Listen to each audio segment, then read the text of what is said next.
joints right here, man, that you play when you feeling down on your isn't right. Play this shit right here and resuscitate your pimping and get you right back on your mission, right? For you hoes, this that shit you play when you ain't feeling like super hoe today. Play this shit right here and to spark up your hoeing and get you right back going, you dig? Dig this. Pimps for real, don't mistake it for fashion. The turf that birthed my reputation for mashing was the track with active, attractive hoes. Professional goers that attract the dough. Like magnets to metal, never settle. We scorching them fag bitches pedal for them portions. My whores win it all. Not the ones on the sideline wishing but didn't ball in the guidelines. My bitches did it all. Down 7 below in the snow for dough. Over 120 in the sun for fun. They mash for hours, hooker baths, not showers. Bright and early, down and dirty for the cash and power. They gotta get the cash, the towers, and reach it all to a pimp. In my position, I'm all but exempt. These bras not wimps, I'm like them renegade bitches. BFFs with tricks but never getting paid riches. Grenade bitches, they dynamite, blowing up on the pimpin' and missing when the time is right. But when they life gets strife, they see pimpin' shining bright, but they action is life without. Bitch, one strike, you out. Can't stop, won't stop. Poppin' pimpin', nigga, can't stop, won't stop. Smashing on these bitches, nigga, can't stop, won't stop. Poppin' pimpin', stop, won't stop. Smashing on these bitches, nigga, can't stop, can't stop, won't stop. Smashing on these bitches, nigga, can't stop, won't stop. Poppin' pimpin', nigga, can't stop, bitches, nigga. See, that's deep with sympathy, but banked up to no remedy for me. I'm like this, my life in the ink, you can't rewrite this. My blood type is P positive, beautifully deposited with a lot of it. I'm popping this shit, and when I pop it so hard I make a trapping ass bad bitch wanna hoe hard. Can't stop, won't stop. Poppin' pimpin', nigga, can't stop, won't stop. Smashing on these bitches, nigga, can't stop, won't stop. Poppin' pimpin', nigga, can't stop, won't stop. Smashing on these bitches, nigga, can't stop, won't stop. Poppin' pimpin', nigga, can't stop, won't stop. Smashing on these bitches, nigga, can't stop, won't stop. Poppin' pimpin', nigga, can't stop, won't stop. Smashing on these bitches, nigga. Come on, pimpin', man, pop that shit. Show these sucker niggas they can't stop that shit. Let these hookers know if they wanna cop that shit. Treat the bag like it's hot, bitch, and drop that shit. Dig. And to you hoes, if you ever took a loss, bitch, show these bitches how to bounce back like a boss, bitch. Let them know that the best way to floss, bitch, is reach that paper to some pimpin' hoe and toss it. Can't stop, won't stop. Poppin' pimpin', nigga, can't stop, won't stop. Smashing on these bitches, nigga, can't stop, won't stop. Poppin' pimpin', nigga, can't stop, won't stop. Smashing on these bitches, nigga, can't stop, won't stop. Poppin' pimpin', nigga, can't stop, won't stop. Smashing on these bitches, nigga, can't stop, won't stop. Poppin' pimpin', nigga, can't stop, won't stop. Smashing on these bitches, nigga.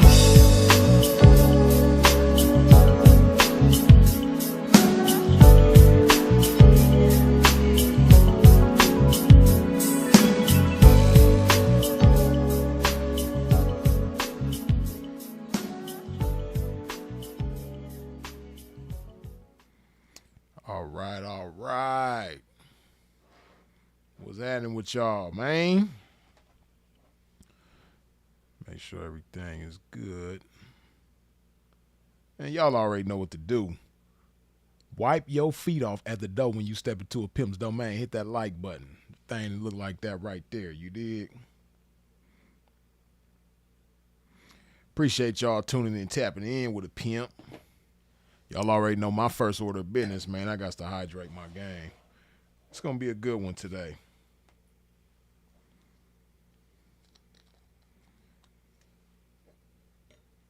Happy Sunday to everybody. Hope you're having a good day. I know it's some people that's probably in church right now. They're going to have to catch it on the replay. But we here. We're going to chop some good game, man. Cheers to the game.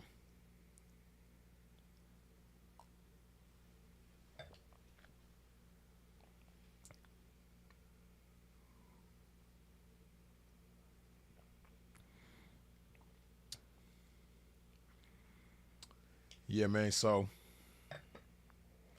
on this video here, it's a few things that I want to touch on, speak on. A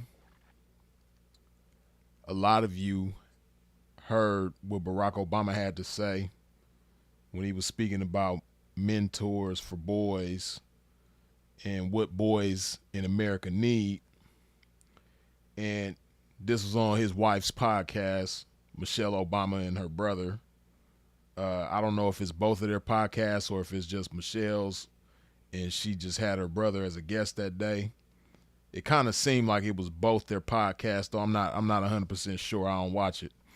I just watched a lot of.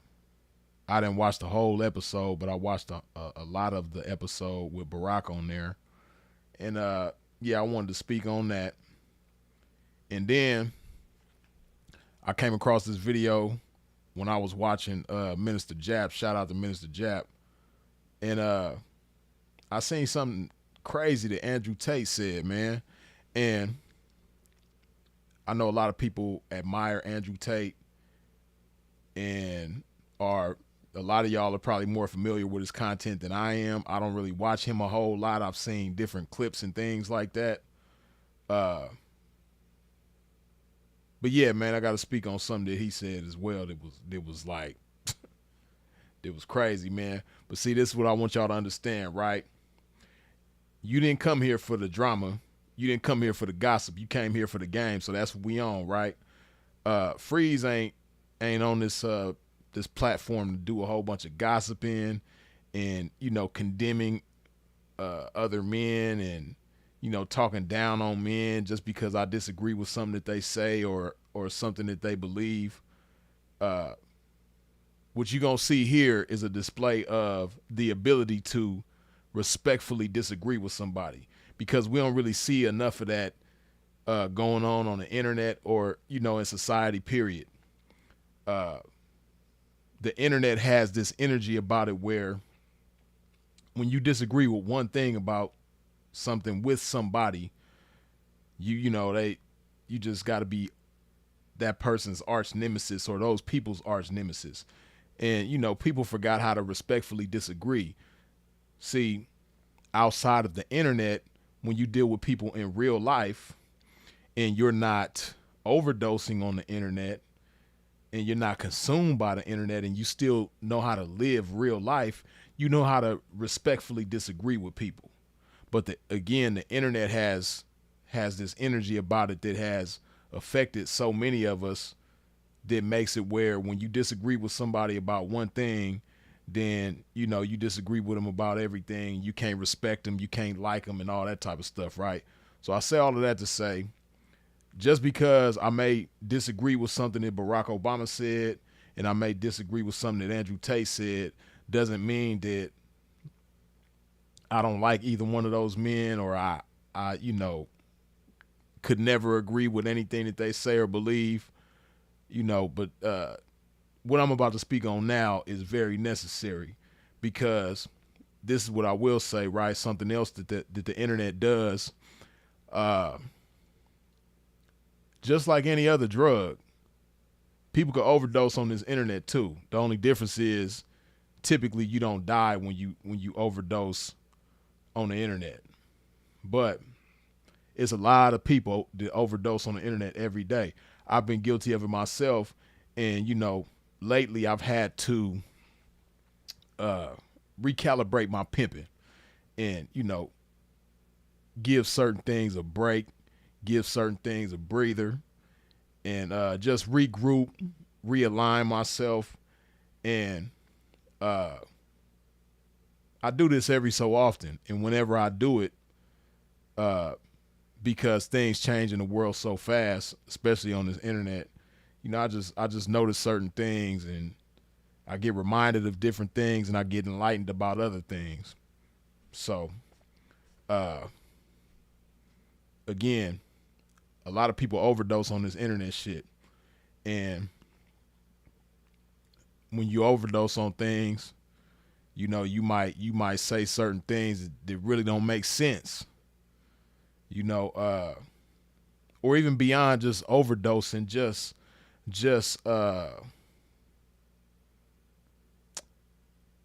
being consumed by the wrong environment, being consumed by the wrong energy, right? Because for those of y'all who've been locked up before, prison can have that same type of effect on you, right?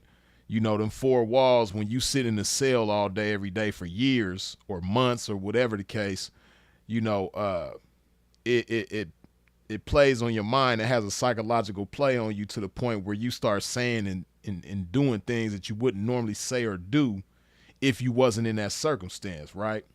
So when you locked up, it's a certain type of energy that comes with that, and within that energy and being confined and then being around a bunch of other men that's confined, and you know, it just messes with your mind a certain type of way. You say things that you would never say if you wasn't there. And then for some of us, when we get out, we get reminded of things that we said while we was in there, and we be like, man, I can't believe I said that shit.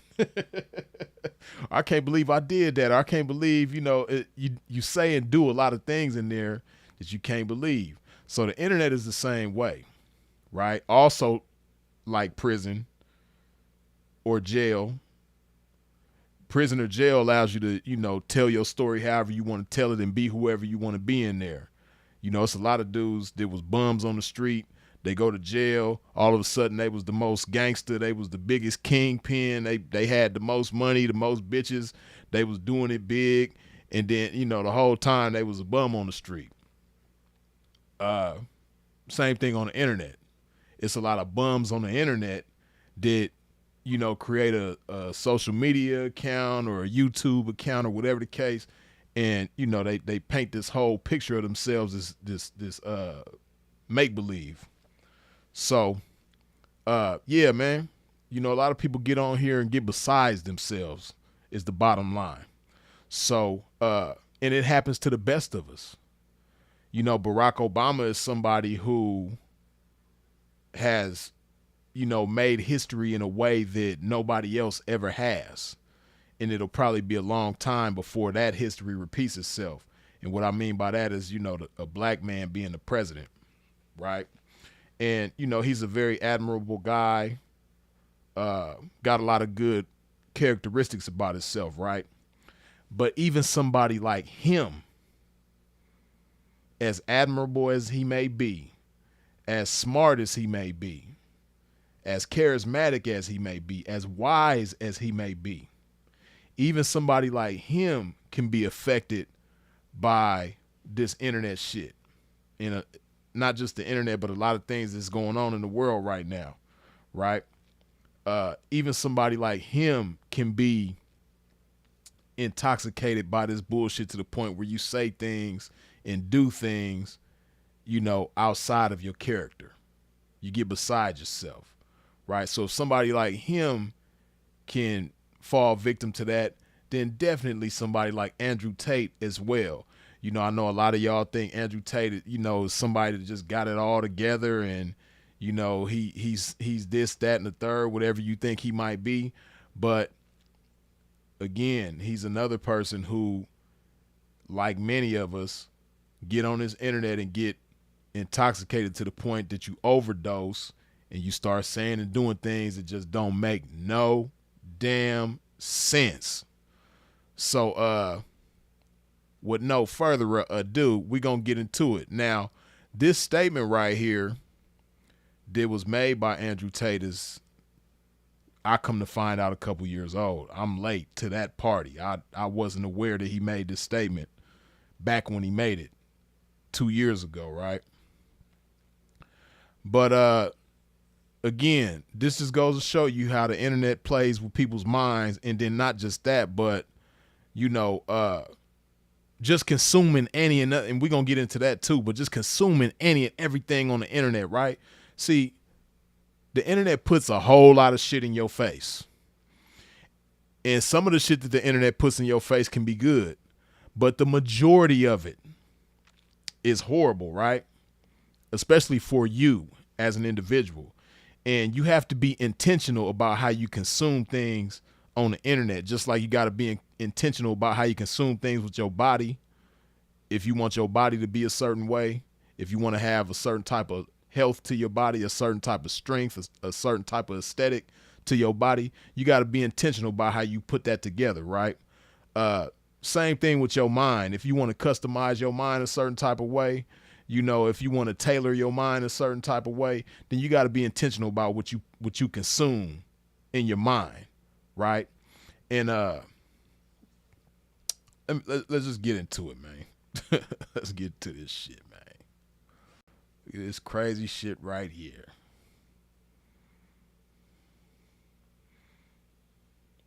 Oh wait, hold on. Let me fix myself. Hold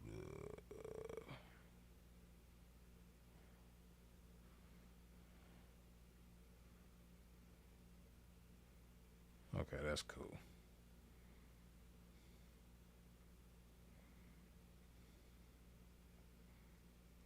You people are not thinking about the question. When I say a 1 and a 10, I mean Megan Fox with a dick. That's the tranny. Or Hulk Hogan with a pussy. That's the girl. This is the question I'm asking. Megan Fox or Hulk Hogan? So you're thinking, well, I don't want to be gay, so I clicked the girl, the number 1, did it? You're gonna fuck Hulk Hogan? Okay, yeah, there's a pussy, but he's got mustache and muscles and shit. He's all hairy, big dude, 6'5". It's pretty gay to me. That sounds pretty gay. I don't care if it's a pussy. That is gay. Whereas Megan Fox, okay, he's got a dick, but maybe you can, like, scoot it out the way. I mean, still Megan Fox. You know what I'm saying? At least she's small and shit. You can get your hand around her neck, mess her up. You ain't messing up Hulk Hogan. Hulk Hogan's gonna mess you up. So this is the question I'm asking. You need to operate on a higher plane. Think about this. This is important. This is cultural. No, this ain't no higher plane, and this ain't cultural. This is called nigga, you stupid. What's wrong with you, man? You know what I mean? This is called what the hell is wrong with you? Listen, man. You know, see, some people think that when they get money and notoriety, that they just good at everything. You might be good at one thing. You might be good at a few things, but you're not good at everything. And I know this dude is known for talking, and I believe that's a big part of the reason why people know who he is, because of the things that he says and the way that he talks. But hey, man, as I've said many times before, you know, speaking publicly on the internet it's a big responsibility that everybody ain't responsible enough to handle. And like I've also said before, I would love for it to be a day where you have to take a test and become licensed to, you know, speak on these platforms. Just like how you go to the DMV and you take a test and, you know, get behind the wheel, take the written test and all of that to get your license to drive. Hey, man, you really need to have a license to publicly speak on these platforms, because, you know, this is the equivalent of somebody just going the wrong way down the highway. Just imagine you on the freeway cruising and you see some idiot flying 100 miles the opposite direction down the freeway towards you. You know what I mean? That's what this is. And you'll be thinking to yourself like, man, how the hell this fool get behind the wheel? Who let this person behind the wheel? He has no business behind the wheel. He driving 100 miles per hour in the wrong direction on the freeway. That's him. This ain't no higher plane of thinking. This is just called foolishness. And, you know, both answers to however you answer this question, whether you choose the Hulk Hogan with a vagina or the Megan Fox, you know, with some pipe, hey man, both answers is the same thing.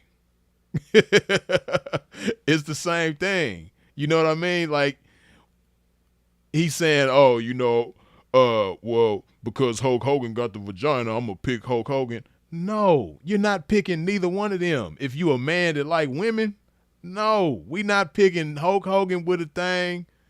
I mean, we not picking Megan Fox with a thing, and we not picking Hulk Hogan with no vagina, man. We not picking neither one of them. No. And if those are the only two options left on the earth, hey man, nigga just gonna be by himself, man. He gonna be by himself, man. I'm gonna be by myself. You know what I mean? I'm gonna just, spend the rest of my life fantasizing about, the women I done had before, or the women that I wish I could have, or something like that. But man, we not picking no Hulk Hogan and no Megan Fox with a thing, man. We not doing that.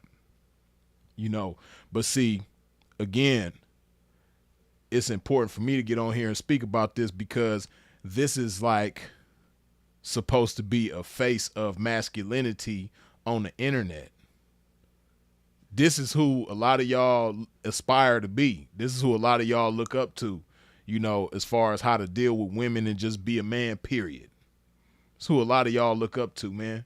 But you shouldn't look up to nobody that speaks like this. It's not to say that I hate the man or that I dislike the man or that I don't agree with anything that he has ever said. I just don't agree with this. And as I say all the time, the smallest gesture speak volumes, man, about the character of an individual.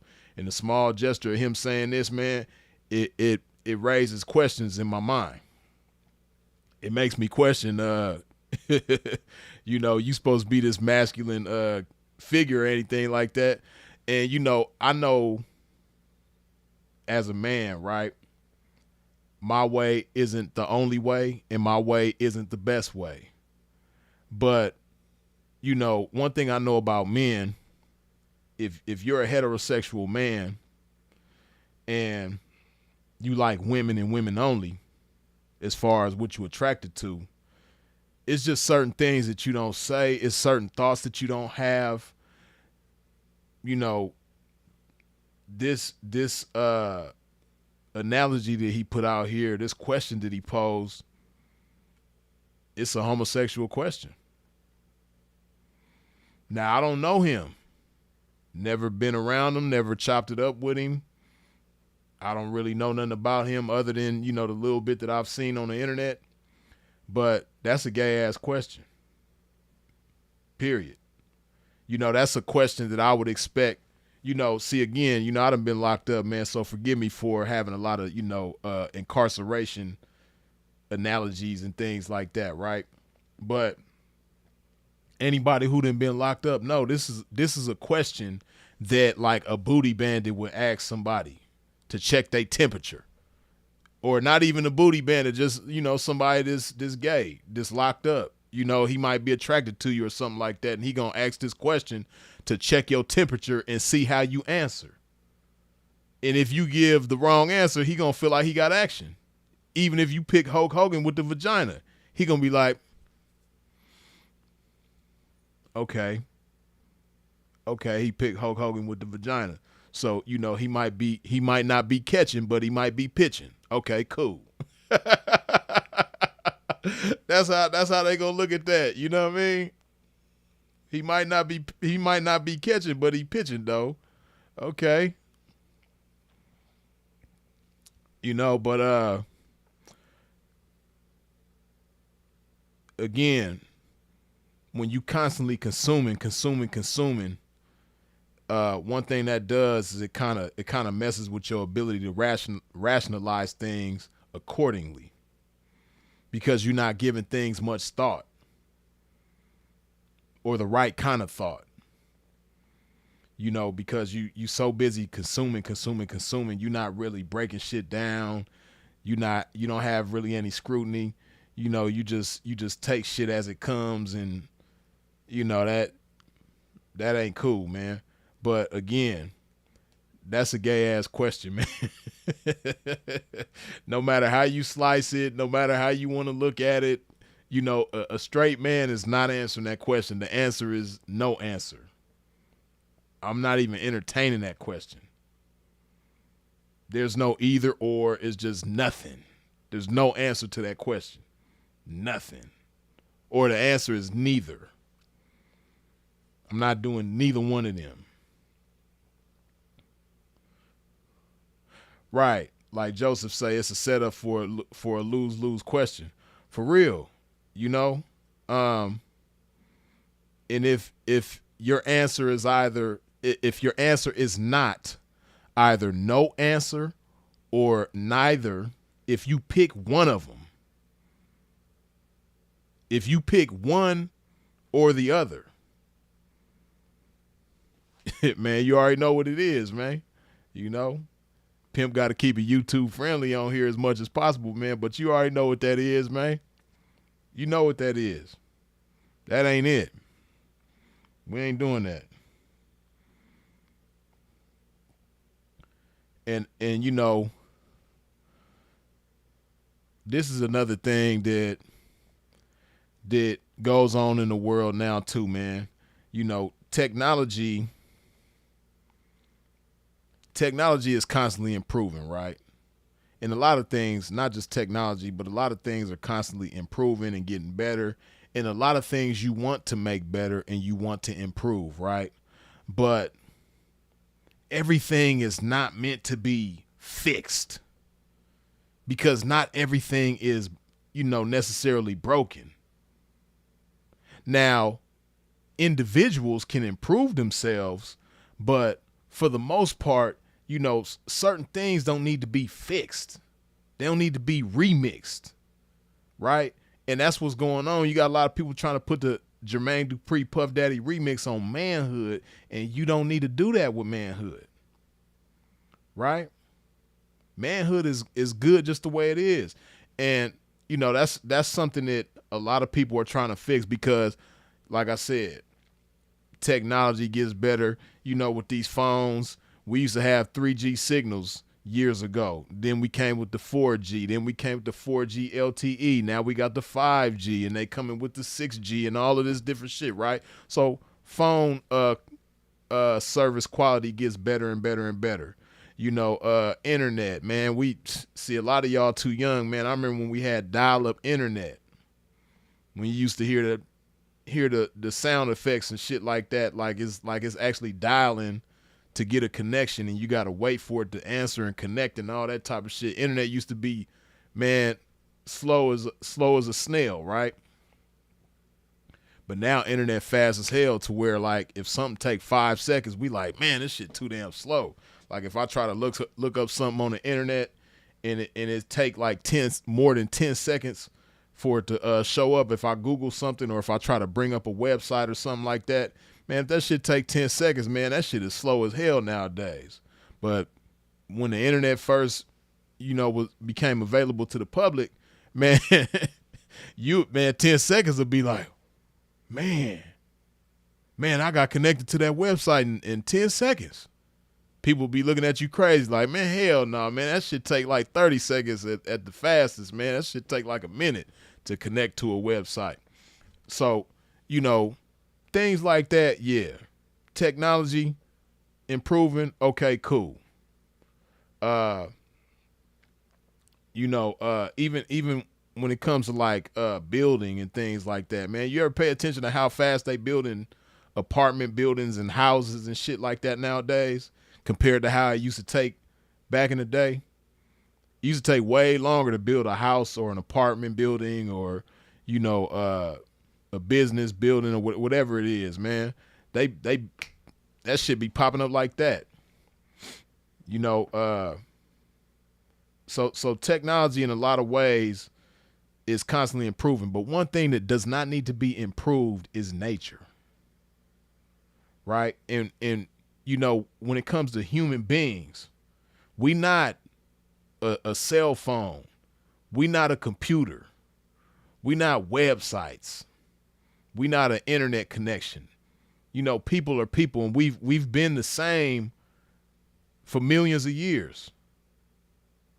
Human beings are human beings. Ain't nothing wrong with us.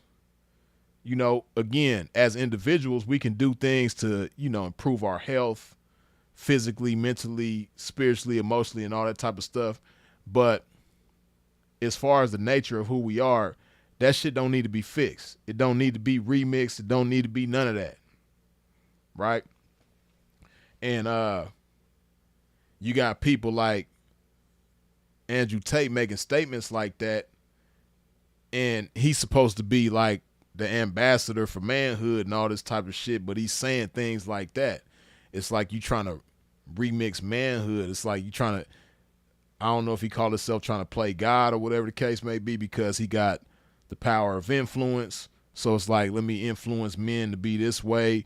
Let me slide in a little, you know, sassiness. Let me slide in a little femininity here, you know, amongst these men. No, we don't need that, man. We don't need that. You know, so that was that, but that statement was so ridiculous I had to speak on that, man.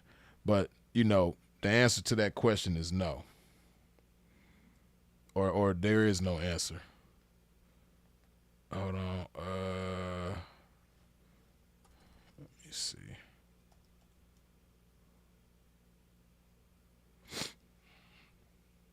Okay.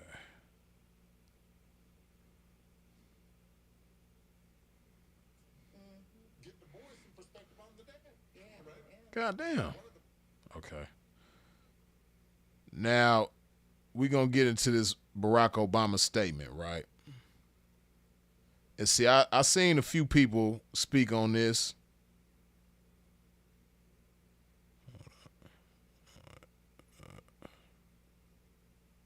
God damn. YouTube be on some bullshit. Anyway, I seen a few people speak on this, right? And when I actually sat here and watched it myself, I believe what Barack said was taken out of context, even though I still don't agree with what he said. And we're going to break it all down and we're going to get into everything, right? But that's another thing that the internet does, the effect that it has on people, right? Accuracy don't even matter no more, man. Like when you take people's words or people's statements and you create content on it and shit like that, accuracy don't have to, that shit don't mean nothing, man. Like people just take people's words and twist it up and again put the Jermaine Dupri Puff Daddy remix on everybody's words, man. And even though I don't agree with what Barack said, I don't like how everybody took what he said out of context. And you know, that's what people do. They hear something and they run it through the filters in their mind and then they spit it out completely different from what they processed it as. You know, they consume it one way and they spit it out a different way. And people got that shit bad. And that's another thing that like I said, another reason why I say people need to be licensed to speak on these platforms, because it's so many people that just speak irresponsibly on these platforms and that shit ain't cool. You know, the truth don't matter. Honesty and accuracy don't matter. It's like, you know, you get on here and say whatever you want to say and it's cool. You dig?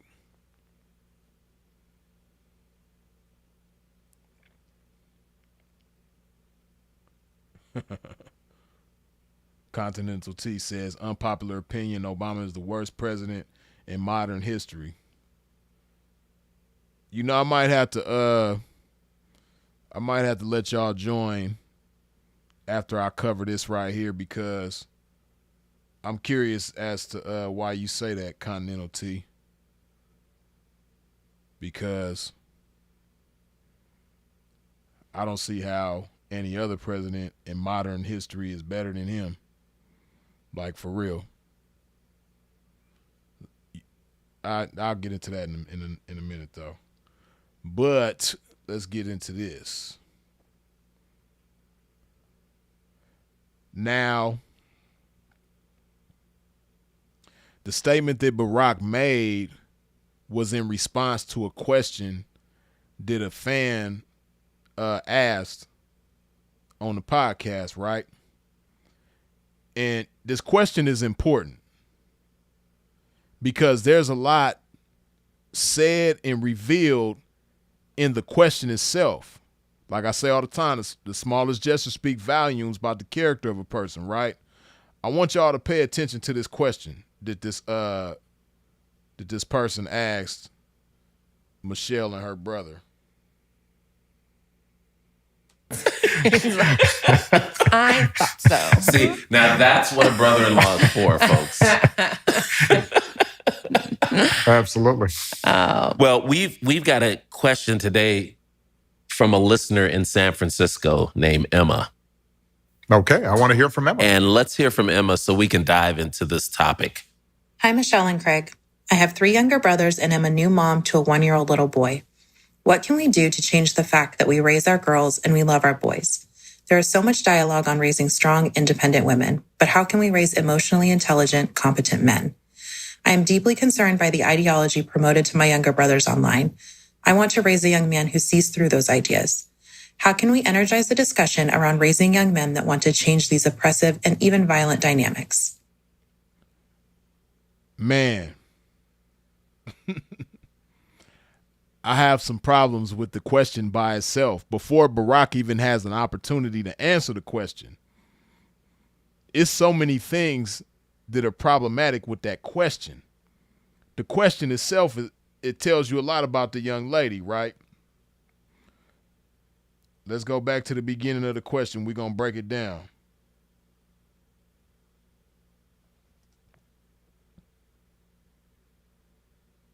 Okay, I want to hear from Emma. And let's hear from Emma so we can dive into this topic. Hi, Michelle and Craig. I have 3 younger brothers and am a new mom to a 1-year-old little boy.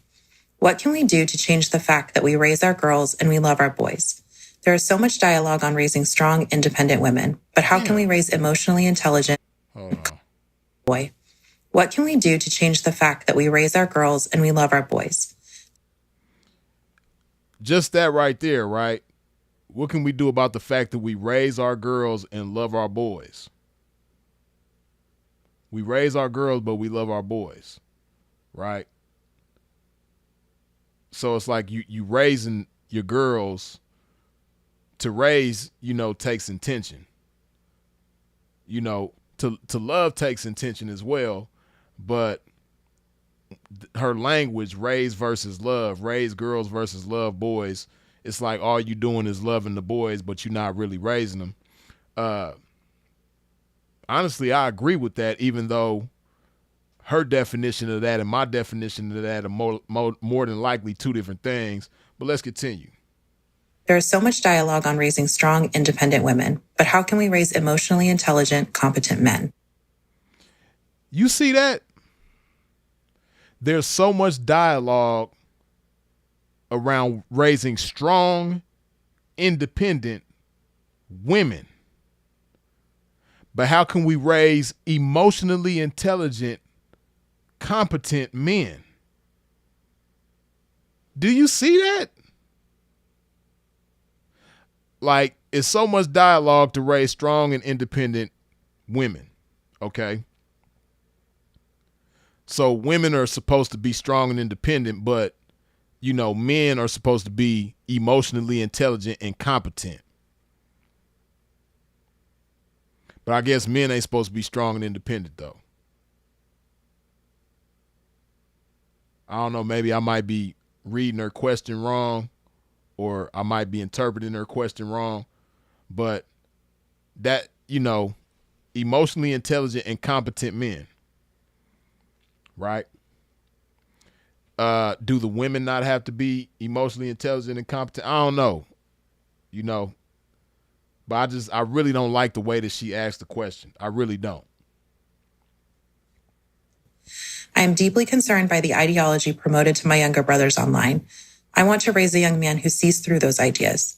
How can we energize the discussion around raising young men that want to change these oppressive and even violent dynamics? They want to change these oppressive and even violent dynamics. See, this is that feminism shit that I be talking about, right? Now,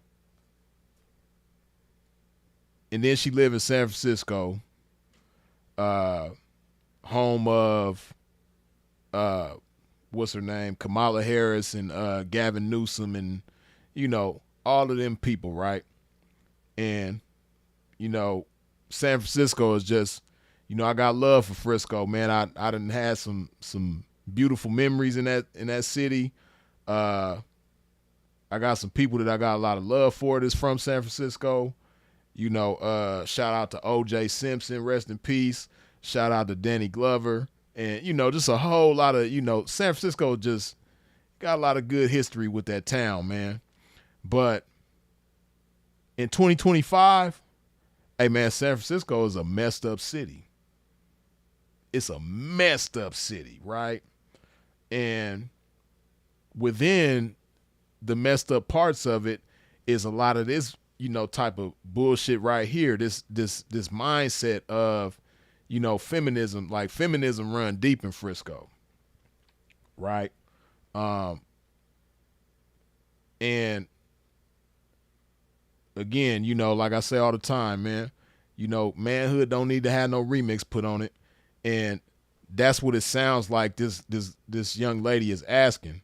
You know, how do we remix Manhood in a way where, you know, women can be in control and the men can be, you know, good little subordinates of the women? That's how I interpret this question, right? That's my interpretation, though. You know, I know a lot of things, but I don't know everything.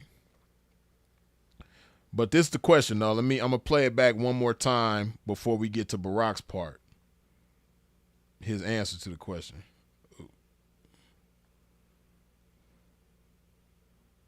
Okay, I want to hear from Emma. And let's hear from Emma so we can dive into this topic. Hi, Michelle and Craig. I have 3 younger brothers and am a new mom to a 1-year-old little boy. What can we do to change the fact that we raise our girls and we love our boys? There is so much dialogue on raising strong, independent women, but how can we raise emotionally intelligent, competent men? I am deeply concerned by the ideology promoted to my younger brothers online. I want to raise a young man who sees through those ideas. How can we energize the discussion around raising young men that want to change these oppressive and even violent dynamics? Shit crazy, man.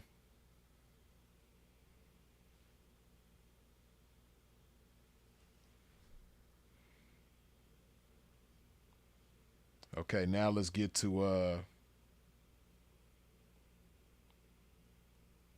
because so they skipped around a little bit and they spoke on different things, and then later in the podcast, Barack comes back to the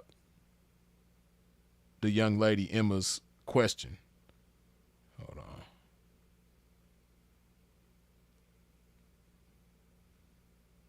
on. As somebody who was raised by a single mom, not perfectly, but you know, that unconditional love as a start is the right one. Mm-hmm. I do think, though, thinking about raising boys in the same way you're thinking about raising daughters, which is how do you make them good, responsible people who know how to function and know how to understand themselves well enough that they can navigate this really complicated world, and setting high expectations. So there are a lot of these things that apply to boys and girls. I do think that there are some particular issues with boys that, as a society, we're not addressing. Now, see, again, like I said, people just take that one little sound bite and run with it and didn't listen to everything that was said. Now, this part I agree with. You know, there's some things when it comes to young boys that aren't being addressed accordingly and handled accordingly, right? That part I agree with. But let's continue. I do think as a society, we have to create more structures for boys and men to have guidance, rituals, frameworks, encouragement. Now, the create structures and all that type of stuff, that's not really necessary, right? Because we see what goes on when, you know, certain programs are created and structures are created for people, but without the right mindset, without the right culture, these structures don't mean shit. Prime example, right? Like, Donald Trump got this executive order that he just put in motion where, you know, they want to get all the homeless people off the streets and put them in the programs and put them in the housing and things like that. Like, that's just the solution. But the problem is much deeper than just housing or, programs that help them, for whatever issues, whether it's mental health or substance abuse, whatever the case may be, right? The problem is a lot deeper than that. But when you're not really close to the problem, right? When you don't know anybody that's personally going through those things, or you haven't went through that type of stuff yourself, it's easy to just put a Band-Aid on a bullet wound and say, yeah, just get all the homeless people off the streets and problem solved. You know what I mean? Put them in an apartment, get them housing, or put them in a, institution or a program or something, problem solved. It's not that simple. So back to what Barack is saying, as far as, we need structures put in place, basically to cater to young men to raise them right and make them responsible and productive in society and all of that. If we don't have the right type of culture and the right type of mindset, if it's not the right type of people behind these structures, then that shit don't mean nothing, right? So the bigger issue is, all of these bad influences that's just being shoved in our faces and shoved down our throats, right? Trying to fix everything, and everything don't need to be fixed, right? Nature don't need to be fixed. And, it's not a structure problem, it's a nature problem. Why, these boys is growing up soft as hell. Busters. But let's continue. To be able to meet a wide range of role models so that whatever their inclinations, they can see a path to success that isn't just sports or money. Making a lot of money, and so that's on all of us together. What I would say to Emma would be, in your community, even if you have a wonderful male partner who's in the house, I think it still would be good to find assets in the community, people in the community, friends in your community, places of worship, community organizations, what have you, where there are a bunch of men who can be sort of elders to boys. Now, see, if you was watching this in real time, or if you was sitting there with him having this conversation and he said that, up until this point, you'd be like, okay, Barack, okay, he's spitting. All right. That's a good point. Even if you do have a good, male figure and basically a father figure in the house, it's still good to, have other assets in the community in the form of men, various different types of men. Okay. It sounds good. But what you mean though? Like, what kind of men though? You know what I mean? What kind of men you talking about, Barack? And so they're not just looking at one particular role model, but many. And one of the things when Michelle and I first started dating, and I'd go over to your guys' house, one of the things I loved was just, seeing all your uncles and your cousins.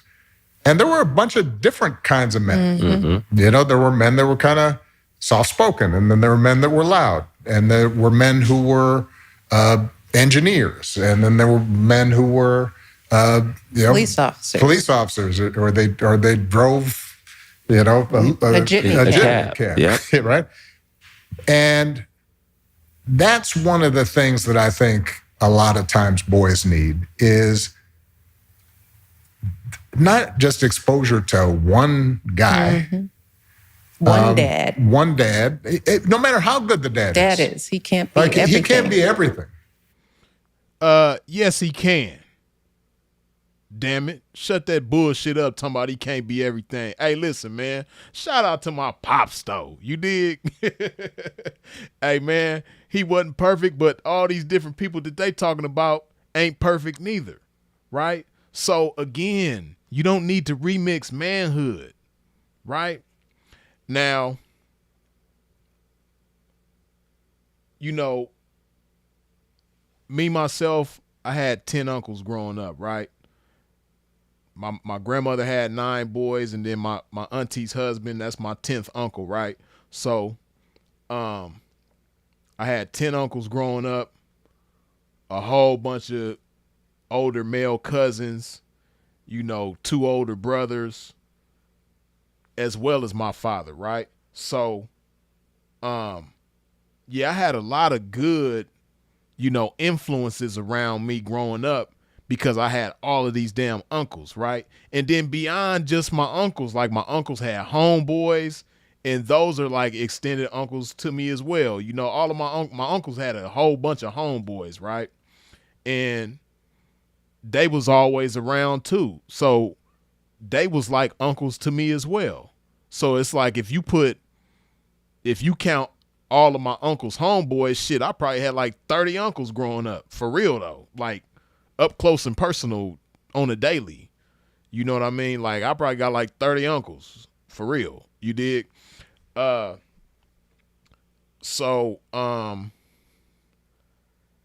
don't none of that compare to my pops.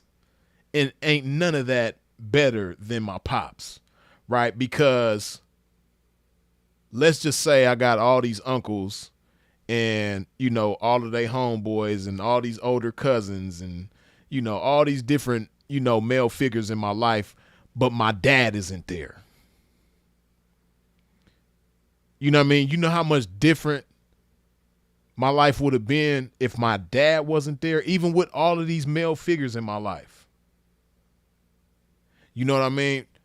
Don't none of that beat a father. And none of that is equal to a father. None of it comes close to a father. Now, I can say that as somebody that grew up with my dad. Barack, God bless him, he lets you know in this conversation several times that he wasn't raised with his father. He didn't have his dad growing up, right? So he's speaking based on his personal experience. But what he has to understand is that, okay, you were the president. As the president, you should understand that, you need to promote ideas and things that are suitable for everybody, not just certain types of people or some people or people like you. No, you need to promote ideas and things that are suitable for everybody. Right? Now, that might be cool for some people, having, a bunch of, uncles and, people in the community, big homies and stuff like that. That's cool for some people. But nothing beats a father. Promote that first. Make that the primary thing. Of course, again, Barack ain't gonna make that the primary thing because he didn't have that growing up. But let me tell you, as somebody who had his father growing up and then had a whole bunch of homeboys that didn't have a father growing up, right? See, the era I come up in, the 80s and the 90s, most people didn't have a father. Most people in the hood didn't have a father around, right? I was one of few. And they might have had a bunch of uncles and all that type of shit too, but they didn't have a father. And it just don't compare, right? Now, again, if I didn't have my pops in my life, man, even with all my uncles and shit like that, like, I probably would have ended up gangbanging. I probably would have been in the streets selling dope, robbing people, shooting people, doing all kind of crazy shit. I probably wouldn't have made it this far in life. My life probably would have ended a lot sooner. I just know, man, because I can look back and I can just recall certain things that were in front of me that I didn't choose to engage with. Certain things that were in the environment that didn't appeal to me, that appealed to the homies who didn't have a father. They might have had a bunch of uncles and shit like that, big homies and people in the community and all that. But when your father ain't around, it's just certain things that might appeal to you that wouldn't appeal to you if your father was there. Right? So, yeah, man, like, and then Michelle, she gonna chime in, like when he was like, even if you got the best father, he's only one, he can't be everything. And then he reiterates it, yeah, he can't be everything. No, that's bullshit. Your father can be everything to you as a boy. My pops was everything to me and everything to my brothers. And we turned out cool. You dig? Shout out to my brothers as well. But nah, man. You know, and again, not only did Barack not grow up with his father, but he doesn't have any sons. And even with him not growing up with his father, if Barack had boys instead of girls, his take in this conversation would be completely different. Believe me. It's easy to say what should be and what shouldn't be and all this type of shit when you ain't had no boys and you wasn't raised with your father. But if he had either, he don't have neither one. He didn't grow up with his father and he don't have no sons. If he had either one of those, his outlook would be totally different. If he grew up with his father and then still ended up having little girls, his outlook would be totally different. Him not growing up with his father, if he had sons, his outlook would be totally different. Right? But let's continue. And that boy may need somebody to give the boy some perspective on the dad. Yeah. No. No. You know what I mean? Like, just listen to that. The boy might need somebody else to give him perspective on his no. Hey, man, when you a little boy and you have a father that's there, hey, see, like, I've been that little boy, right? It's just certain things that don't beat like having a father. You know, couldn't no other man, not even my uncles, not nobody, and I love my uncles to death. Couldn't nobody give me perspective on my dad? Hell no. What are you talking about? See, again, he's speaking from the perspective of somebody that didn't have his dad around.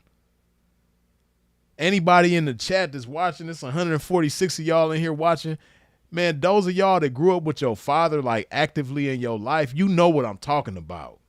Can't nobody give you no damn perspective on your dad. Hell no. That's crazy. That's crazy. Hey, listen, man. My pops wasn't perfect, but he was a man, he was responsible, and that was my hero growing up. You know what I mean? That's who I wanted to be like. That's he was the best. Anything to do with man, he was the best man in the world to me. You dig? Still is. Can't nobody compare to that man. So this this shit is crazy, man. That he's saying this shit, man. Like, nah, man, this shit crazy. Right? Yeah. One of the most valuable things I learned as a guy was I had a gay professor in college at a time when openly Yes. gay folks still weren't out of line, who became one of my favorite professors and was a great guy and would call me out when I started saying stuff that was ignorant. You need that. No, you don't. Listen. See, like I said, man, Barack is speaking on things that were suitable for him and worked for him. But to say you need that, no, that's incorrect. That is incorrect. Listen to what else he says right here. To show empathy and kindness. And by the way, you need that person in your friend group so that if you then have a boy who's gay or non-binary or what have you, they have somebody that they can go, okay, I'm not alone in this. Now, he said that you need somebody like that to show empathy and kindness. No. You know who you learn empathy and kindness from? Your mama. It's called a mother. It's not called a gay mentor. It's called a mother. Little boys need their mama just like they need their daddy. It's called a mother. I learned empathy and kindness from my mother, first and foremost. And then, all of my aunties and my grandma and everybody else. But I learned empathy and kindness from my mother. I don't need that to show me that. No. And see,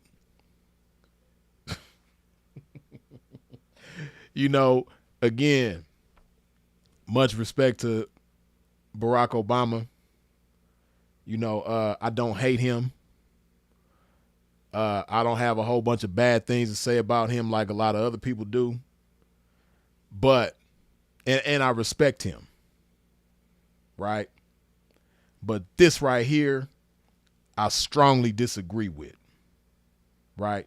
You don't need a gay professor or a gay neighbor or a gay, community leader or something like that to show a young boy empathy and kindness. You don't need that. There has to be a balance. And the balance is provided by a mother and a father. And see, this is what you don't really hear people talking about enough of.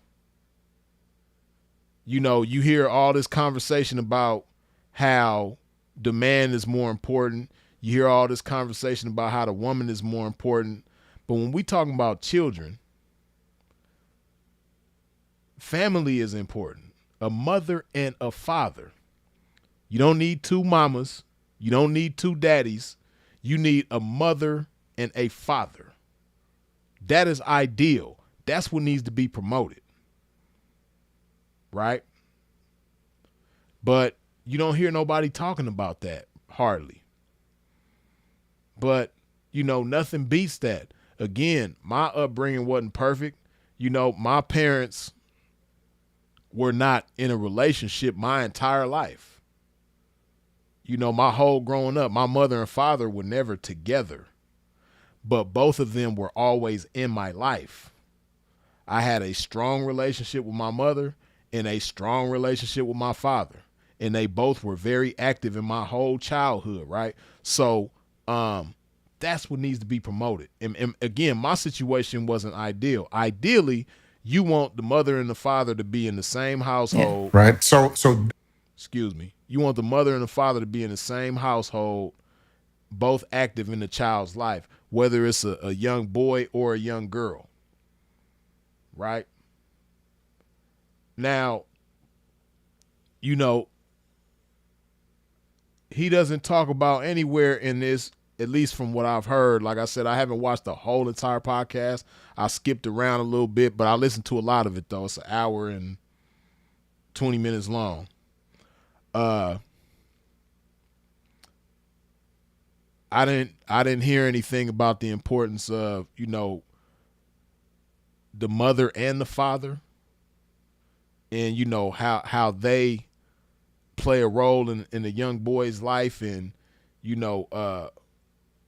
why a mother is important, why a father is important. Nah. See, it's trying to remix manhood. It's trying to remix fatherhood in this case.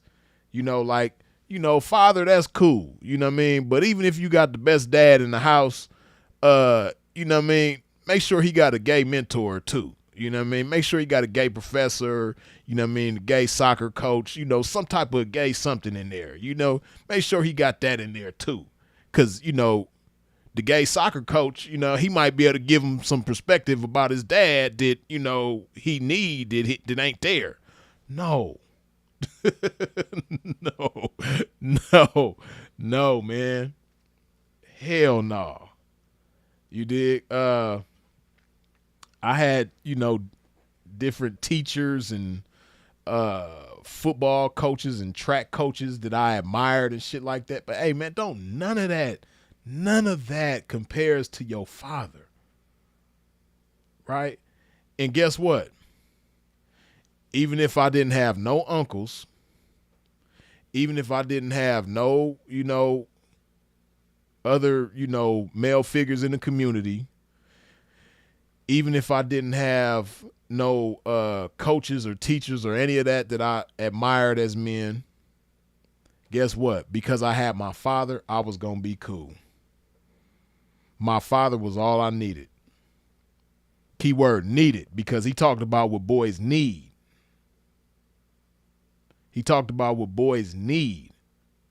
What boys need is their father, a real father, and that's it.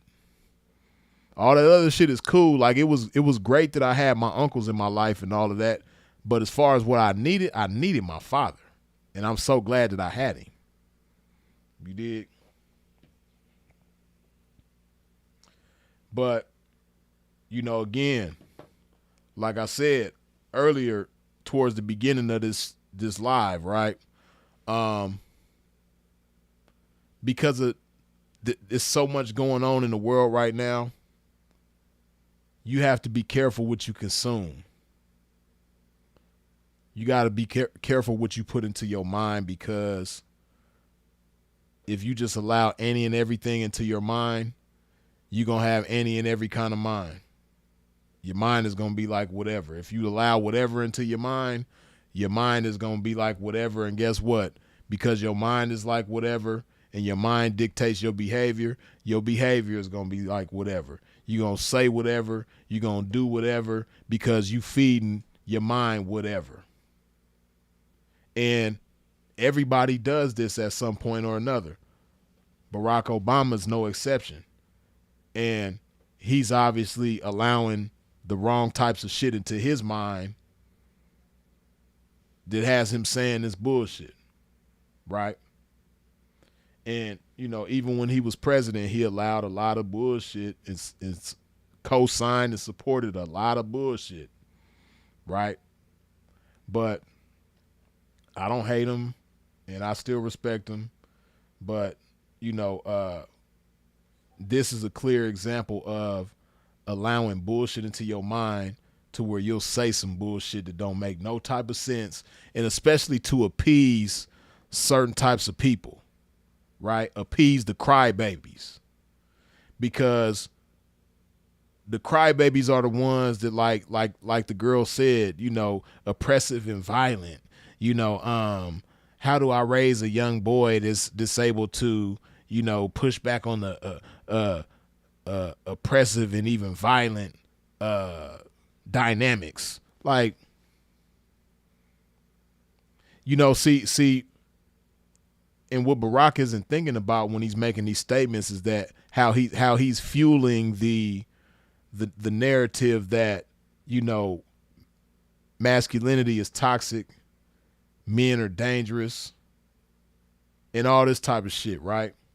You got a lot of women out there that have subscribed to this theory that just there's no goodness about men at all. When you listen to them talk, they talk about how violent men are, how dangerous men are, how toxic men are, how bad men are, all this types of shit, right? And, a lot of that can be true, but that's not the only thing that's true.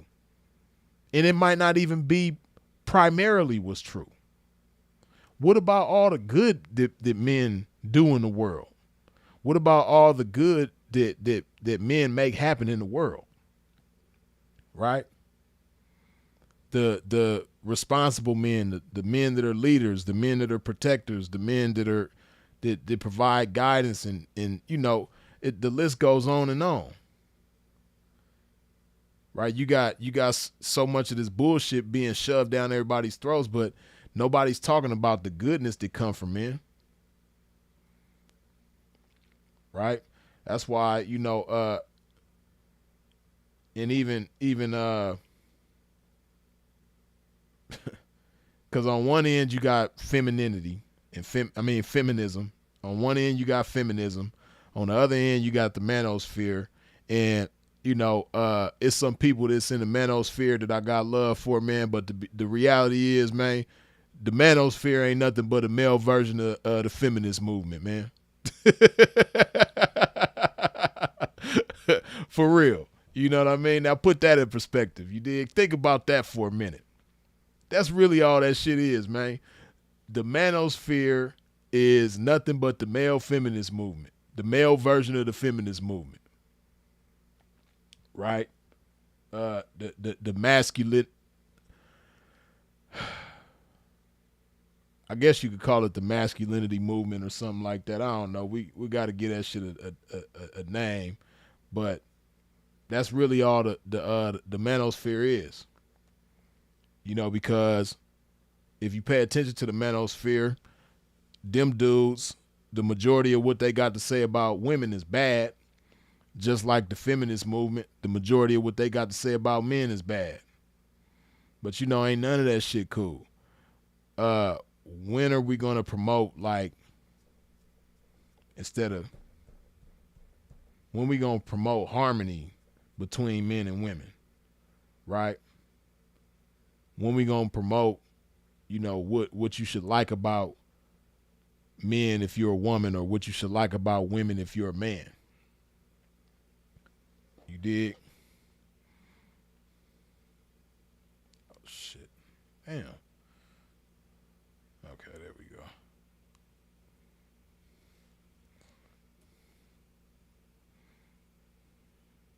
Give me just a sec.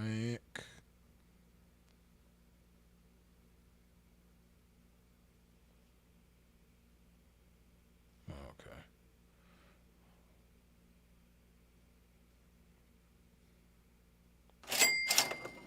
Ray Gunn, as always, good looking with the $2 holla. I see thee, I see thee.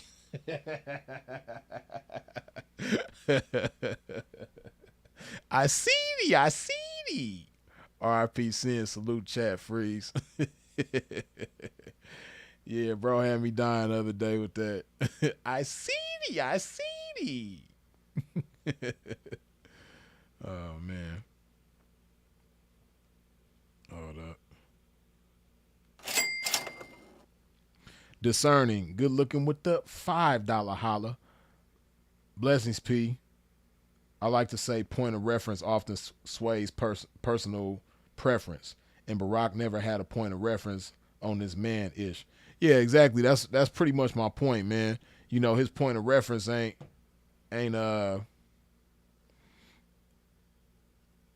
his point of reference ain't cool at all when it comes to the man shit, right? But again, like I say, when you've been the president of the free world, when you've been the president of the United States of America, the superpower, right? You got to understand in that position that, you got to be diplomatic. You got to make decisions that are for the greater good of everybody, not just yourself, right? And you got to understand that what works for you don't always work for everybody, right? So, yeah, man. But this shit that he said right here, nah, that ain't it, man. Your father is enough, man. If you are a young boy with a father, nothing beats that. And I'm talking about a father that's really a father that's being active.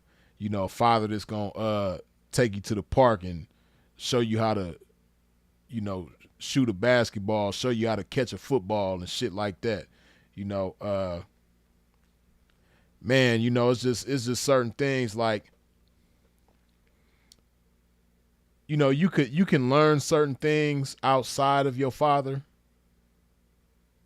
but it's just so much better received with your father, right? Like me, and I've spoken about this before, but one of my favorite things to do with my dad was to work on cars because, my dad, he was a mechanic for a lot of years, right? And he keep every tool you could think of in his garage. So when I used to have my old school, man, when I had my old school Impala, that was like one of my favorite things to do. Go over to the crib, go over to my pop's crib, pull up to the garage and just, fix shit, change my brakes, do an oil change or, fix my distributor cap or, just all that type of shit, man. Him showing me how to do certain things, man. It's just nothing like that, man. Like being able to bond with your father, basically. You're not going to be able to bond with no other man like you will your father. Right? So, yeah, all of that, having different assets in the community in the form of men, that shit is cool. Again, because like I said, man, I had 10 uncles growing up, and then if you factor in all they homeboys, I probably had at least 30 uncles, if not more. So, that was great. I appreciate all of them. All of my uncles, all of their homeboys, all of my older cousins, man, I appreciate all of them because I was influenced positively by all of them. I learned from all of them, and it was beautiful. But all of them combined don't compare to my father. It just don't compare. And I love all of them. But all of that, 30-something men combined don't add up to one father. It don't. It's just because, it's just something that, it just don't compare, man. It really don't. When you a little boy and, your father pull up, like that was one thing too, man. I used to love, my pops used to pick me up from school, man. He used to have a clean ass IROC back in the days, man. Drop top IROC. It was white with the black rag top with the chrome IROC rims on it, man. And he'll pull up to the school with that engine growling. And my homeboys look at his car and be like, damn, that's your dad's car? Just shit like that. You know what I mean? Like just having a dad that you could be proud of. You know what I mean? A dad that's fly, a dad that's, just a man. Man. That's why I love the fact that, and I'm not a perfect dad, but I love the fact that my kids are proud of me. My kids tell their friends, oh, my dad, he don't drink. My dad lift weights. He don't smoke. My dad don't eat this. He don't eat that. My dad don't eat candy. My dad don't eat chips. My dad don't eat this. My dad does this. My dad does that. Like, man, that's the shit. Even if you're not the perfect dad, if your kids love you and are proud of you, even if you ain't got a whole bunch of money, you might be on your ass. And see, that's what people don't understand too, right? It's good when you got your money straight and you could provide for your kids not only how they need to be provided for, but how you would like to provide for them, above and beyond. Hey, but man, some of the best fathers is broke. For real though. Some of the best fathers are the ones that, barely got their head above water. But, they in their child's life every day. Those are some of the best dads. For real. Like prime example. Any of y'all who seen a Bronx Tale, right? Hey, man. See, and I know Barack probably done seen a Bronx Tale, man, but he probably just didn't interpret it the way those of us who done had fathers in our lives. See, this is what I wish I could do, man. I wish I could sit down with Barack Obama, watch a Bronx Tale, and be his interpreter. You know what I mean? Even though the movie is in English and everything like that, I wish I could just be his interpreter, man, so I could translate certain scenes in the movie to Barack and be like, yeah, you see that right there? The significance of that is wooty, wooty, wooty, woo. And just break the whole movie down to him, man. Because the Bronx Tale is a perfect example of a father who ain't got all the money in the world. And, you know, his son got other men in the neighborhood, in the community that he learns from, that he admires, that, you know, can be an asset to him one way or another. But none of them men, ain't none of those guys more important to him than his father. Right? And it's a scene in the Bronx Tale, right, where C. Cologino, that's the little boy in the movie, right? So let me set the scene for the Bronx Tale for y'all, right? Now in the Bronx Tale, it's a mafia movie, right? But it's set in the 1960s in New York City, and it's in an Italian neighborhood, and you have a little boy. When the movie starts off, Cologino, he probably like 9 years old, something like that. I can't remember how old, but he's a little boy. And he has his father, which is Robert De Niro. His father is a bus driver, you know, take care of his family, handle his business, ain't got no whole lot of money, ain't balling, ain't living lavish, but he keep a roof over his family's head and he take care of them, right? He provide for them, protect them and all of that, right? So you have that. Then you have Sonny.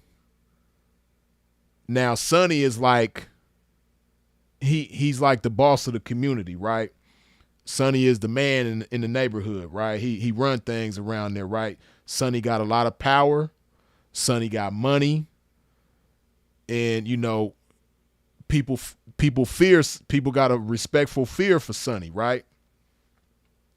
So, you know, people don't get at Sonny sideways. You know, people don't raise their voice to Sonny. People don't talk shit to Sonny because they know what come with it, right? Now, there's a scene, you know, so what happens, right? Sonny catch a body.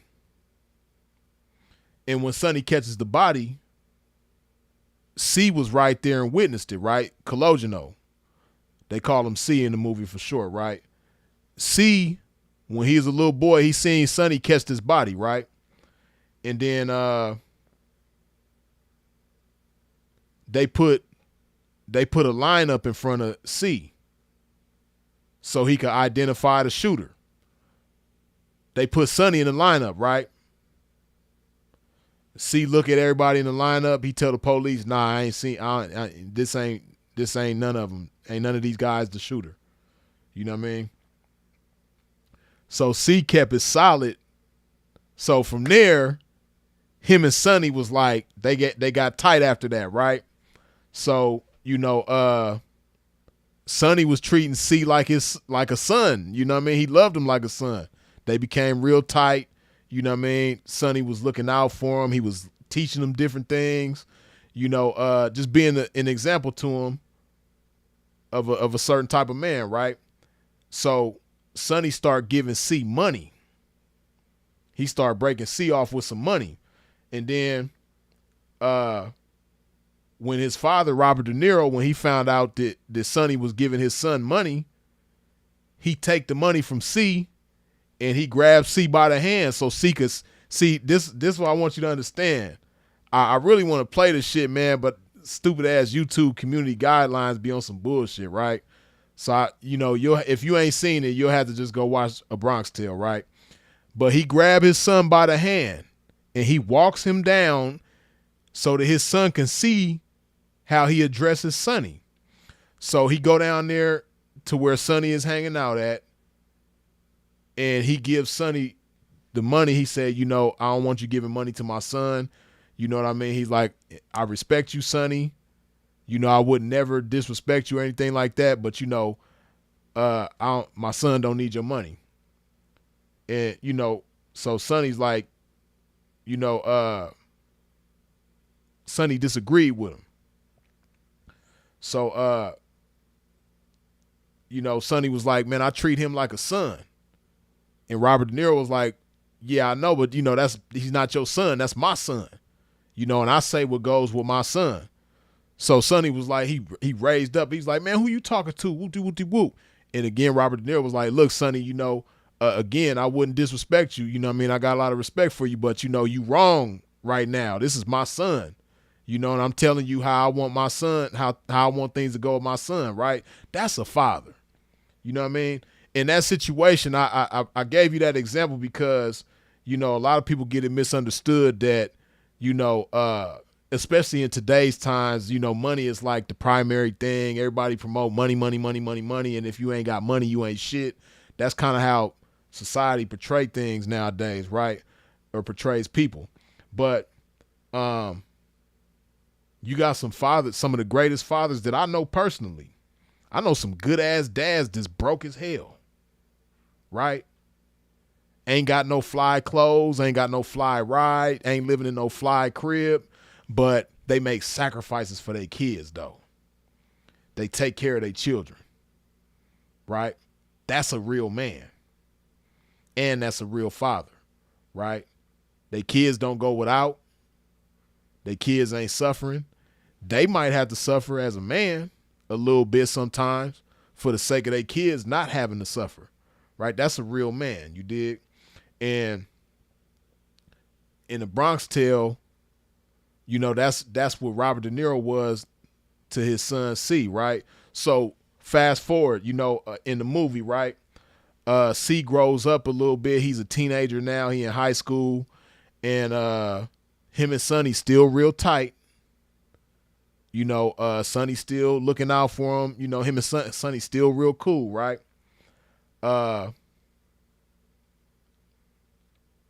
Then, Sonny end up, getting downed in the movie, right? Somebody end up taking Sonny out of there. And, C was all messed up about it, right?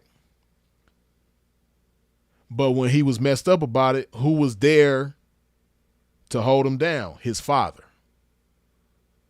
Now, even though his father didn't agree with Sonny's lifestyle, and then that's a part that I left out too.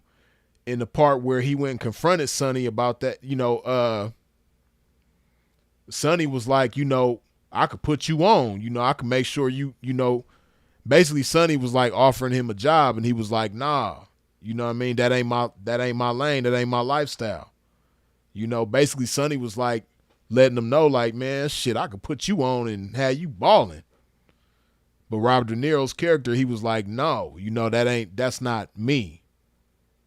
Basically, he was like, I'm cool with my little bus driver job. I'm cool. It ain't all the money in the world, but I make enough money to take care of my family. That's all I need. I ain't got to be living lavish and all that type of stuff, right? And then, Robert De Niro had wisdom. He knew what came with all of that. Because look at what ended up happening to Sonny. You know what I mean? He ended up getting deleted. You did? So, but when Sonny's life got taken and Cologino was all sad about it, who was there for him? His father. You know what I mean? Even though he didn't agree with Sonny's lifestyle, he still respected the relationship that Sonny had with his son. Because he was right there, like on back to when Sonny caught that body and they put the line up in front of C, his dad was right there. So he seen what his son did, right? So he understood why Sonny had love for his son. Because his son could have sent him away forever, you know what I mean? So he respected it. Even though he didn't agree with it, he respected it. And then when Sonny lost his life and his son was sad about it, his dad was there for him. You dig?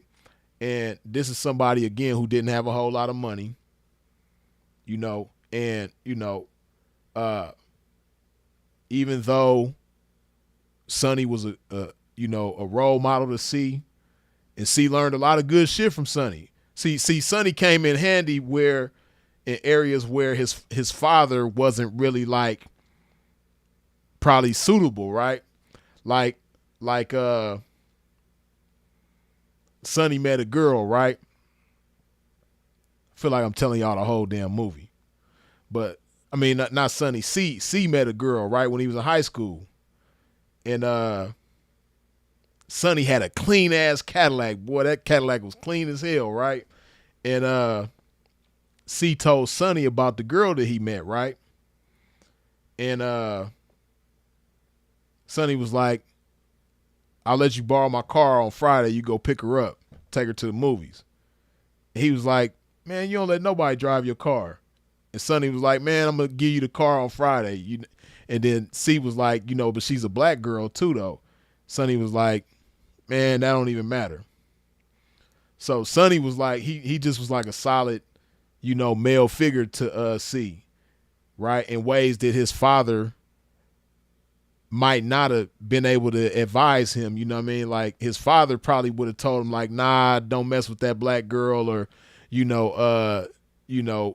father didn't have the nice car to give him so he could go pick the girl up, take her on a date, but even with all of that, Sonny still don't compare to his father though. You did? He still don't compare to the father. So fathers is important, man. That's the bottom line. Dee Dee Hilton, yeah, I'm talking about a Bronx Tale. You must have came in the middle of me talking about that. But yeah, you already know. I'm talking about the Bronx Tale. Yep. I'm about to watch Godfather for the first time today. Hey, Godfather is a classic. That is a classic movie. And prime example of like just the times that we in, right? Hey, and I think I spoke on this not too long ago. If not, I meant to, but I think I did speak on it. But with the whole, matter of fact, I did speak on it, right? It's funny that you mentioned Godfather, right? Because Godfather is an Academy Award winning movie, right? That The Godfather won several Oscars. Classic, right? Now, this is going to show you how people try to control and fix things that don't need to be fixed. Just let shit be.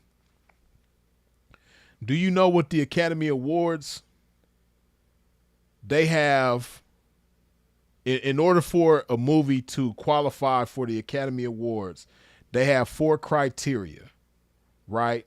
And out of this 4 criteria, I know one of the criteria is that either the storyline or some of the characters in the movie have to represent a minority group or underrepresented groups of people, which you already know that goes beyond minorities. Basically, it got to be some gay shit up in there or something like that. Or it got to represent, a minority group or something like that. And, it got these several criteria that has to do with that, right? Either the storyline got to do with that or the characters got to be represented. And if it doesn't have that in there, then the movie doesn't qualify to be nominated for an Oscar, right? Now, that's crazy because if you look at The Godfather, right, like let's say The Godfather is a brand new movie right now and The Godfather come out, the same exact movie that we know it as, right? Let's say we never seen that movie or heard of it and they drop it for the first time in 2025.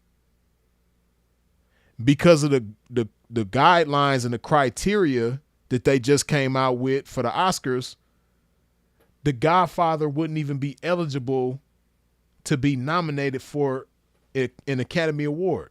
The Godfather. That's crazy.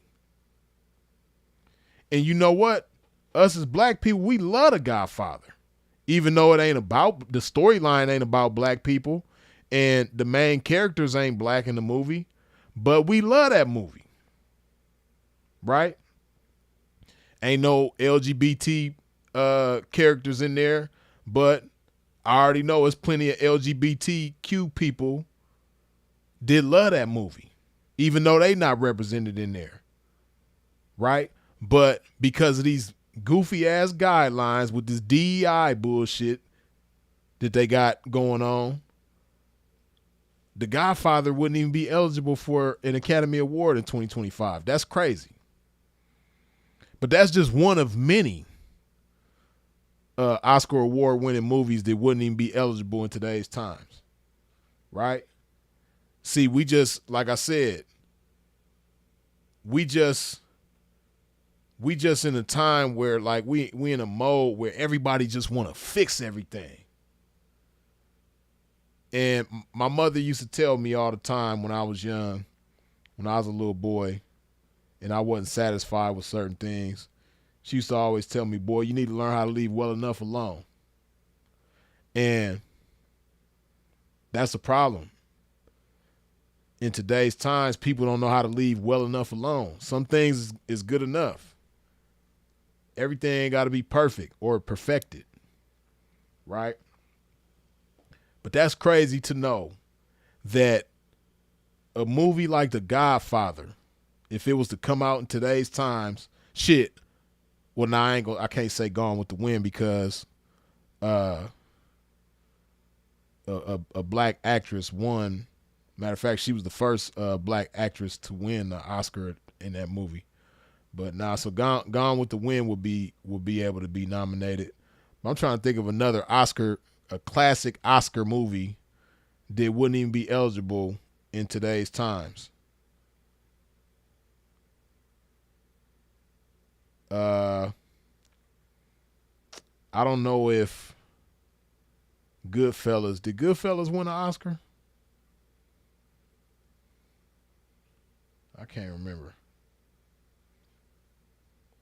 What's another classic ass movie, man, that wouldn't be eligible in today's times? That's crazy.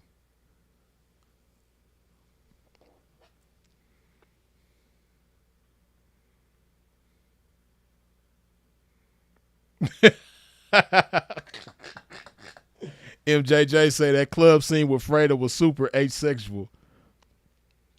When he was talking about the male dancers, Johnson. Yeah, I already know what you're talking about. They would have figured out a way to still not nominate that shit, though. They be like, nah, that don't count. Because it's not direct.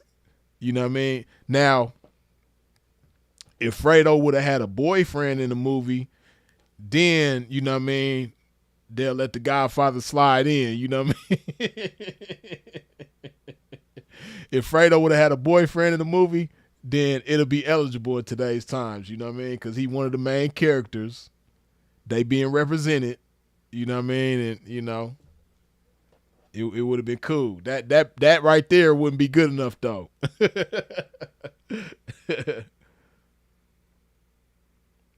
American Gangster, The Sopranos, Training Day. See, all of those have, minority characters represented, or the storyline is about minorities. See, for those of y'all who just came in, what I'm talking about is how, matter of fact, I'm going to pull that shit up. Let's just take a look at it.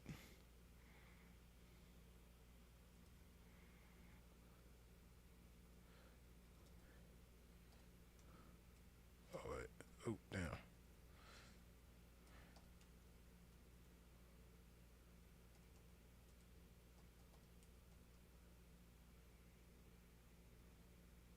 Oh, and excuse me, it's only for the best picture category. It's not for all Academy Awards. It's only for best picture because The Godfather did win best picture back when it came out.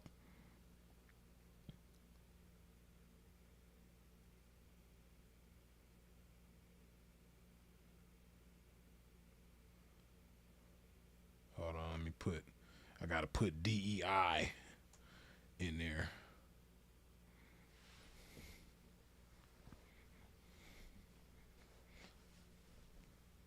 Okay, there it is right here.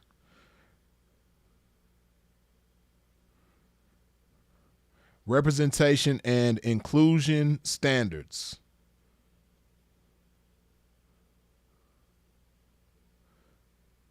The Academy of Motion Picture Arts and Science representation and inclusion standards for Oscars eligibility in the Best Picture category are designed to encourage equitable representation on and off screen to better reflect the diverse global population.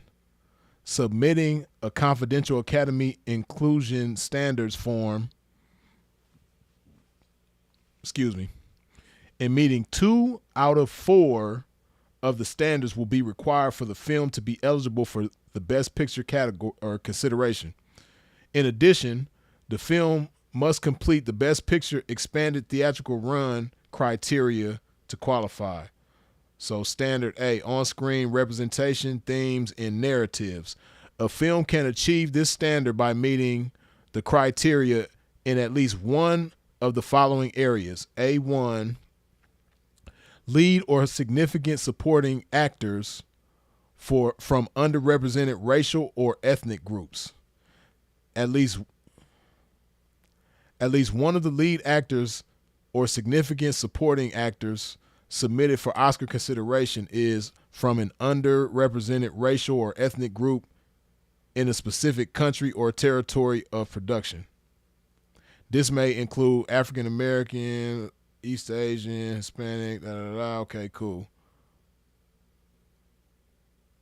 A2, general ensemble cast. At least 30% of all actors not submitted for Oscar consideration are from at least 2 underrepresented groups, which may include women, racial or ethnic group, LGBTQ, people with cognitive or physical disabilities, or who are deaf or hard of hearing. A3, main storyline / subject matter. The main storylines, theme, or narrative of the film is centered on an underrepresented group, women, racial ethnic group, LGBTQ, people with cognitive, basically people with disabilities. But you pretty much get the point though. Like this is mandatory in order to be nominated for the Best Picture. That's crazy. Because again, if you go back in history, it's plenty of let me see.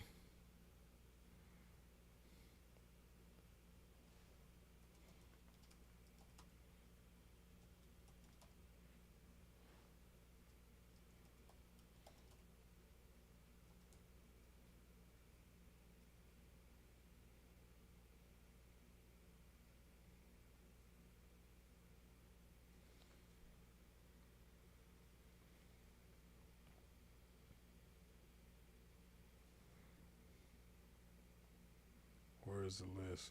Winners.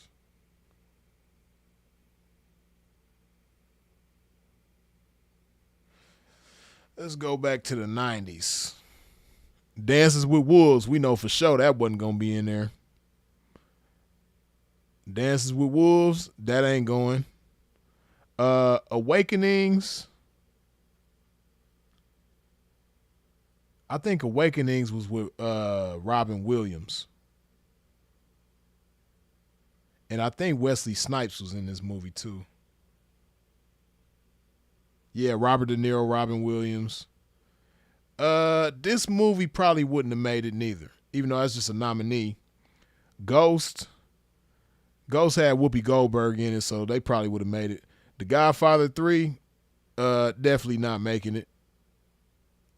Goodfellas was nominated, but it didn't win. Goodfellas, definitely not. So out of all of these movies, if all these movies came out in 2025, really only Ghost will probably probably be eligible to be nominated because Whoopi Goldberg was a main character and she's black. So, yeah, okay, 1991, Silence of the Lambs. Even though Wild Bill was kind of, Silence of the Lambs probably wouldn't make it. Beauty and the Beast. If they consider beasts to be part of a minority or underrepresented group, because it ain't a lot of beasts in movies, you know what I mean? Like if you look at movies nowadays, how many movies you done seen lately with a beast in it? So Beauty and the Beast, they probably would have had a good argument, you know what I mean? Like we got a beast in the movie. Ain't what other movies you done seen lately with a beast in it? Bugsy, that was a good movie, but Bugsy wouldn't be eligible for sure. JFK, no. The Prince of Ties, I can't remember that movie. Who was in that?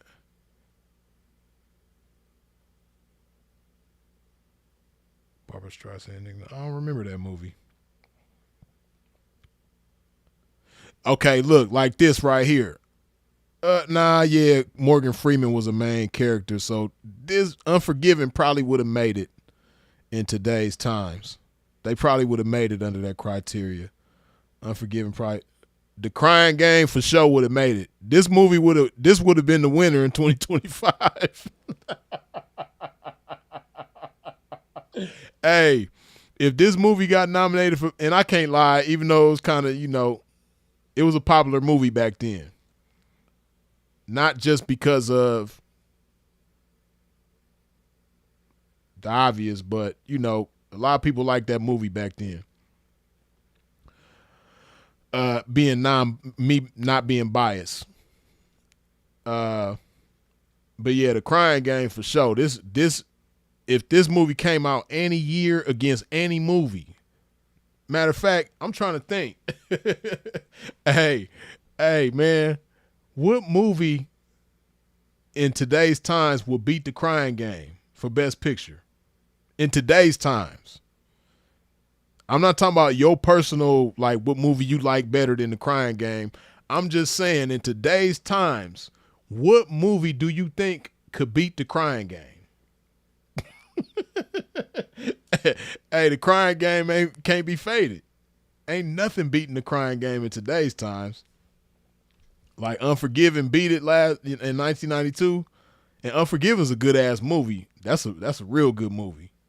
You know what I mean? Like when I see Clint Eastwood, I think about my Uncle Junior, man, 'cause rest in peace, because me and my Uncle Junior, that's all we used to do. We used to sit up and watch Clint Eastwood movies all day.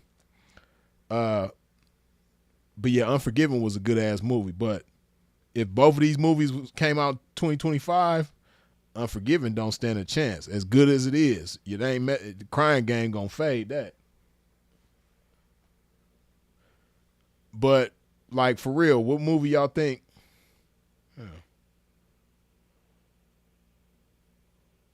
What movie y'all think could beat the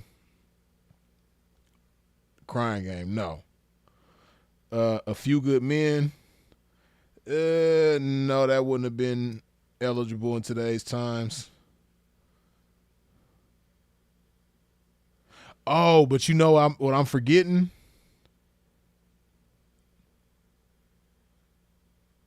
Underrepresented groups may include women. That's crazy. So women are an underrepresented group, but men are not. That's wild.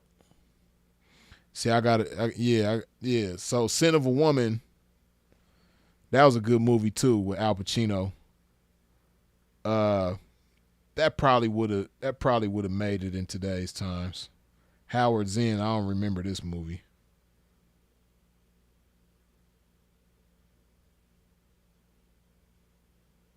Yeah, I don't remember this movie.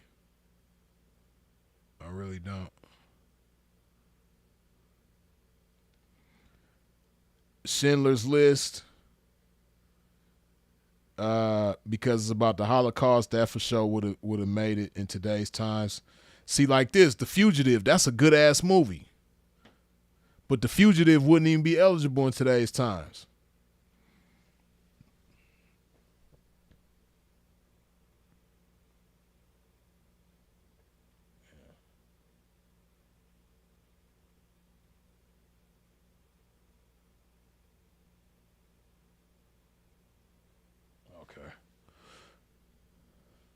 Okay. Hey, correct vision, you stupid. Hey, Brokeback Mountain gonna win by a landslide today's time. That's gonna kill everything.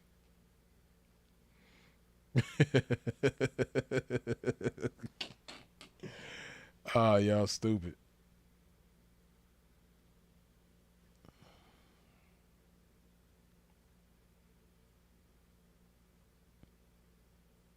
Sinners was trash though.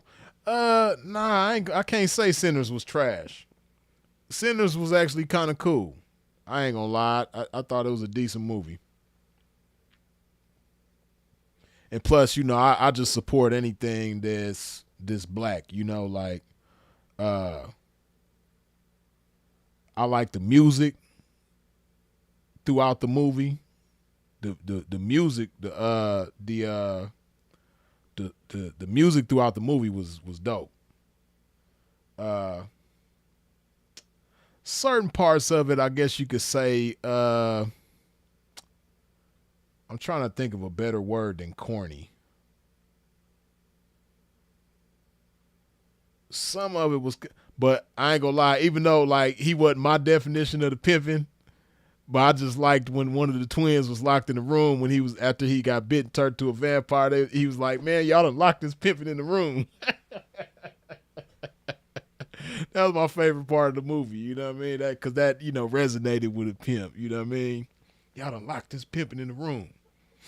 But nah, Sinners was cool.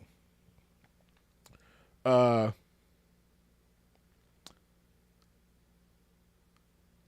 Sinners was cool. Like I said. And then I just like me, I like movies with like old storylines like that. Yeah, it was cool.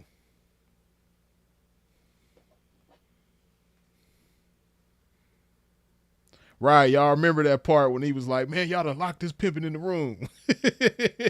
Y'all remember that part. Hey, correct vision. Yeah, see, that was your favorite. Hey, that made the movie worthwhile right there. You know what I mean? Plus, he had some cool little game. You know what I mean? She was setting that thing out there for him. You know what I mean? She's gonna get in this issue and shit like that. Yeah, you know, it was cool.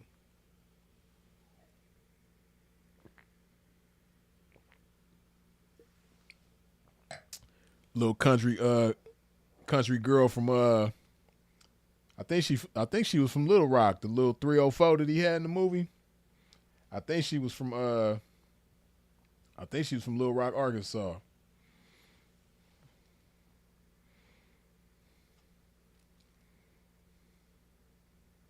They passed the trick off his game.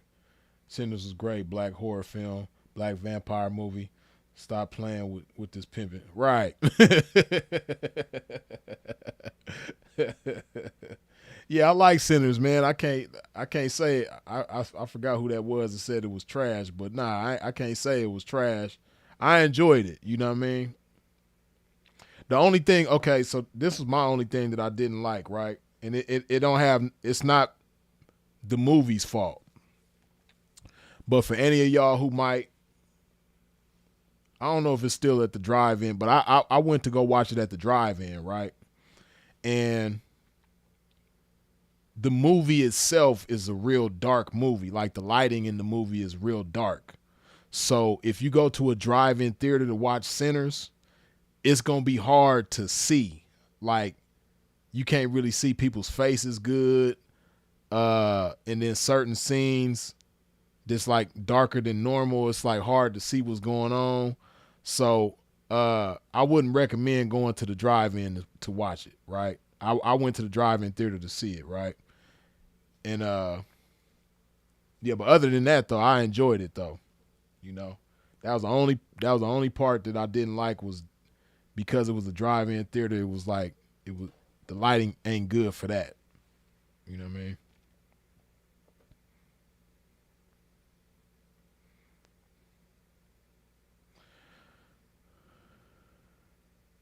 Yeah, Sepulveda the Prince, man. It's this app that I'm using, man. I got to figure out what's going on with this shit because it keep on doing that to me. It'll it'll freeze my screen. But if the screen freeze up on you, man, y'all already know you just got to go out and come right back in.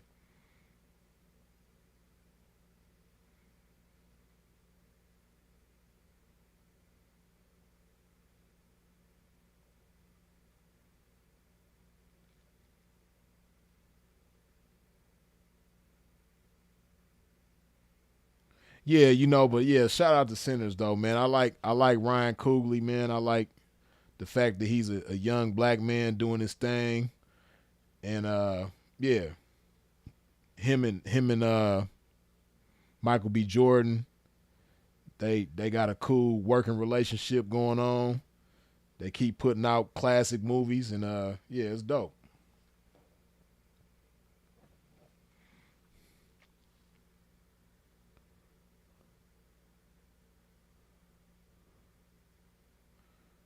Puggy Pug say, Freeze, you becoming my favorite with this YouTube shit. I'm square as F. I run a business, ain't never been a P, but I learned some from every piece of content. 100. I appreciate you, man. Yeah, man. You ain't got to be the pimping to gain something and learn something over here. You dig? At the end of the day, the pimps are people too. You dig? And we got a lot of life experience, man. This unconventional, so it's something to be gained from it. You dig? So I'm glad you can appreciate the content. You dig?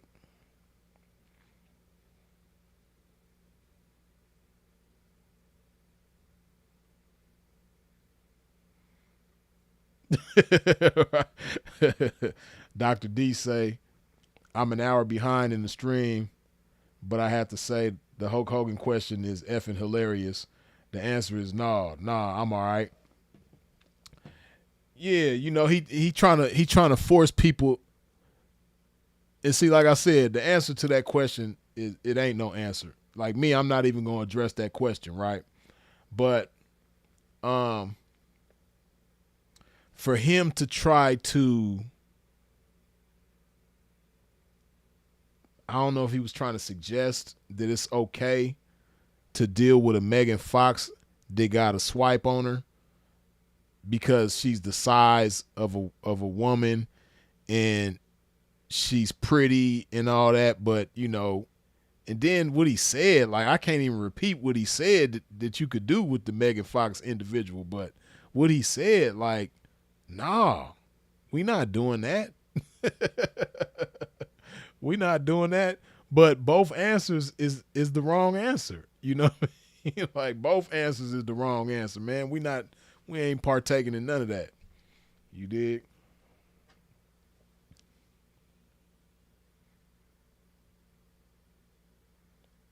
Right, we only human in a super pimp form. You dig?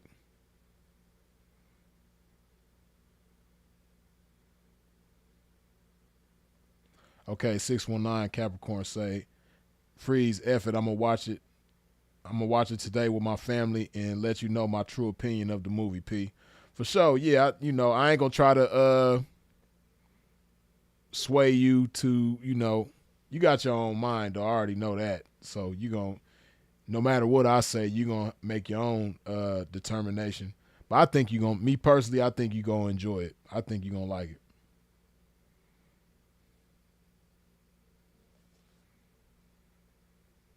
Motor Culture says, I seen an African horror movie about African American slavery. Scared the ish out of me. Africans is cold-blooded about their depiction of slavery in America. What's the name of the movie? Or do you remember?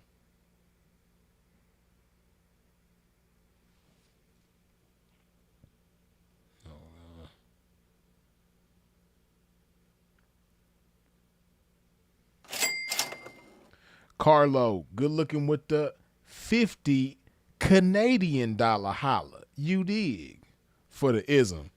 Carlo, I appreciate you coming through with the Canadian connection. You dig? Brother Bill, as always, good looking with the $2 holla. In the words of Sinful to P, a whole bunch of ones beat a whole bunch of nuns, you dig? Glory to God for this game. Long live Philip Brandon Gilmore. Blessings, y'all. Appreciate you, Bill. Yeah, Bill, man, after this live is over with, man, I'm taking my ass straight to the gym. We doing hamstrings. We got hamstrings on the menu. And we got back on the menu. You know what I mean? We doing a whole lot of pull-ups, a whole lot of seated rows, a whole lot of rear delts. You dig? What else we doing? We probably gonna throw some bent over rows on the menu as well. You dig? Whole lot of leg curls. Yeah, man, we gonna have a good one today. It's going to be a good one today, man. Whole lot of behind the neck pull-ups, whole lot of in front pull-ups, whole lot of chin-ups. Yeah, man, we going to get it in today, man. Yeah. It's still early, too. It's only 11 o'clock. So it's probably going to be afternoon time by the time I hit this gym today, man. Yeah, it's going to be a good one, man.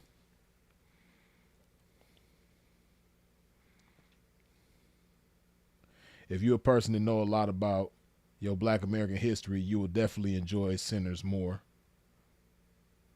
Yeah. It's a lot of meaning in the movie as well. I will say that for sure. Like if you think about the whole relation, not to tell the movie to people who haven't seen it yet, but for those of y'all who've seen previews of it, you probably see how it's a young man that is the son of a preacher. And, you know, he goes off and, you know, veers. He's like the prodigal son, basically. You know, it's a lot of meaning behind that and the whole musical thing. Like, it's a dope ass. Yeah, as I'm thinking about it, man, yeah, the storyline was the shit. They put that together. Freeze, did you ever speak about the Shannon Sharpe situation? Are you talking about the most recent things going on with Shannon Sharpe? No. Aside from, you know, when the news about the lawsuit first broke a few months ago, no, I haven't spoken about it lately. But I'll probably will save that for another episode. I ain't gonna speak on it on this one. But damn. This shit keep on tripping again, y'all. If the live freezes up on you or anything like that, just go out and come right back in. Devin Knox, peace to you. Appreciate you. Yeah, exposing the truth. Nah, I ain't spoke on it. I probably will do it in the very, very near future, though. Yeah, I'll do that in the very near future.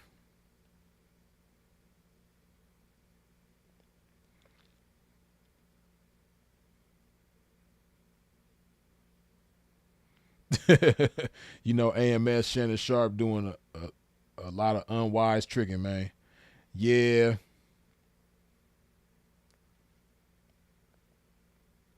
I ain't gonna get too far off into it, but this most recent lawsuit, man, it's I just don't like these times that we in, man. How a bitch could just like slap somebody with a lawsuit because she don't like what they did or she don't like what they said or she just don't like the individual, period. You know, and I watched the lead attorney. Shout out to the lead attorney. If you ain't subscribed to the lead attorney, you should be subscribed to him because he drops a lot of game on there from a lawyer's perspective, right? But the lead attorney broke down the situation with the lawsuit with the chick that was at the Usher concert that Shannon Sharpe and Ocho Cinco spoke on, right?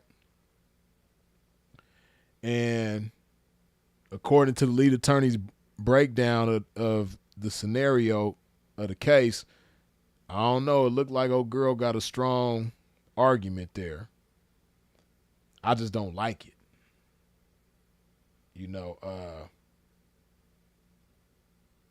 but man, she probably gonna get broke off too. She ain't gonna get no damn 20 million, but you know, that's how they do it. They, you know, they take it to the roof. Shannon Sharpe gonna try to take it to the basement, and then they gonna meet in the living room somewhere with it. You dig?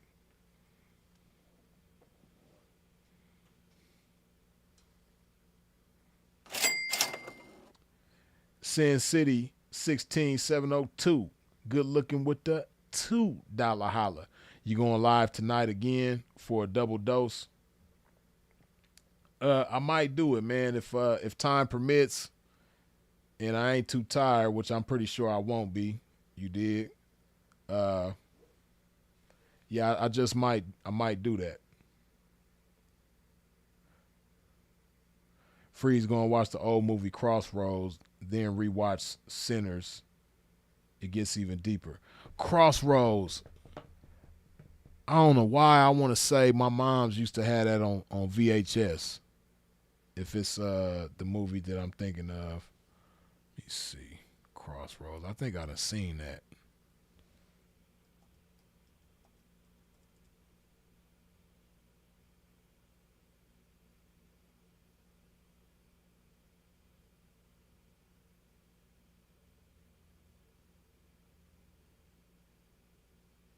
Oh no.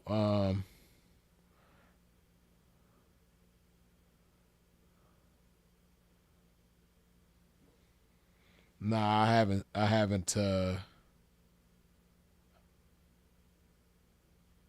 don't think I've seen this movie. But looking at the cast, it looked like a good one though. Might have to check it on out.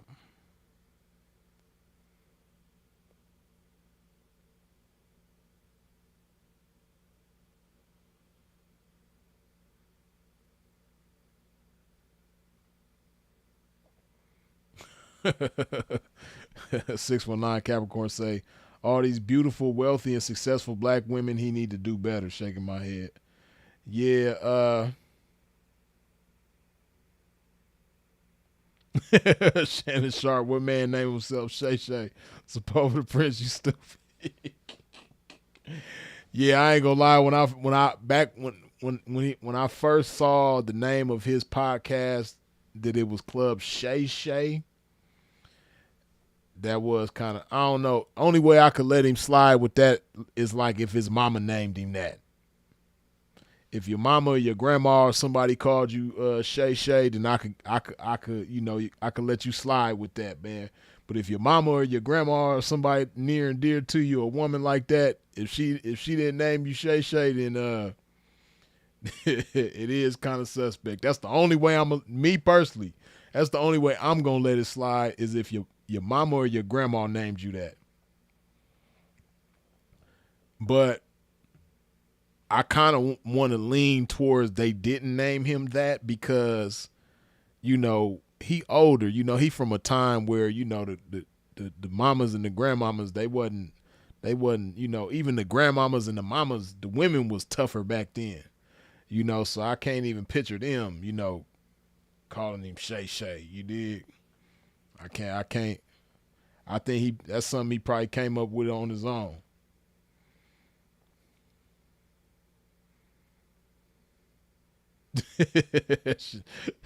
Y'all crazy. Y'all going in on him now. James Hudson, what's up with it, man? LBC in the building, man.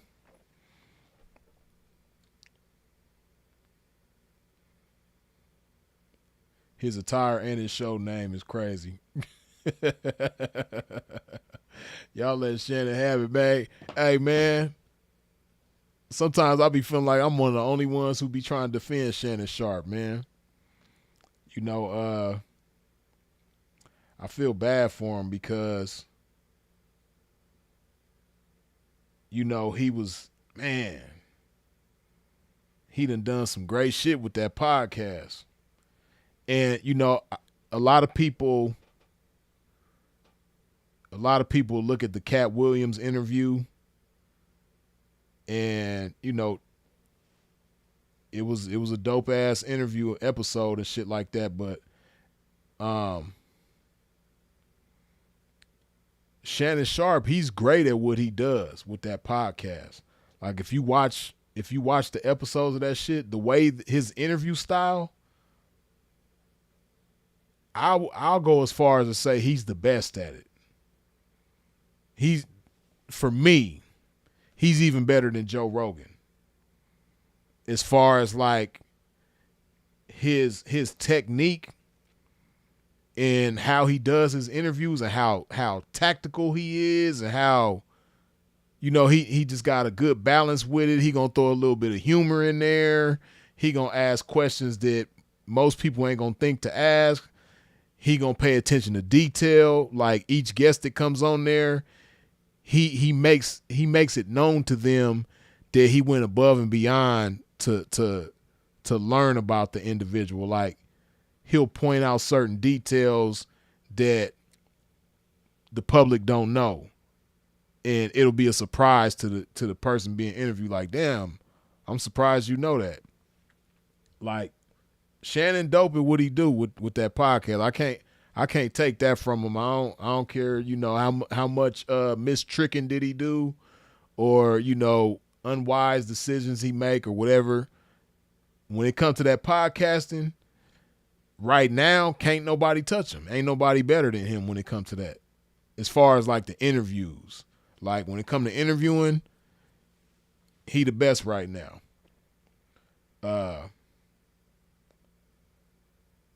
But I hate what's going on with him, man, because, you know, it's bigger than him. You know, successful black men just got a target on their back right now, man. It's like whoever they feel like taking down get took down. And it's like you can't even be yourself. You got to walk on eggshells. That's just like he did something that so many people have done. He did a review on a video that I'm pretty sure everybody else was talking about with Usher and the woman at the concert. And I didn't see the review that him and Ocho did, but I guess they said something about her husband, you know, filling out some divorce papers because of the way she was interacting with Usher at the concert. Then come to find out she ain't married, so now she got the defamation case going on. It, you know, they was just doing their job. They wasn't trying to like destroy the woman's life and all this old type of shit. And she probably liked that's the cold part about it. She probably liked the fact that she got all that attention from that shit. But yeah, it's just I hate to see that, man, because, you know, he obviously ain't the first, and he definitely ain't gonna be the last, man. So yeah, it's all bad, man. He would have made more if he didn't work for ESPN. Yeah.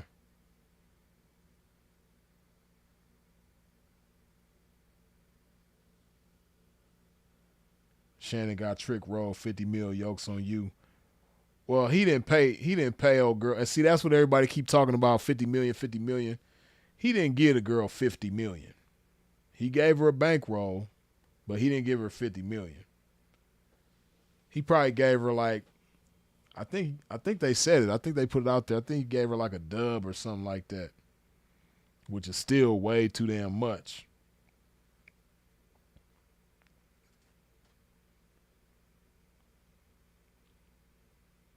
But, you know,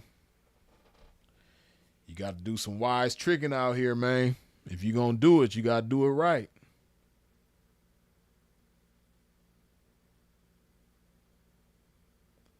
And see,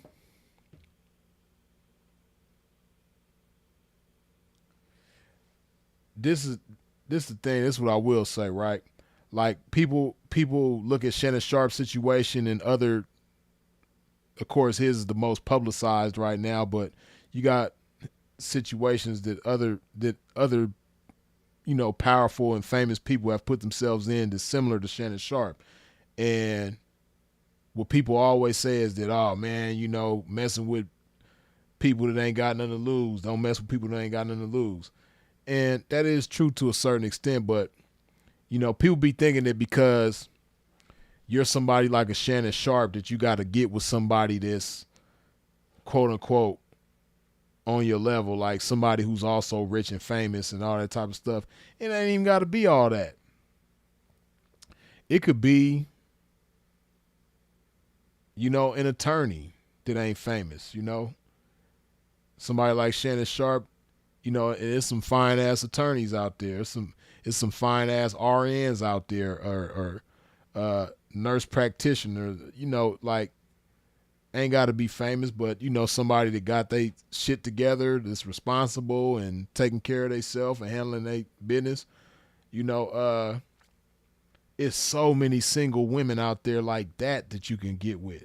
This attractive, that are respectful, classy, they got something to lose, even though they might not have as much to lose as you. Because see, it's deeper than just having something to lose, right? It's when you have something to lose, you appreciate what people earn.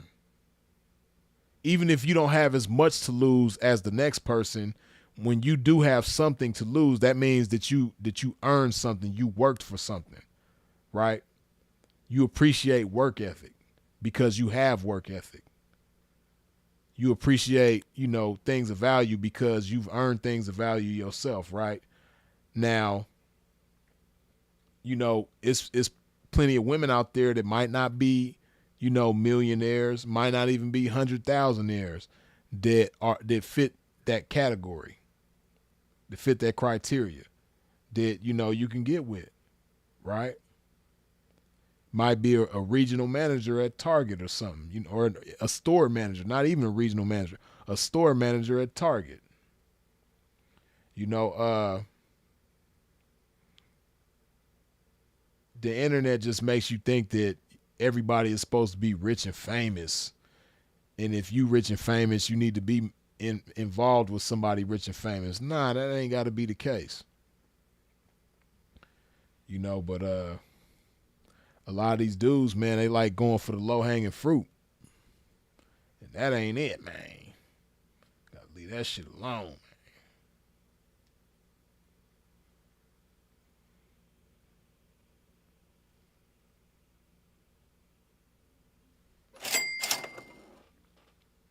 Magic Chris, as always, good looking with the $2 holla. Freeze, you think he should have fought or settled? I don't know, man. It's easy to say one or the other, but it's always more than meets the eye. And I'm pretty sure that he settled for a reason. I'm pretty sure that it wasn't some, spur of the moment, spontaneous decision. I'm pretty sure he sat and thought about it and consulted with his lawyers and, all things considered, decided to go that route. So I can't really say that, yeah, he should have fought. I mean, it seems like he could have fought it and beat it, but I thought he was gonna fight because when Tony Busby didn't show up to that first court appearance, I thought it was looking good for Shannon. That's how it appeared to me. When the lawyer didn't show up to the first court case, I was like, okay, he might, because they were saying how the judge was looking, upset about that. The judge was upset about the fact that, old girl's attorney, Tony Busterby, didn't show up. You know what I mean? So, but then something must have took place in between then and him settling that made him settle. She probably had some other shit, she probably had something else up her sleeve that came out, and he was like, ah, man, I can't fight that one.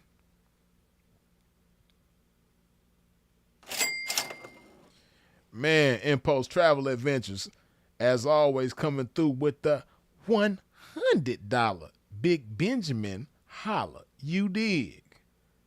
Yeah, man. Glory to the game. Long live Sinful to P. Yeah, man. If Post Travel Adventures making the game look good. As always, you dig?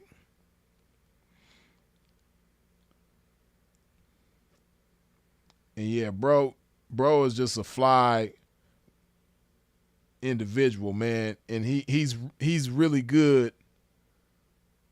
I don't know if he gives himself enough credit, and I don't know if anybody else give him enough credit, because I don't know if he really promote himself like that. But he's good with the visuals and things like that, man. So if you just want some motivational and inspirational content, man, go on over there to Impulse Travel Adventures and subscribe to him. Check him out. You dig?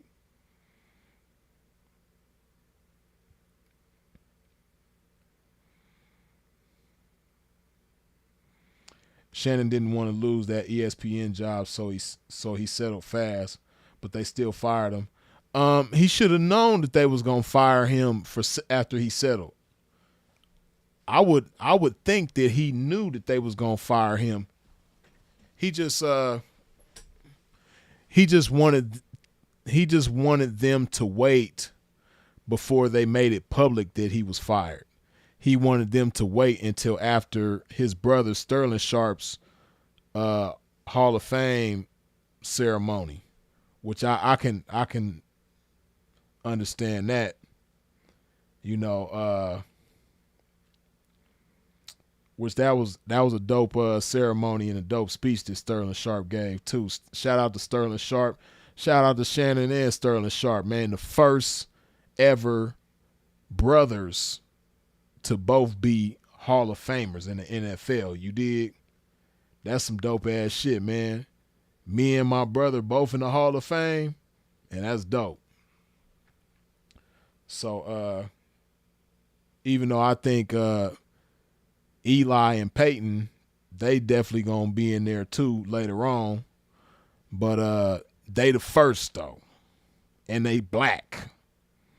The first brothers in the Hall of Fame, and they black. You dig? But shout out to Eli and Peyton as well, though. You know what I mean? Because they definitely some beasts, too. And they definitely going to both be in the Hall of Fame for sure. But shout out to Sterling and Shannon, though. You dig? But I you know, that's what it was, though. Shannon I think he knew that he was going to be fired. He knew they was going to let him go. He just wanted them to wait until Monday, till tomorrow, to make the announcement. But yeah, man, he knew they was going to cut him loose. He knew that.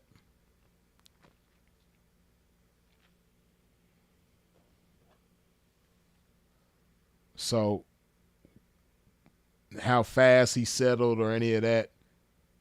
See, now, if Shannon was thinking, instead of leaving it up to ESPN, he would have tried to get a continuance on the situation or try to prolong it some type of way to make the settlement after his brother's Hall of Fame ceremony. That way, you know, it wouldn't have overlapped the way that it ended up doing now. You know what I mean? He probably should have thought about it like, damn, my brother getting inducted to the Hall of Fame coming up.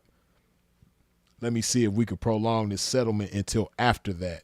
Then ESPN gonna fire me and all of that shit, but it's gonna be after the ceremony, so you know it won't take away from it. But you know, even though it happened the way that it did, I don't think it took away from Sterling's thing, man, because you know the people that matter, that's really all that matter, man. You know, all the people that got the slander and all that type of shit, that shit don't even matter, man. People like myself, you know, that even though I was a 49ers fan, hey, man, Sterling Sharpe was the shit. Before he got hurt, you know, of course, after he got hurt and he wasn't the same, everybody, and at the same time of him getting hurt, Shannon's career excelled. But how Shannon always be saying that, you know, he's the second best football player in the family. And Sterling Sharpe said that, he was like, and I agree with you. That's a fact. That's the truth. Anybody who keep it 100 agrees with that statement. Like Sterling Sharpe was the shit. So,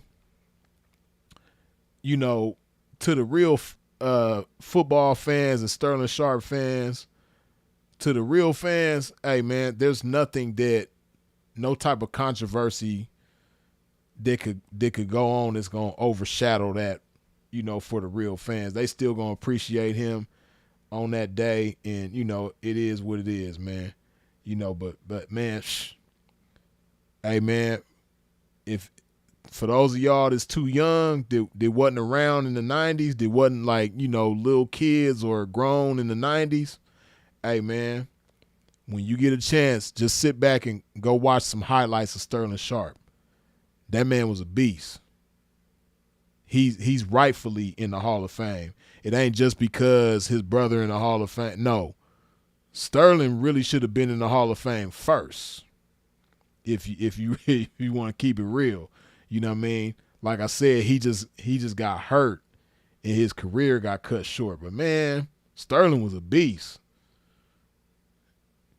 For real though. And I ain't even no Green Bay Packers fan. I'm a Niners fan all day, you dig?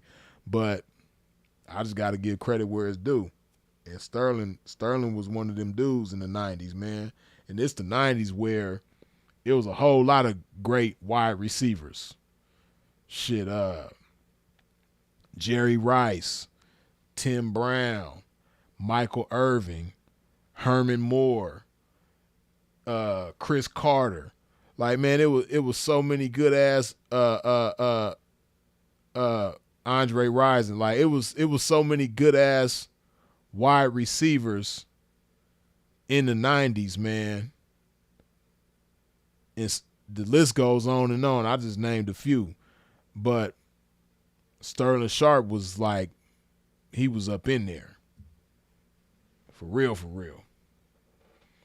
Like, the 90s wasn't no punk, man. Like, the 90s was really the best of everything, man. Like, I'm so glad I grew up in the 90s, man. We had the best music. We had the best movies. We had, man, the best everything. The best NFL, the best NBA, the best Major League Baseball. Man, the 90s was just the shit in every way that you could think of, man. The 90s was the shit. Like, it's like the 90s was the peak of everything. Boxing, like the list goes on and on, man. Like the best boxing. I wasn't even no golf fan, but we had the best golf years too. Like everything, you know what I mean? Tiger Woods came around and he made black people golf fans. We was watching golf because of Tiger Woods. You know what I mean? Like Tiger Woods came in the 90s. You did? And the 90s was just the shit. In every kind of way that you could think of, you name it, the 90s was the shit. And like Sepulveda the Prince say, especially for LA, we was the shit. You know what I mean? Like LA culture was just the shit, man. We had, yeah, but just the 90s period everywhere. You know what I mean? Really, the 90s was the shit.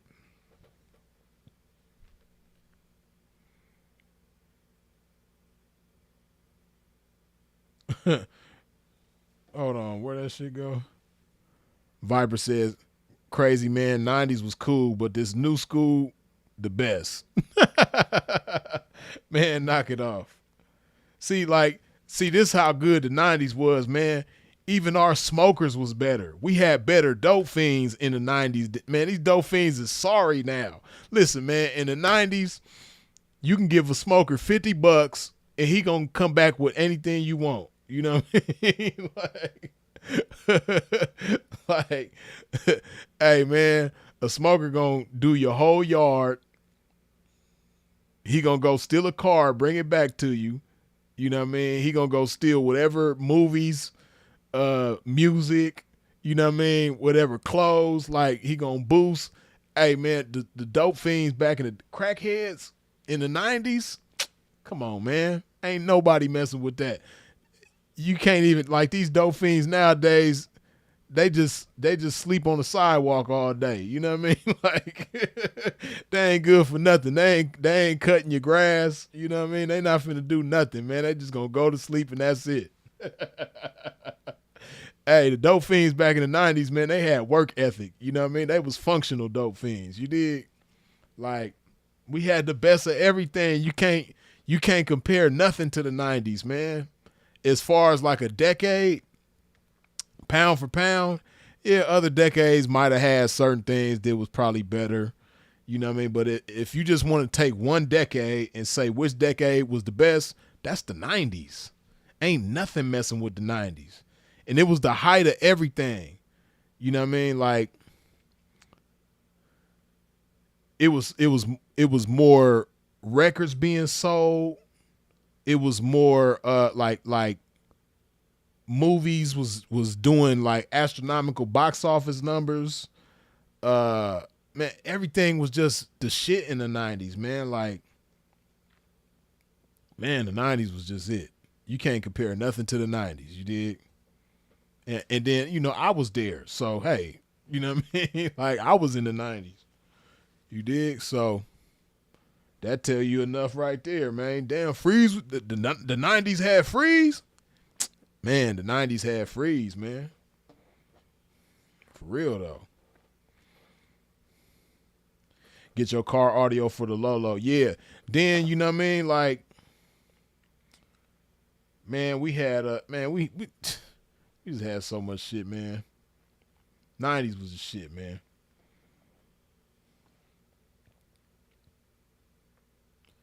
Junkies too depressed nowadays. And you know, junkies was depressed back then too, but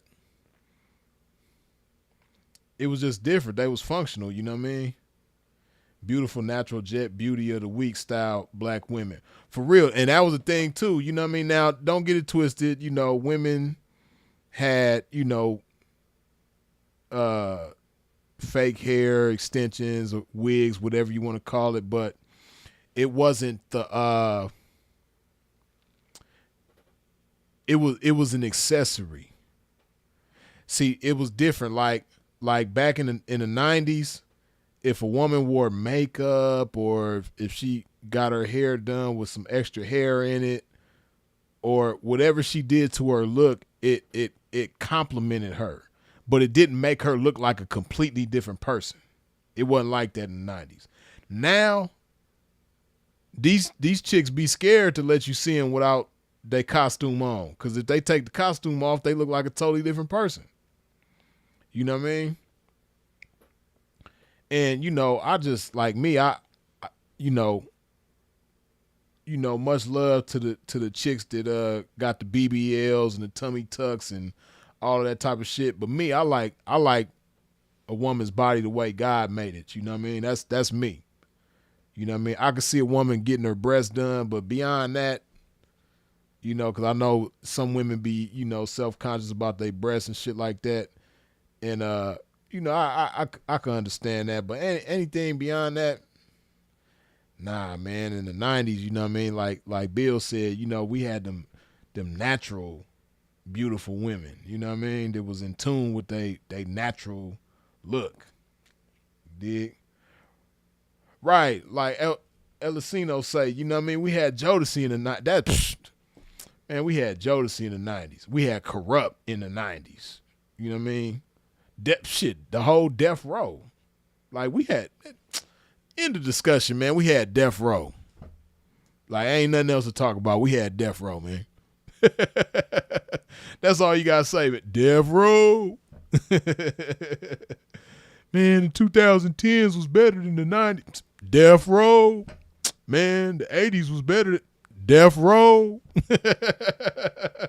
You know what I mean? That's what I'm going to say from now on, man. Anytime somebody try to say, man, today's times was the best. Death Row. We had Death Row. We had Tupac. You know what I mean? The 90s, man. We had Boys in the Hood, Poetic Justice, Men's in Society, New Jack City, Juice. Man, everything, Spike Lee, everything, John Singleton. even the sucker ass Hughes brothers, you know what I mean, was making some classics. Like any of them movies from them, man, like, man, come on, man. Right. Wu-Tang is forever. Wu-Tang is for the children. You dig? Oh, and then like, man, like as far as like personality, just picture this, right? How we got social media now and how like so much shit be going viral, like different little sound bites and clips and funny things. Hey man, do you know how much shit would have been off the chain viral if we had social media in the 90s?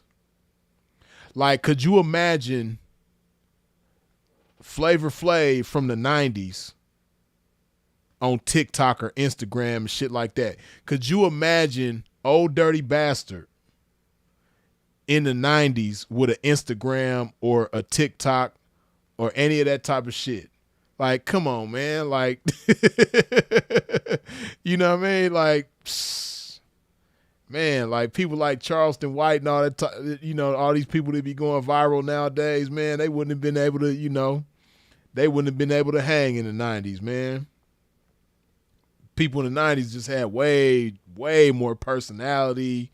You know what I mean? You know, these times, see, that's why these times can't compare, because everybody's so sensitive. You can't even be who you want to be. You can't talk the way you want to talk. Man, in the 90s, we was talking the way we wanted to talk. You know what I mean? Wasn't all these stupid ass acronyms and all this, you know, people actually knew how to read and write and spell back then. You know, like, wasn't no chat GPT that could create a sense of humor for your ass like it is now. You know what I mean? Like, if you ain't funny, you could go to chat GPT to you know, create a sense of humor for yourself. You know, if you ain't got no personality, Chat GPT could create you a personality and all this. We ain't need none of that shit. You know what I mean? Man, the 90s, man. The 90s was the shit, man. Like, can't nothing mess with the 90s.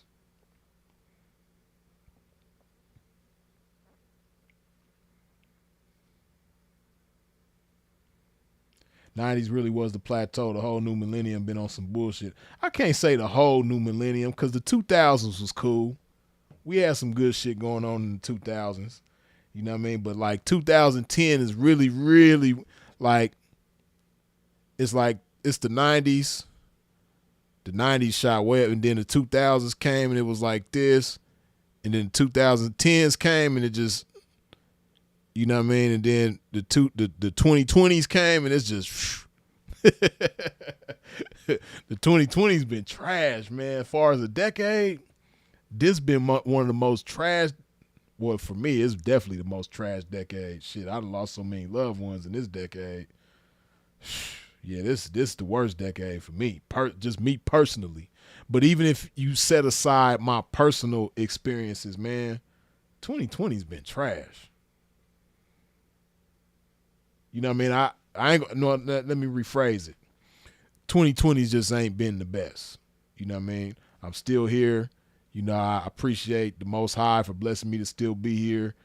Yeah, so I can't say it's just trash. You know, like anytime above ground, breathing, inhaling and exhaling and all of that. You know what I mean?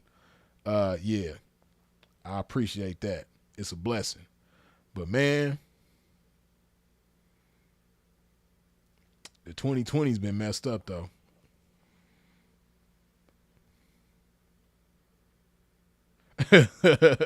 Elicino say 90s we had squabbles and gunplay. Hey, it's real. It's funny because even the shift with that, right? Because back in the days it was just squabbles. You know what I mean? And then it kind of like evolved, and you know, like you said, in the 90s we had squabbles and gunplay. Now they just got gunplay. You know what I mean? If you do got squabbles, you got to have gunplay too. You might as well just cut to the chase with the gunplay, because the ones who don't have squabbles, you know, they can't take a loss. At least back in the days, we could take a loss. You know what I mean? We'll get them up again and again and again. Like I was talking about not too long ago when I was live, man, I was one of them little kids. I ain't like to lose. You know what I mean? So, like I said, it was one little kid in the projects, man. Little Mexican boy. He was smaller than me too, man. He used to get the best of me every time, man. But me and him must have had like 20 fights though, because I just couldn't take no L, man. But we especially like that I could say about LA for sure. LA in the 90s, you had to have some squabbles for sure. We was fighting back then. LA County, Southern California, we was fighting. We was fighting. For sure. You know what I mean? Plenty of rumbles going on, school riots. See, we wasn't shooting up schools back then. We'd have school riots though back then. I ain't even heard about no school riots. Is that even a thing anymore? We used to have riots back then. The whole school be rumbling. You know what I mean? Or a bunch of students from this school go to the school on the other side of town and we rioting like that. You know what I mean? Like we used to do shit like that. But shooting up the school, we wasn't doing that. You know what I mean? That the end of the 90s is when Columbine happened. That was like 99. But before that shit, man, we didn't even think like that. We was rumbling. We was having school riots. I ain't even heard of a school riot in today's time. I don't even know if they still do that shit no more. Schwins, nigga. Huffy. Monster Cody. Yeah, we had Schwins. We had Huffies. You know what I mean? We had GT Dinos, Diamondbacks. You dig? Right. Fighting in schools, malls, swap meets, movies. Yeah, man, hey, Supposed the Prince. See, when you said that, I just started having a bunch of different flashbacks of different scenes of, different rumbles going on, man.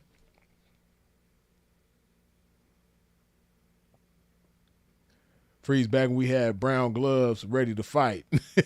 For real. Correct vision for sure. Yeah, man, And you couldn't be scary because like me, I was the type of friend, like if we out together somewhere and you run, when we get back to the block, you finna get your ass whooped.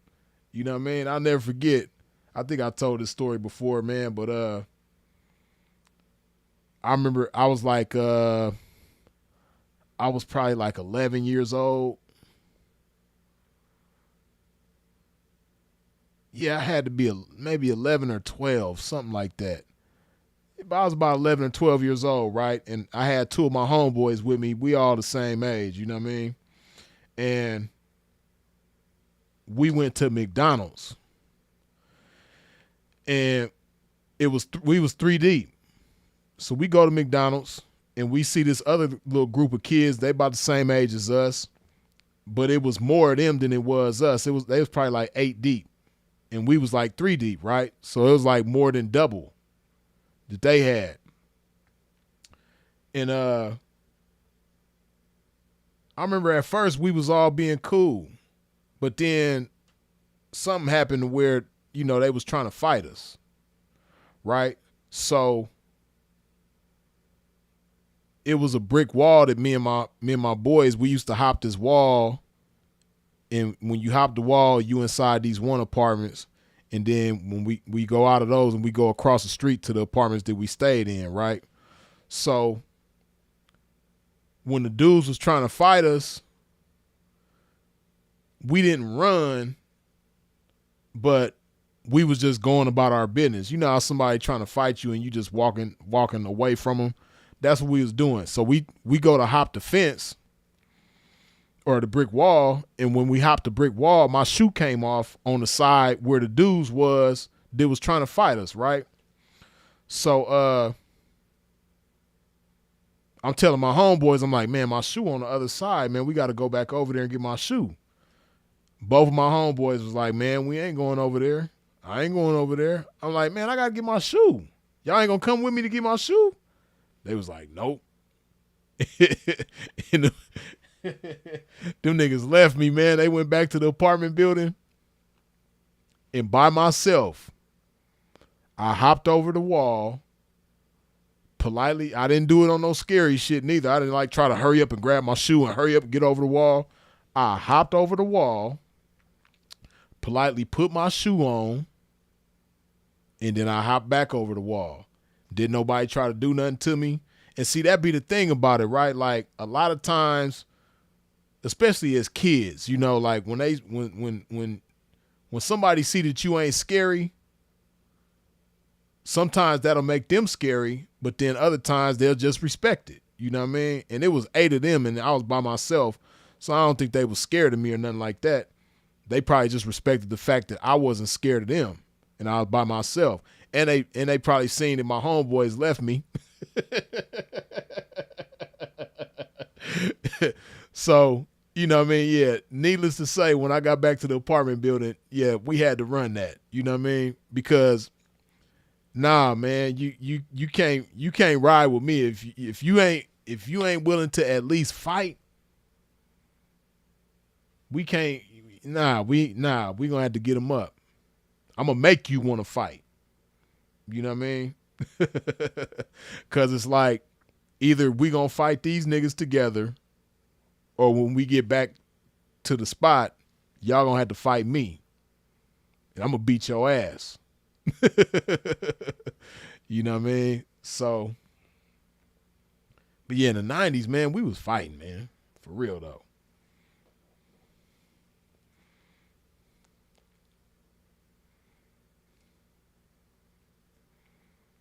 Motor Culture says, times have changed. The other day, I saw a post of a drone flying in the air delivering mail. What the F? like some type of Jetson shit. And robots delivering food to your house. Yeah, that's real. They got them little, I forget what they call, but them little carts. It's like a little, yeah. But yeah, basically they got robots delivering food now. They got cars driving themselves. You know, they got all these jobs laying people off. Who was that? I think it was Microsoft. Microsoft laid off like 9,000 people. The federal government laid off like 1,300 people. Oh, y'all seen that shit? Hey, Trump is something else, right? Trump he fired it was a woman that keeps the statistics for the workplace, right?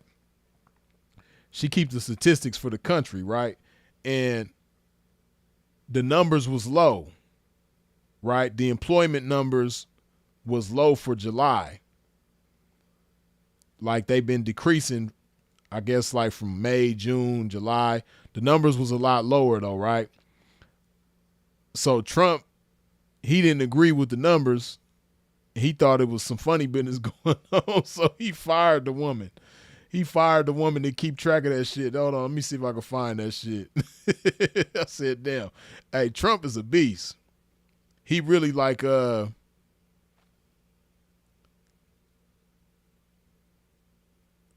he like Pablo Escobar in a lot of ways. He gangster as hell, you know what I mean? Like if Trump had it his way, when people make mistakes, he probably would put them in front of the firing squad.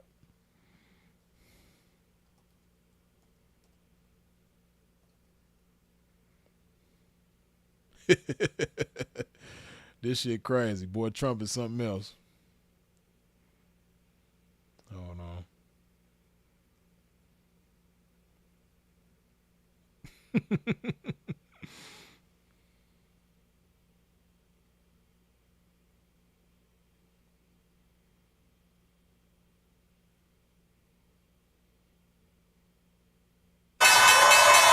A red day on Wall Street after President Trump did what he's famous for, firing people. This time, the head of labor statistic, Erica McIntyre, who Mr. Trump says, without evidence, isn't reporting accurate numbers. McIntyre not commenting. After the Labor Department reported fewer jobs than expected were added in July, while also revising down by 258,000 the number of jobs created in June and May. On Truth Social, Mr. Trump posting, "We need accurate jobs numbers. I have directed my team to fire this Biden political appointee immediately." So it's still Biden's fault. Because the numbers that she reported was lower than what he wanted them to be. It's Biden's fault. Hey, y'all can say what y'all want about Trump, but he the most gangster president that it ever was, man. It ain't never been a president more gangster than Trump, man. Trump is a straight gangster, man. Insisting the economy is booming under Trump. The president, who had praised previous jobs reports from the same commissioner. You look at the numbers today, the numbers were unbelievable. The numbers were incredible.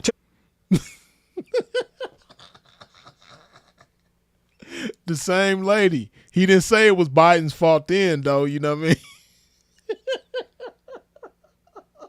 mean? Those are unbelievable. They're incredible. You know what I mean? That's because of him. But when the numbers is off, it's because of Biden. Like, Biden put this bitch up in here, man. Get her up out of here. Hey, Trump is a straight gangster, man. Day offering this. I believe the numbers were phony, just like they were before the election, and there were other times. So you know what I did? I fired her. The weaker jobs report comes as the Trump administration announced a baseline 10% tariff for much of the world. Right, and see, Trump ain't thinking about that, right? Like, it's a lot of shit that's factoring into this job shit. Like, the tariffs, the tariffs is making it hard on businesses, especially small businesses. And then, shit like a lot of businesses is leaving California because Gavin Newsom and them, they came with that shit where fast food restaurants got a minimum wage of, I think it's like $20 an hour for fast food in particular, right? But, the fast food restaurants, they can't sustain that. So a lot of businesses done left California and are leaving California. So it's but that's just a couple of examples of why the job situation is all bad. But Trump don't give a damn. He like, bitch, you putting these fake ass numbers out there. Trump over there doing the Nino Brown. Cancel that bitch. Oh, man. And higher for some countries, Canada and Switzerland. Many economists believe the tariffs will fuel inflation, slow the economy, and cost jobs. The administration argues they will create more jobs. In San Antonio, Swiss chocolate shop owner Matthew Willis says the tariffs are already forcing him to raise prices. My least expensive chocolate bar is $11, and it used to be $9. So it went up just under 20% already to account for it. Tom joins us live. Tom, I know you have some more reporting about pressure from President Trump today on the Fed.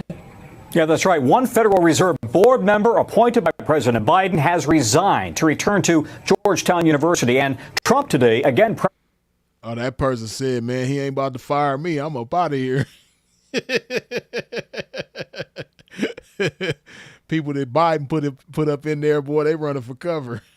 Chair Jay Powell to cut interest rates, posting that Powell should be put out to pasture. Tom?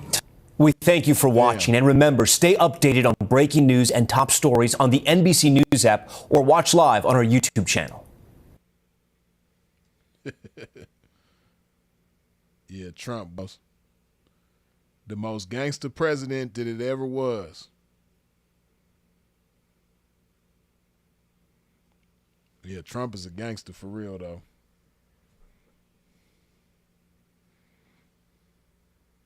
Super Gang, what up?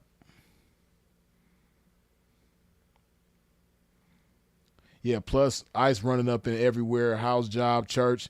Yeah, see, that's the thing, too. That ain't, see it, like I said, there's so many things that factor in like, damn. This connection tripping again, which y'all already know. If damn. Okay. Yeah, if the live freezes on you, you just gotta close it out and come back in. But like you said, Sepova the Prince, see, they are deporting a lot of people that do jobs that a lot of people don't want to do. Like a lot of the people that's getting deported, the jobs that they do are necessary jobs, and they're jobs that a lot of,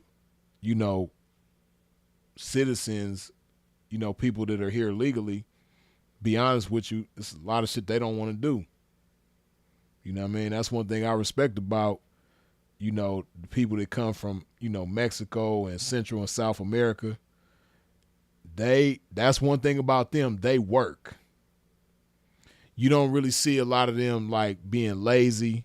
And I know that the media, see, I'm from California, so I know for real, right? And then I live in Arizona too, but I'll just speak for California, right? Because, that's where I spend most of my life. But in California, they'll try to make it seem like a lot of the illegals that's coming over is criminals and all that. That's bullshit. Anybody who know like California for real, hey, them people come over here and they work. That's the first thing they're going to do is get some kind of job, and the job that they get might not even pay a whole lot of money, but they put their efforts together, they come together, they make shit happen. You might have a whole bunch of people living in one, small apartment or small house, and, they work together. They'll buy this house over here, and then, they'll work together and buy another house, and before you know it, everybody got their own shit. Like, them people work. Then they send money back to whatever country they from, whether they from Central America, Mexico, South America. They'll come over here and work, and they'll send money back to their country. But the bottom line is they not just coming over here, committing crimes and doing all. Of course, you're going to have some, but that's the minority. That is not the majority of, people that come over. You dig? Like, if you just watch the news, where they picking up all these people? They getting them from where they work at. So, yeah.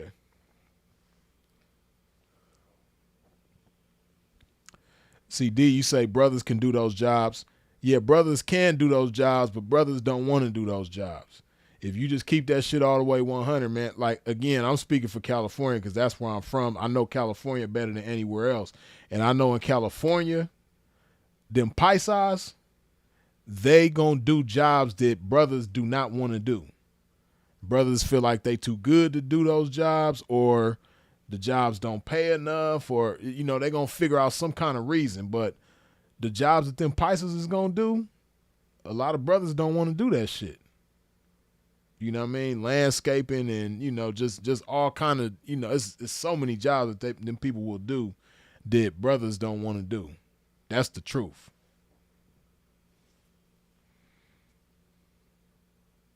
Damn, that shit tripping.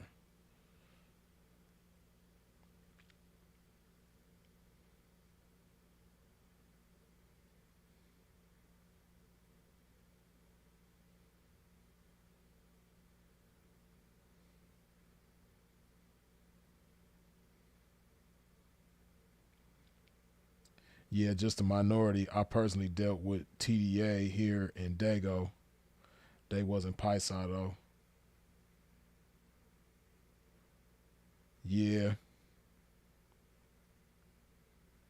Brothers, we did those jobs in the past. Yeah, but see, that's way in the past though. Like way in the past. See, what you got to keep in mind is like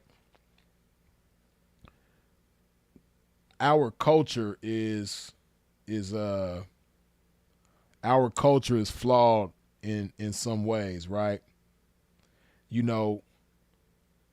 Back in the days, brothers wanted to, work and do honest work and make an honest living and all that type of shit.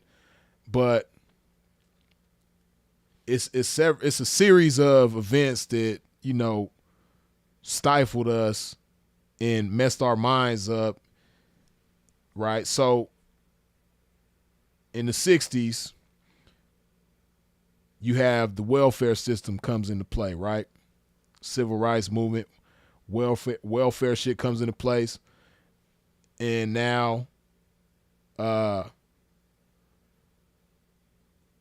lot of jobs are not available like before the 60s, from the 50s on back.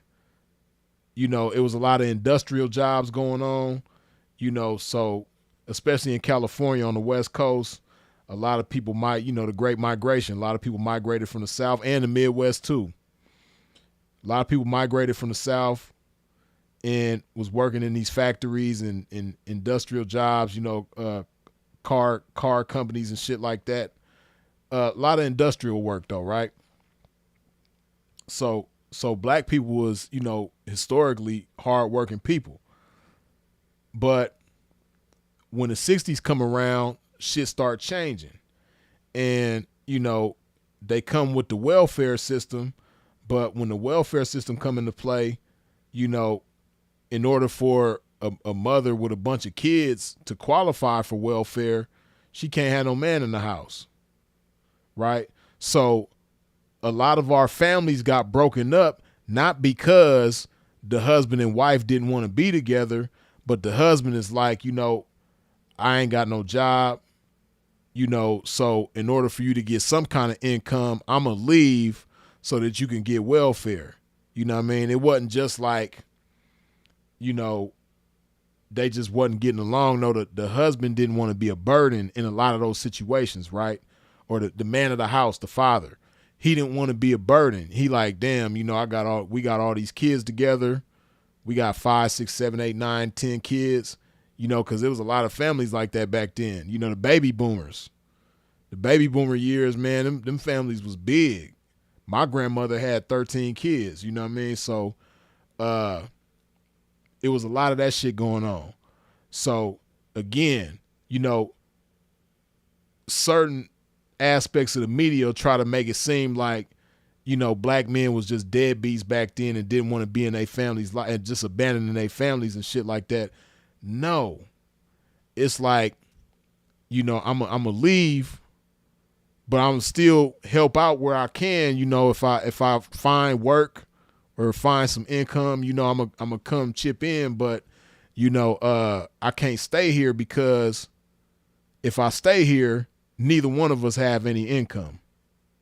But if I leave, at least you can get the government, the food stamps and the welfare, right?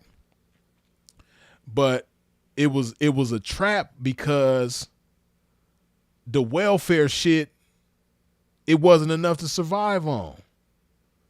Man, them families that was on welfare back in the days, it wasn't enough to survive on, right? So whereas before, the way it was before, young brothers is growing up and they seeing their dad get up and go to work and work, do an honest living. They see him getting up, going to work every day and coming home dirty and sweaty, and he done worked his ass off all day. And then they mama cook a dinner, you know what I mean? Make the dad play first and all that type of shit. This is what young black kids was growing up seeing in the household on the daily, right? So it goes from that to now they growing up. Moms are struggling trying to make something out of nothing. Dad ain't around, ain't no man in the house. And now because people know ain't no man in that house, people coming to break into that house and burglarize the house. It's just all kind of, because the kids, the young boys ain't got no father in their life.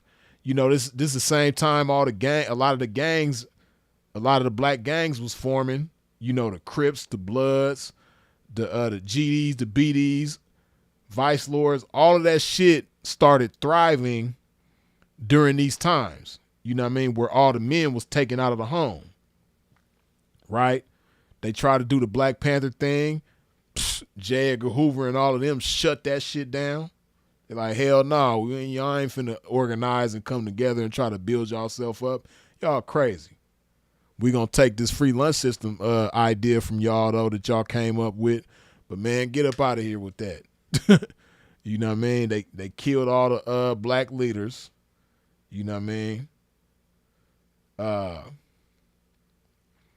So now you had this going on, and then now you got all the gangs forming and thriving, and then in the 80s, the dope game start thriving, right? So now you have all these young boys. You got boys that's 13, 14, 15, right? They got little sisters and brothers that they mama struggling to take care of, but the big homie got this dope sack that he could put in your hand now. And you know what I mean? Like KRS once said on that Love's Gonna Get You. You know what I mean? I do it once. I stand outside and it's cold and shivery. He gives me 200 for a quick delivery. I do it once. I do it twice. Now it's steak with the beans and rice. You know what I mean? So like that's what was going on back in the 80s. You know what I mean? Like teenage boys just watching their mama struggle. You know, they got a big homie or an uncle or a cousin or somebody to front them a sack and they get in the game and now they taking care of their family. You know what I mean? So you create a culture of that, and you know these young guys is like, man, what the hell I look like working at McDonald's or something like that, man? Shit, I could go get me a sack and shit, make that what I make in a week, I make that in an hour. You know what I mean? So now you have a whole, you know, culture that's been cultivated in our people just like that made it, you know, before, like I said, historically, we was honest, you know, living, you know, hard-working individuals. Now, everybody want to be a kingpin, you know, because the dope man, you know, he the one in the neighborhood that's shining. You know, he got the jewelry, he got the cars, he got the women, he got the clothes. You know what I mean? Like, that's who everybody wanted to be. And you know that carries on all the way up and through the 90s. Cause when I was growing up, it was still like that. You know what I mean? Like, I had a lot of homeboys that was selling dope, you know, taking care of their families and shit like that, they mama and their sisters and brothers and everything. So I say all of that to say that and a lot more stuff is the reason why brothers don't want to do the jobs that them paisas is going to do. Because brothers feel like they too good to do that type of work. You know what I mean? If they can't take care of their family and, you know, have a nice car and, you know, put like, if it ain't no 6-figure or better job, you know, they ain't, you know, they ain't trying to do that. And then, you know, look at how much more expensive everything is. You know, like now, especially now Trump got these tariffs going on. Everything is through the roof. So, right, Elisino, you remember that KRS-One Love's Gonna Get You? He was telling a real ass story back then, though. Motor Culture says, shout out to KRS-One. Remember that Love's Gonna Get You. Yeah, man. And see, that's why I look at people crazy. Like, you know, people talk a lot of shit about gangster rap, and you know, I call it what they call it reality rap, because they really wasn't doing nothing but, you know, being reporters. You know, like journalists, you know what I mean, in the musical form. You know, it wasn't so much that people like NWA and Too Short and Ice-T, it wasn't that they was glorifying, you know, the negative things going on in the community. It's just that they was putting it on a platform that nobody else was. You know what I mean? Like, if you think about it, like, not just musically, but movies too.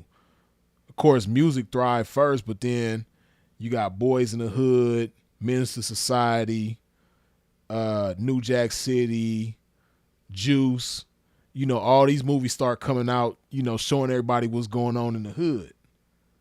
You know, prior to that, prior to NWA and Ice-T and Too Short and all of them, you know, the media wasn't really showing you what was really going on, and then who's gonna give it to you better than somebody that's going through it, this right there firsthand, up close and personal with it. You know what I mean?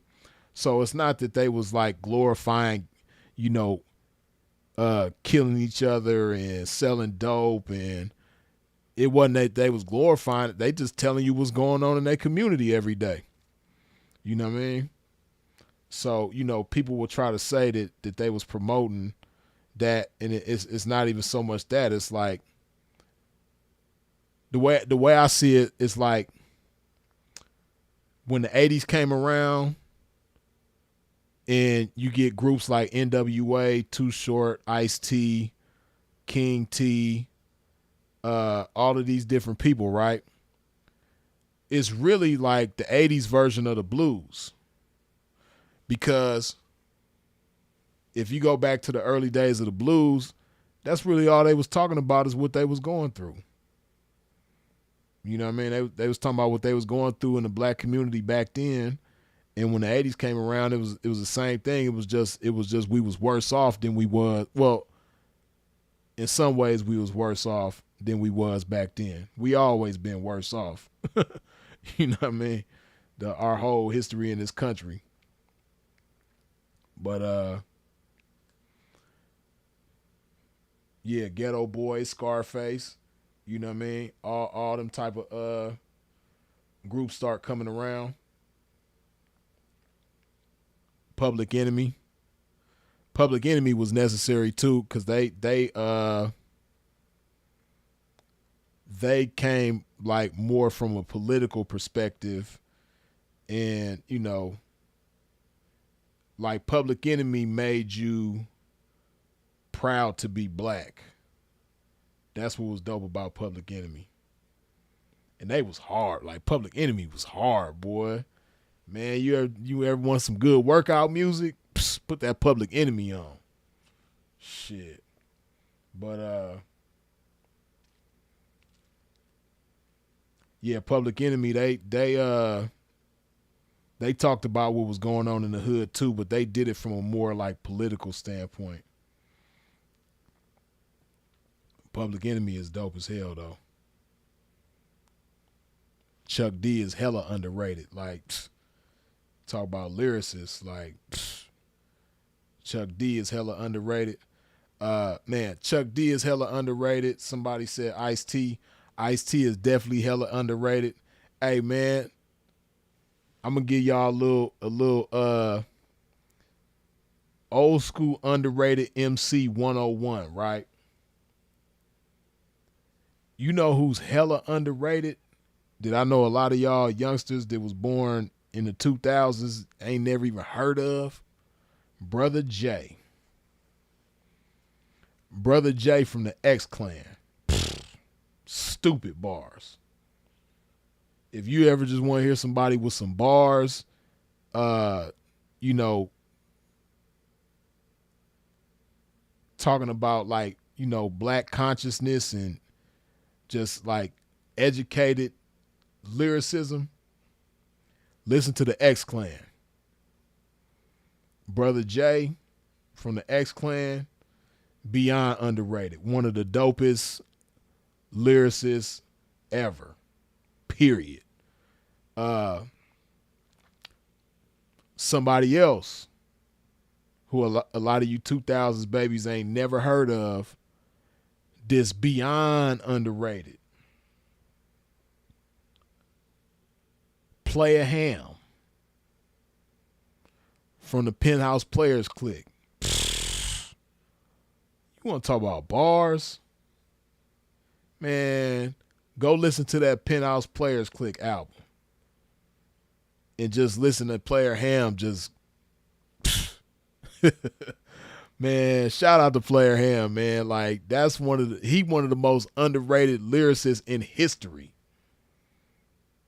In the history of hip hop. Like, that man is one of the most underrated lyricists ever. Like, Player Ham is a fool. And I know a lot of y'all, especially from the West Coast, is familiar with this brother. But a lot of y'all who ain't from the West, well, certain, the Midwest, y'all familiar with him too. And, different generations, but a lot of you youngsters don't really know. But Sibo, a fool. Sibo hard as hell, man. Like, go do your homework on Sibo. Yeah, X-Clan raised the bar. They beats was dope too. Yeah, see what was dope about the X-Clan, right? See, on the West Coast, we love we love the X-Clan because they incorporated that funk. See, back then, what was different about the X-Clan is really, man, just talking about them, man. The X-Clan was so dope, man. Because so for those of y'all who don't know, right? The X-Clan is from the East Coast, right? They from New York. So they from the East Coast. Now, what you got to understand is back in those days, it wasn't a lot of East Coast rap that was funky. The funk was like more of a West Coast thing. It was only a few East Coast rappers that had the funk in they shit. Like X-Clan was one of them. EPMD was another group that was funky. You know what I mean? But a lot of the East Coast hip hop back then was more like boom bap. You know what I mean? It was more like boom bap type of it was like, real heavy kick and snare based type of shit. Like, funky shit got that groovy bass line. You know what I mean? In the East Coast, back in them days, they wasn't really into them groovy bass lines like we was on the West Coast. You know what I mean? Like when NWA came in, they came with that funk. You know what I mean? And Too Short for sure. Too Short probably more than anybody had that funk. You know what I mean? But that's what was dope about the X-Clan. They was one of the few people on the East Coast that had that funk. So that attracted us on the West Coast because we love the funk on the West Coast. You know what I mean? So when the X-Clan came and they got them funky, Parliament samples and Funkadelic and all that type of shit, man, we was loving that. And then, Brother Jay hard as hell with the bars, and then also Isis. You know what I mean? Isis was a female rapper from the X-Clan. Shout out to Isis. And Isis was fine as hell too, though. You know what I mean? Redbone with the curly hair, though. You dig? Shout out to Isis, though. You know what I mean? But Isis had bars, though. She was a female rapper that was fine as hell, but she had bars, though. You know what I mean? So you got the X-Clan. They got the funk. They from the East Coast, so they got the lyrics and the knowledge. You know what I mean? And they was just unapologetically, proudly black. You know what I mean? Giving you history, and they man, like the X-Clan, they gonna make you nod your head. They gonna give you a history lesson. They gonna tell you why you need to be proud to be black. They gonna show you why you need to be proud to be black. The X-Clan was hard. You know what I mean? Like, go listen to the X-Clan. That's all I got to say, man. X-Clan was dope. Who else was underrated with the bars back in the day? Now, a lot of y'all know who this person is. because of he had a mainstream hit, but that hit don't even serve justice to how dope this man was lyrically, and that's Chubb Rock. Man, Chubb Rock was so hard. Okay, so Chubb Rock, he had an album out. Some of y'all too young, y'all don't even remember Chubb Rock's hit. But Chubb Rock became famous when he had a hit called Treat 'Em Right. 1990, Chubb Rock, Chubb's up in the scene with the demon. Chubb Rock was hard, right? And that song was dope. He was spitting on there. But man, Chubb Rock got an album. I think it was his first. I can't remember if it was his first or second album, but it was before that though. Chubb Rock had an album called "And the Winner Is." Pfft, stupid. Man, that man's spitting like crazy on that album. And the winner is. See, I'm giving y'all I'm dropping some real hip hop history game on y'all today, man. Y'all ain't even know Freeze was this deep with this shit, man. But hey, Chubb Rock got an album called "And the Winner Is." Man, that shit, he dropping, man. He's spitting on there. Right, Andre Davis. You remember that "And the Winner Is" album? I had the cassette. You know what I mean? One of my uncles had that tape, man, and I found that tape at my grandma's house and stole that. I don't even know which uncle's tape it was. You know what I mean? I got so many damn uncles. It was one of them's tape though, and I stole that joint. That was my tape after that, man. But yeah, and the winner is, man. Damn.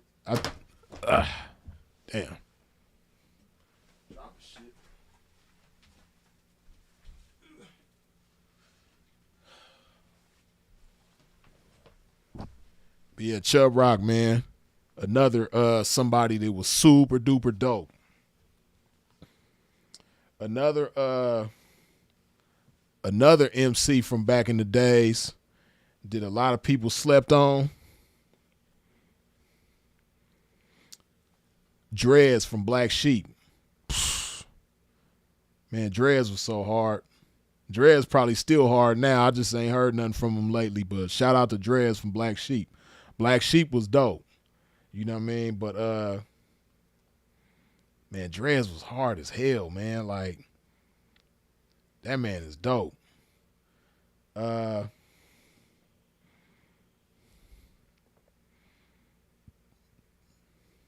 me see. Oh, MC Breed, one of the hardest. Breed kind of get his props, but he kind of do get forgotten though. But anybody who really know, man, MC Breed, stupid. MC Breed had bars.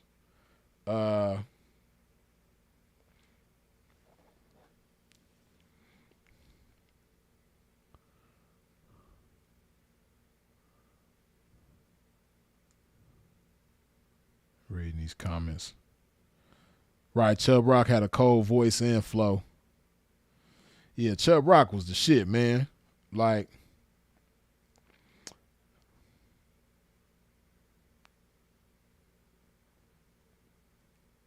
trying to think of somebody else who y'all probably ain't familiar with, man, that was dope back in the days with the rapping, man. Let me see.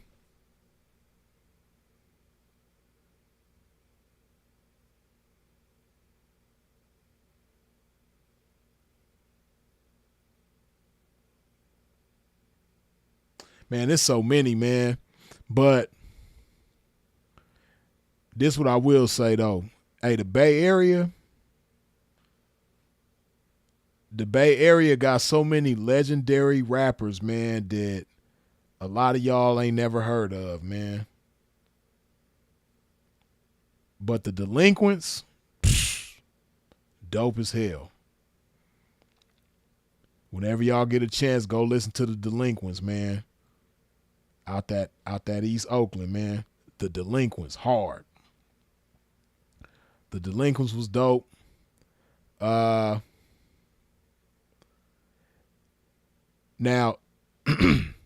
oh yeah, man. Oh, Souls of Mischief and The whole hieroglyphics crew. Everybody. Dale the Funky Homo Sapien. Man, which for those of y'all who don't know, Dale the Funky Homo Sapien is from Oakland, California, and Dale the Funky Homo Sapien is Ice Cube's first cousin. Him and Cube is first cousins. Yeah, Seagram was dope. Rest in peace to Seagram. Rest in peace to Coog Nut. Coog Nut was dope. Rest in peace to Hitman and Mr. C from RBL Posse. RBL Posse was hard as hell. Is a bluebird on my shoulder? Should I kill it? Is a bluebird on my... And let's smoke a blunt. Let's smoke a blunt. Man, RBL Posse was hard, man. Hey, you know who was dope too, man? This man really don't get no credit like he should. JT Money. Now, I know a lot of y'all know JT Money from when he was solo, but JT Money used to be a part of a group called the Poison Clan. Man, Poison Clan was dope. And JT Money, when he was with the Poison Clan, dope as hell, man. Oh, yeah, Paris. Paris was dope. You know what I mean? Rest in peace, Saphir. Saphir was hard.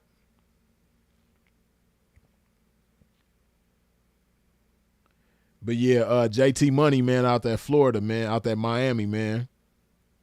A lot of y'all probably just remember like his mainstream shit. But when JT Money was with the Poison Clan, hard. Who else, man? Let me see, man. I'm trying to hit y'all with shit that y'all probably don't be thinking about. Either some of y'all never even heard of, or you probably heard of but forgot about. Let me see, man.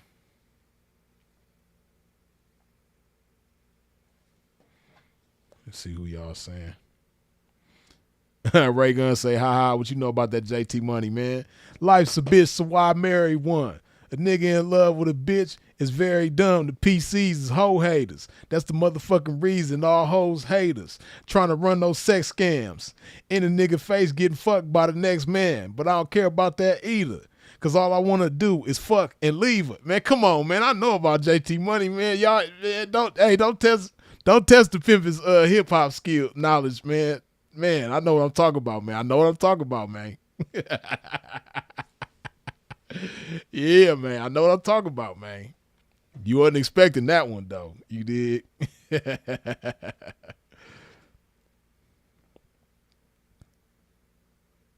Yeah, Player Ham, Penthouse Players Click, man. And Tweed Cadillac. Shout out Tweed Cadillac, man. Hard.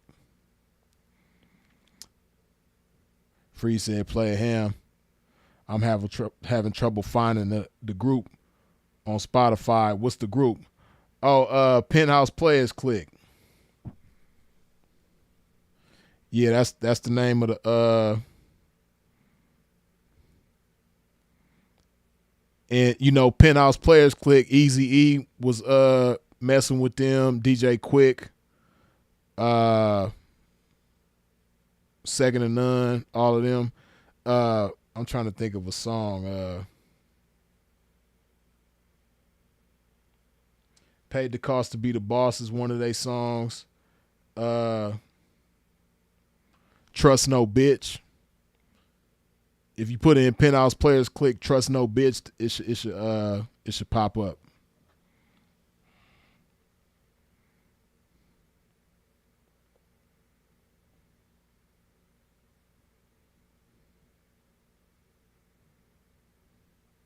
Oh, Coming Out Hard for sure. Yeah, that's a classic.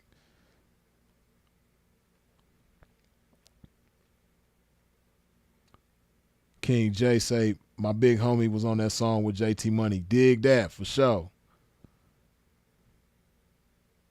Yeah, man. See, I like me growing up, I just was a hip hop fan, man. So, man, hey, I'm about to really mess y'all head up right now, man. And some of y'all probably never even heard of these people, man. But it was a gospel rap group back in the 90s called the Gospel Gangsters. Hey, man, somebody tell me who if y'all done heard of the Gospel Gangsters before. They was on the spiritual tip, but they actually was dope. Cause I ain't gonna lie, I gotta be 100. Back in the 90s, it was a few gospel groups that was trying to rap, and I can't lie, they was kind of boo-boo. But the Gospel Gangsters was dope though. They actually had bars. They could actually rap, and they was on the spiritual tip. But it was a group called the Gospel Gangsters.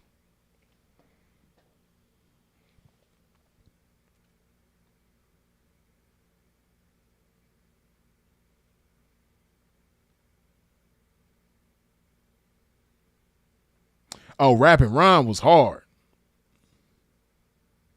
Calvin T and Magic Mike for sure, for sure. Man, I'm mad that a lot of they old stuff is like lost in time, man. Calvin T and Magic Mike, dope as hell. But Rap and Rhyme, rest in peace, Rap and Rhyme, man. Rap and Rhyme was hard. Rap and Rhyme and Diddley Dog, Bad Influence, dope.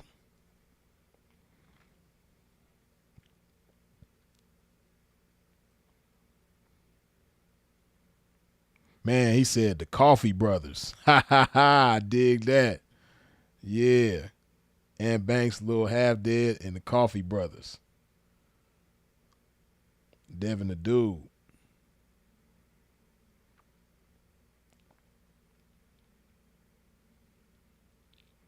Oh yeah, the Bloods and Crips compilation was the shit.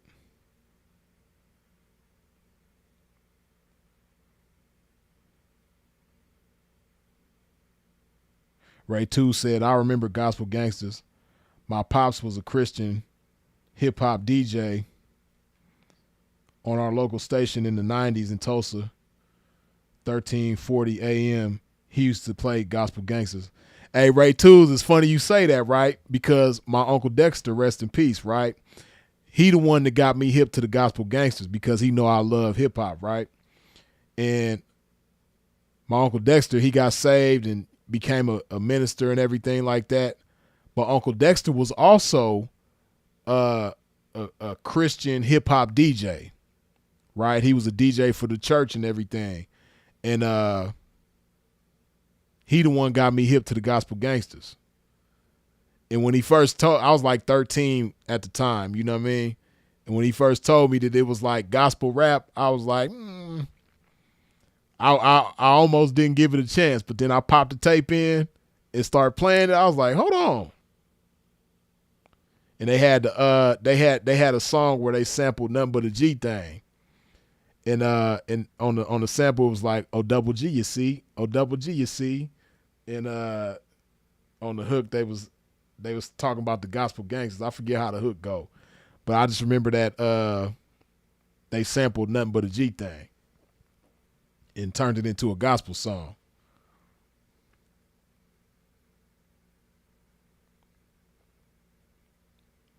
Top 5 conscious rappers. KRS-One, Nas, Andre 3000, Tupac, and K Reno. Yeah, people be sleeping on K Reno. K Reno dope too. But it's hard to say because everybody you saying right there is dope. But man, like I said, Brother J, man, Brother J belong in there, and Chuck D belong in there. Man. Yeah, Chuck D definitely belong in there, and Common belong in there. B Brazy was the hardest on the Banging on Wax.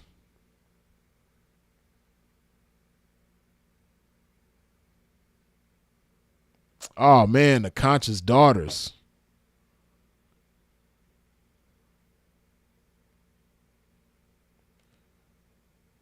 I'm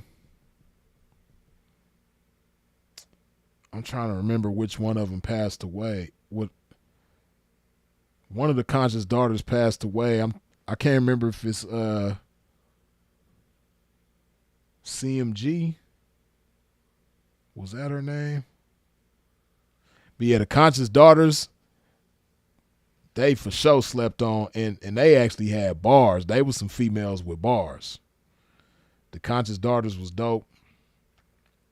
Hey, somebody else who a lot of y'all probably ain't familiar with, Josh Skills. Let me see if bro's still in here. Correct Vision. I don't know if Correct Vision is still up in here, but Josh Skills come from his community. Josh Skills is a female rapper. But Josh Skills, she used to be a part of a group called the 5 Footers that was signed to Warren G. But you know, the 5 Footers, all of them was dope, but Josh Skills, she was on another level. Oh, Special K. It wasn't CMG, it was Special K. Laugh Out Loud, been said them, Special the one that passed.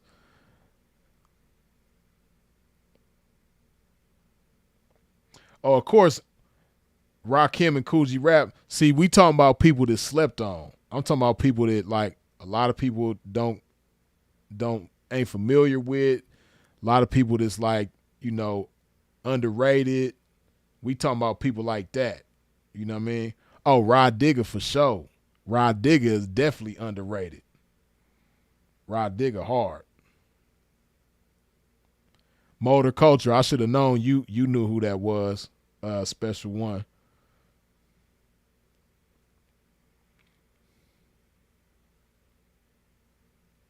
Funky Expedition, my shit, yeah.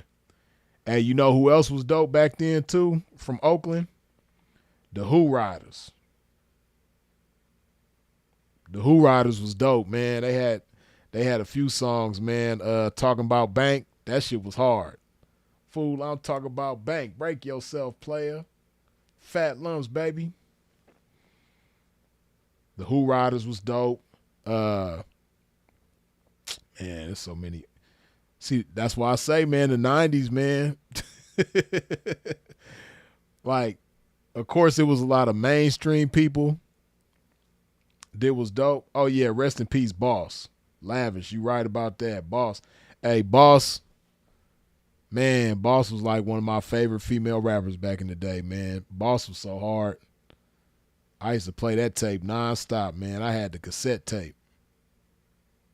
Yeah, rest in peace to Boss, man. It's sad how she got sick and died, man.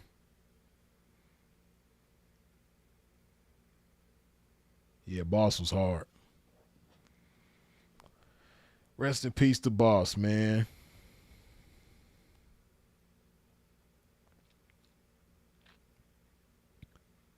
Yeah, J. Rue the Damager for sure. For sure. Blade Icewood, shout out to Detroit. You dig? Shot calling and big balling, advance to the next level in the game. They ain't knowing about that, D. They ain't hip to that the Who Riders, man. Yeah, J. Rue the Damager and Group Home. Hell yeah.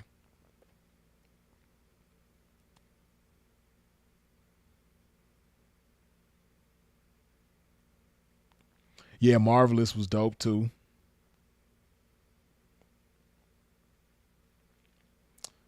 Let me see. I'm trying to think of some. Oh, Volume 10 was hard too. I'm trying to think of somebody that y'all probably ain't hip to, man. You know somebody who was dope back in the day, man, that was like super underrated, but he didn't really get a chance to really shine the way that he was supposed to? Lord Have Mercy. For those of y'all who ain't hip, back when Busta Rhymes had the Flip Mode Squad, Rod Digger was a part of the Flip Mode Squad. It was a member of the Flip Mode Squad called Lord Have Mercy. Hey, man, Lord Have Mercy was dope as hell, man. And he never had the chance to shine like he was supposed to. I don't know what happened. I don't know if he had differences with Busta Rhymes or if he had label problems. I don't know what happened, but Lord Have Mercy was dope, man. That's one person that like I was looking forward to. You know what I mean? See, so anybody who remember the 90s remember this, right? I know y'all remember this. See, you youngsters this from this internet era, you ain't familiar with what I'm about to say, right? But back in the days, they used to have something called street teams, right? All the labels and shit, all the artists, management teams, everybody, they had what was called street teams or promo teams, right? And the street teams, as the name implies, they would hit the streets and promote different artists, right? They'll put posters up on telephone poles and phone booths and, bus stops. They putting stickers and posters of different artists when they about to drop a project and shit like that, right? And another thing that the promo teams and street teams used to do is they would have samples or snippets. They used to have snippet tapes, right? And the snippet tape will be like the snippet tape might have like one full song on there, and it'll have like 2 or 3 songs that cut off after like the first verse and the hook, right? Like I remember I had a snippet tape of the Above the Rim soundtrack, right? And it had I can't remember all the songs, but I remember Big Pimping was on there. And it had Snoop Dogg's first verse on there. Do I love them hoes? Hell nah. Why is that? Because you're Snoop Doggy Dogg and you never gave a fuck about a bitch, cause to you bitches ain't shit but hoes and tricks. Ha ha ha. Diggy dotty da. Listen to the sounds of a nigga doggy dog. Slide through the city in my rag 6'4". Something like a motherfucker trying to find a hoe, hitting all the spots, but I'm coming up blank. That was on a snippet tape, right? So, like I said, they used to have snippets back then, where it'll have like just the first verse and the hook, right? Just to make you anticipate. So when I got that snippet tape, I was like, man, the Above the Rim soundtrack about to be the shit, and it was. But those snippet tapes would raise anticipation because it wasn't no social media back then, so all you had was BT, MTV, VH1, the radio, and the street teams, or DJs at clubs and shit like that, or parties or whatever, and street teams, and the street teams used to hand out the snippet tapes. So I say all of that to say, I remember back in the day, I had got a snippet tape from a street team. They was out promoting. I was in Hollywood. This had to be like 99 and 2000. I had got a snippet tape of Lord Have Mercy. He was supposed to be coming out with an album at that time, but his album never came out. But I had got a snippet. Man, that little snippet tape was so hard. I was like, man, Lord Have Mercy about to come out, kill the game. You know what I mean? But he never came out. But shit like that used to happen sometimes, man. Like, I can't remember. I probably have to really sit and think, but that happened a few times. And some of y'all probably remember back then too, where you'll get a snippet tape of somebody's album and you'll hear that little snippet with like 2 or 3 songs that's like cut off after the first minute. And you be like, man, I can't wait for this album to come out. This shit about to be hard. Then the album don't never come out. But that was the 90s though, you know what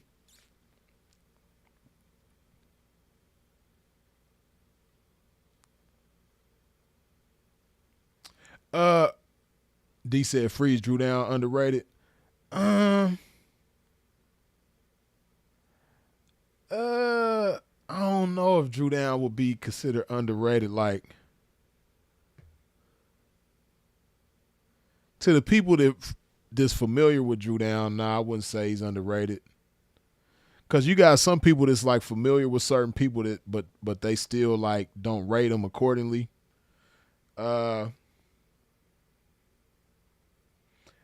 Drew Down, I would say, is like a underground, like local type hero. He's like a local underground hip hop hero. You know what I mean? I would say. I don't think Drew Down is really underrated. He just ain't as he didn't have as many mainstream hits as certain other people, but I don't know. To me, he's not underrated.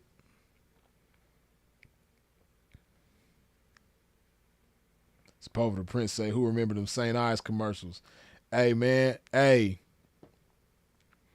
213 with Nate Dogg,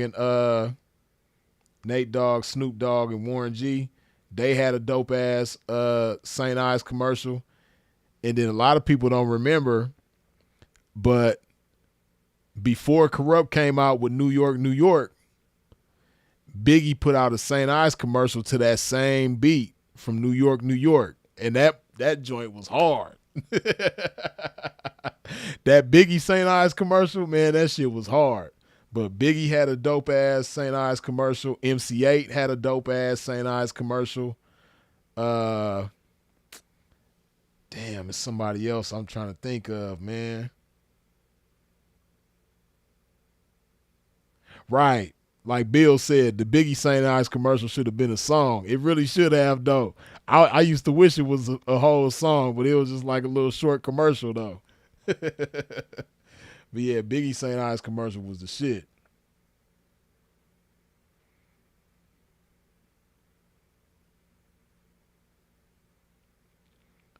Wu-Tang had one. I don't remember the Wu-Tang. I'm tripping. I don't remember no Wu-Tang St. Ives commercial. Oh yeah, Lavish. DJ Quick, Julio G drops was fire. Hey, yeah, you had to be from California to know about that. But man, DJ Quick, the drops that he used to do for Julio G and for Theo from 92.3 The Beat. Man. Back to underrated rappers. Man, how can't forget this individual. KD. KD is one of the most underrated. Man, I ain't gonna say how, but I picked some things up and I put it into my own arsenal. If I ever had a conversation with KD personally, I would let him know. But I can't tell y'all what I learned from KD that I picked up from him when I start getting serious into my rapping. I used to listen to KD and I noticed something about him that I thought was dope, and I incorporated it in my own shit, right? It's something that, like, if you listen to me and you listen to KD, you probably will never pick that shit up. But it's something that's still ingrained in me to this day. And this is something that I picked up from KD when I was a kid, rapping, right? I don't even think I ever told anybody that shit. But KD, man, shout out to KD. KD hard as hell. And he's still dope. KD's still dope right now. But KD, KD was definitely the shit back in the 90s, you know what I mean?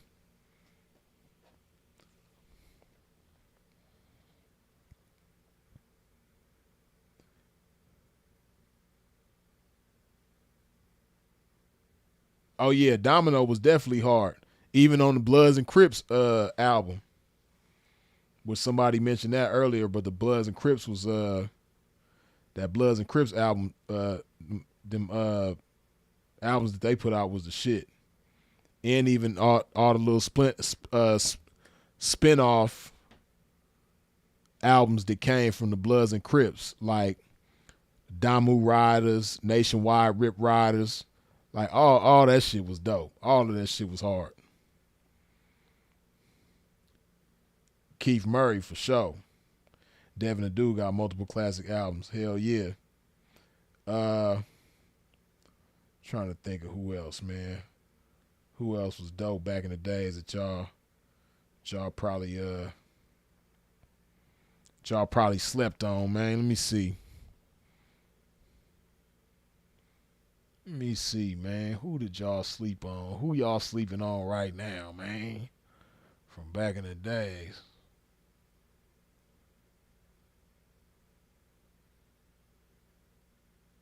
I don't know. There was so many dope ass groups back in the 90s, man. Right, I'm the freshest MC in the world.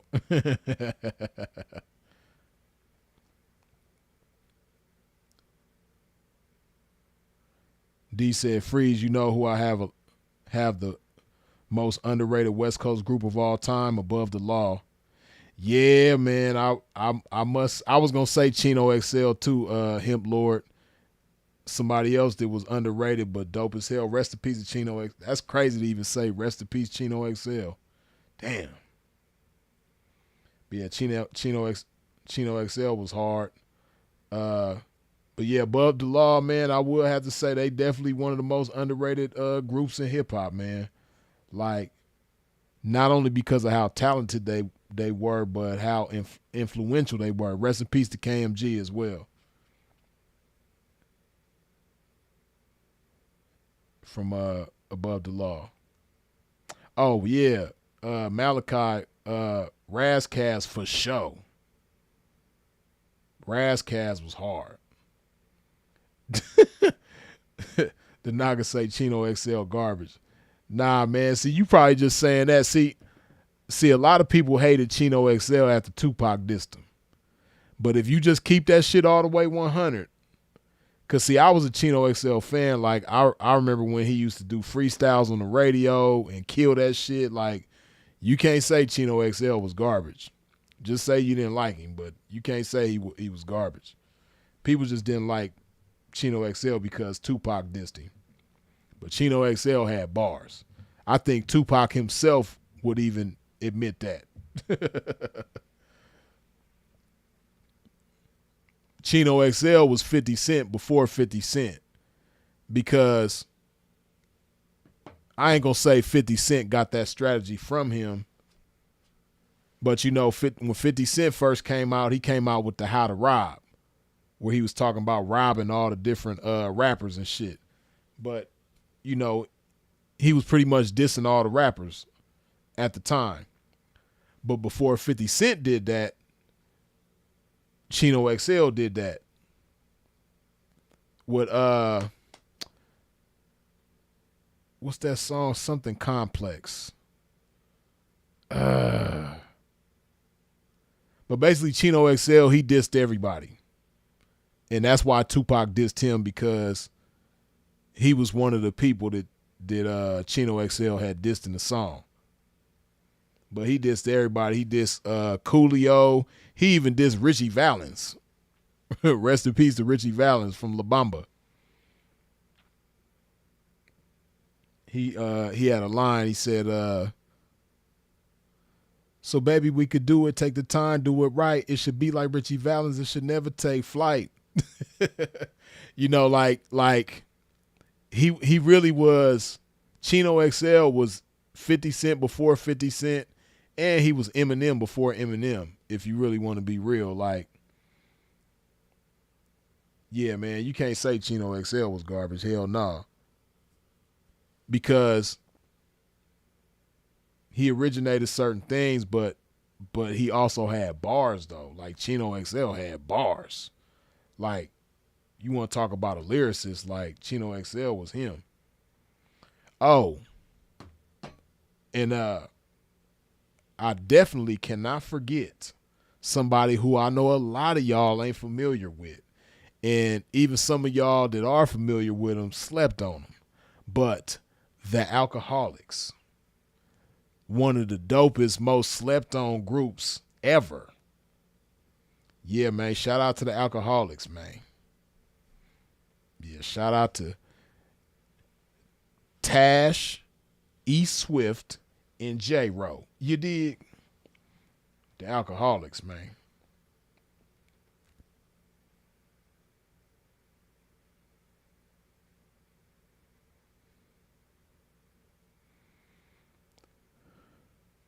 Freeze, what was Ahmad's name when he used to freestyle on the Wake Up Show? I remember that, but I only knew him as Ahmad. I didn't know he had a different name.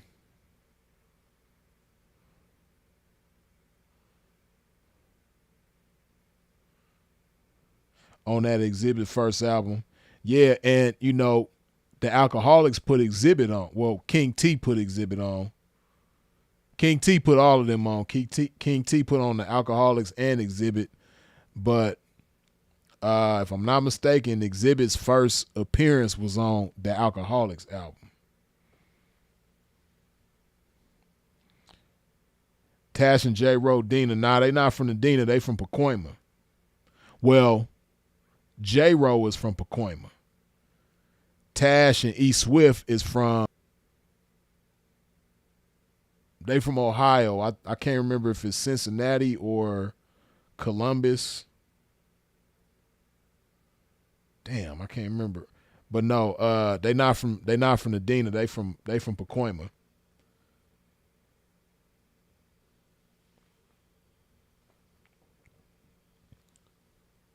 I met Tash at the 99-cent store on Charleston, and he put me on the phone with Ghostface Killer. Hey, that's some real shit. I ain't never met Tash, but he just seemed like a real ass dude, though. You know what I mean? Hey, and you want to talk about stage shows? Oh my goodness, Alcoholics got one of the dopest stage shows, man. They one of the dopest rap groups I've seen perform live. Like the Alcoholics is, they stage show is crazy. I don't know if they still be performing, but yeah, Alcoholics on stage, off the chain. See, everybody talk about Busta Rhymes and Spliff Star stage show, and that shit is ridiculous. Like, it's like Busta Rhymes and Spliff Star, they a tough act to follow. But if we just talking about stage shows,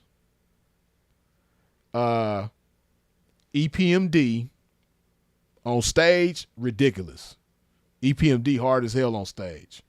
KRS-One, like, unbelievable. Like KRS-One, like when it come to crowd control and entertaining, man, KRS-One's stupid. He like, and what's so dope about KRS-One, when he rocked the crowd, he make that shit look so effortless. It's like it's I don't know how to describe it, but KRS-One is a fool on stage. Alcoholics, EPMD, KRS-One. Who else is dope on stage rapping? Trying to think of who else I'd have seen on stage that was like stupid. I ain't seen nobody performing so damn long, man. That's what I need to do. I need to go to like some shows and shit, man. I feel like an old ass man, man. I ain't been to no damn shows or concerts or nothing like that in forever. Yeah, I seen KRS show was fire. Yeah, Aquanaut. I seen KRS-One. So for those of y'all that's from LA, Orange County, right? Back in the early 2000s, they used to have a club called Red Velvet, right? Now, Red Velvet originally was in Orange County in Fullerton, but they moved Red Velvet to downtown LA. And when they moved it to downtown LA, they used to have different rappers come perform. So when I went to Red Velvet on this particular night, they had, I can't remember all of that. It was a few groups, but I remember Field Mob was there. Shout out to Field Mob. Field Mob was dope back in the day too. But Field Mob was there. KRS-One was there. I want to say Who else was there? Yeah, I think Lil Jon was there.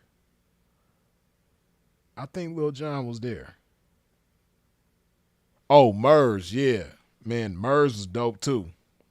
Oh, hell yeah, J.O. Felony. Yeah, y'all naming some names now, some people that's underrated for sure.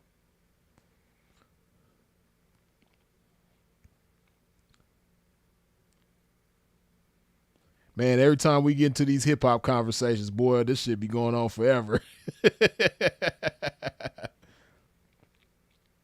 I used to go to all the summer jams as a kid. Yeah, Lavish. I was at the summer jam in 2001, and that summer jam was the shit. Matter of fact, the summer jam in 2001 was at the amphitheater in Anaheim. No, Irvine.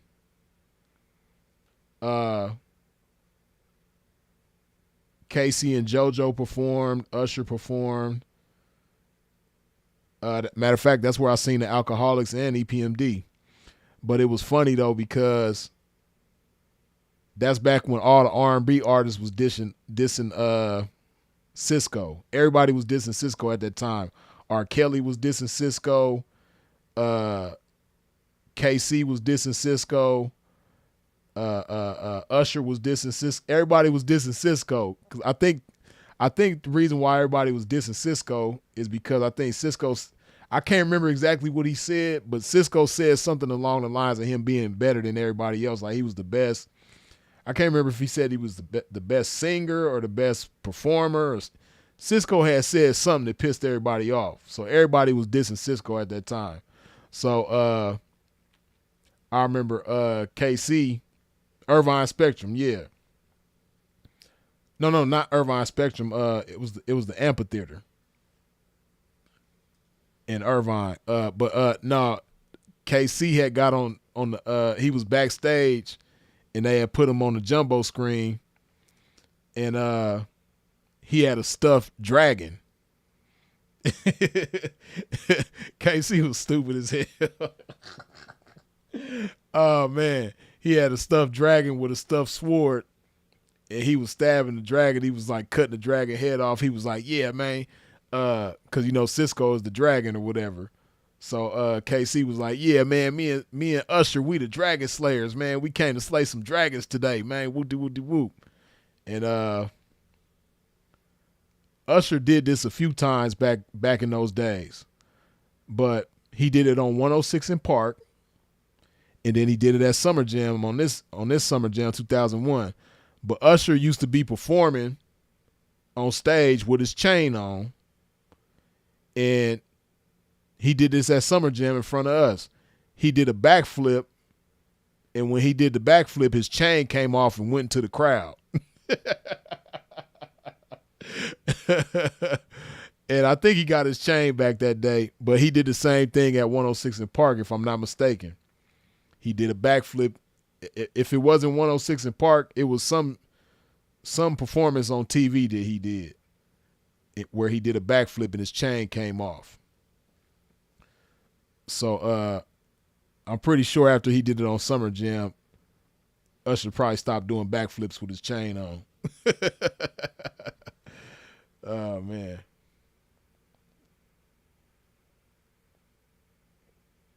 Got to go with LL rocking the crowd. Yeah, I'm sure LL is dope in person. I never had a chance to see LL though. I would love to see LL though. I need to go to one of them Rock the Bells one of these days. Freeze, we need that Calvin T collab. He still do music too. I think he just signed to E40. Man, I've been hella lazy with the music. Well, not lately. Lately, I've been creating shit. But historically, I've been hella lazy with the music shit. But if Calvin T wants something, man, I'm right on that.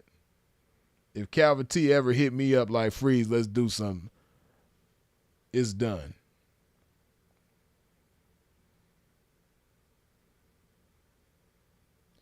Dan Lavish said, I was there when the Grapes rushed the stage during LL's set. Yeah, hey man, back in like the early 2000s, man, it was a few hoods that used to terrorize shit, man. The Grape Streets was notorious. Like, okay, Lavish, so you probably in Sepulveda the Prince, I'm sure you remember too. But people from Southern California, man, probably remember, but I want to say that was 2004 when the NBA All-Star was in LA. I think it was 2004. All-Star Weekend was in LA though. And yeah, cuz I think that was right before I got arrested. I got arrested like a few weeks later. But yeah, man, hey, that year when NBA All-Star was in LA, celebrities was getting booked. I think Keyshawn Johnson got robbed that weekend. Damn. It was some rappers that got robbed in Hollywood too. I can't remember.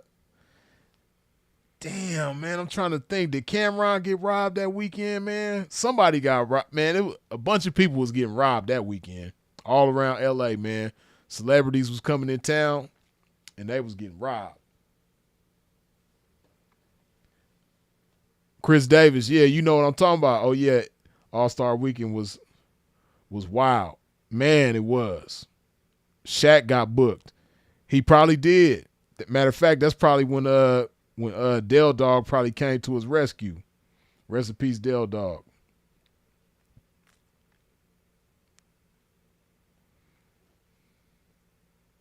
But yeah, oh yeah, it was Cam Lavish. You remember what I'm talking about? Hey, NBA All-Star Weekend in LA 2004. Man, so many celebrities got robbed that weekend in allegedly. The Grape Streets was doing a lot of terrorizing. The East Coasters was doing a lot of terrorizing. I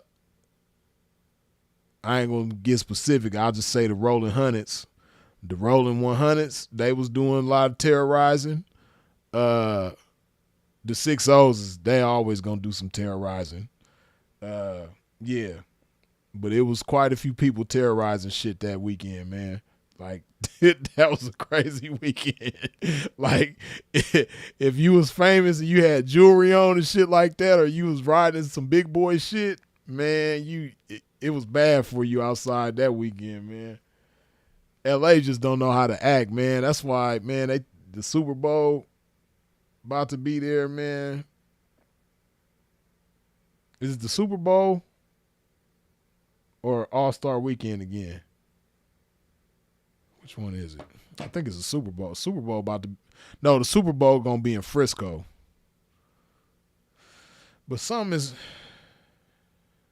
the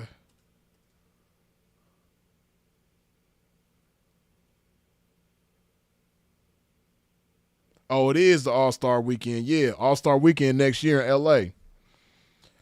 Damn, so in 2026, the Super Bowl gonna be in the Bay and All-Star Weekend gonna be in LA. Four Trays and the Harlems. Yeah, man, like hey, it was a lot going on that weekend, man. Shit. Right, Hollywood was not a place to be hanging out with jewelry on. Yeah, because all the robbers and jackers, they all know, like, shit, man, go to Hollywood. People was getting booked, especially NBA All-Star Weekend, man. It was wild. I remember that weekend because, like I said, that was my last weekend on the streets that year, or not last. But I got booked. I went to jail like probably 2 or 3 weeks after that. So I remember that was a crazy weekend.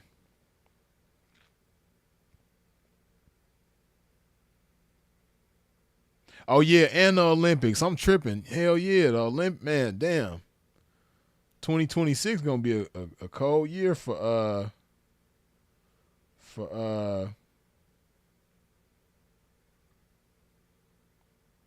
for California. Oh, the Do-Rocks was out there too. Yeah, that don't surprise me.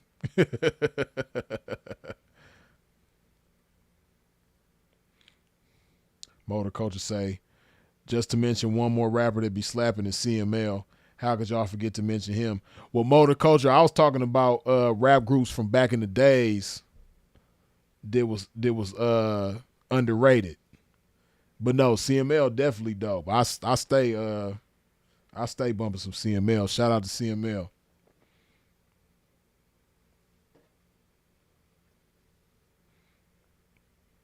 Oh yeah, 2028. I'm tripping, yeah, because it's every 4 years. But I know the next Olympics supposed to be in LA though, ain't it?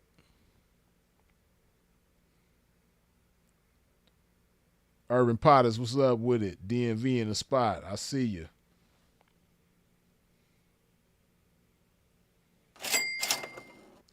Tyler, as always, good looking with the $2 holla. Hollywood was always dirty. For real. Hollywood ain't never been safe for no celebrities, man. Shit, not with all them gangbangers around.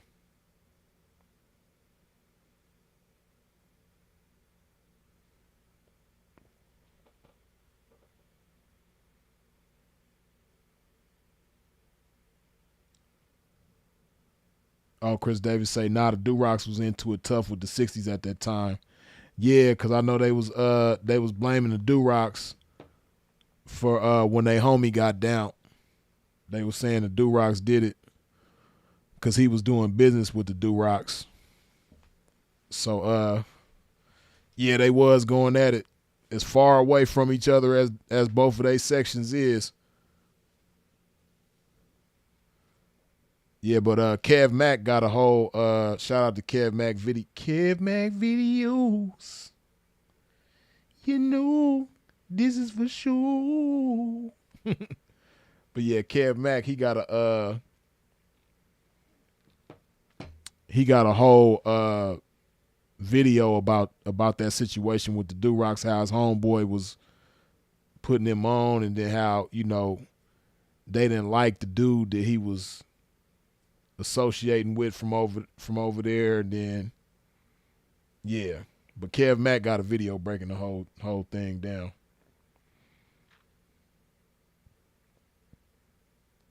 Yep, Super Bowl at SoFi next year. NBA All-Star. No, Super Bowl ain't gonna be at SoFi, is it? I thought it's going to be in the Bay.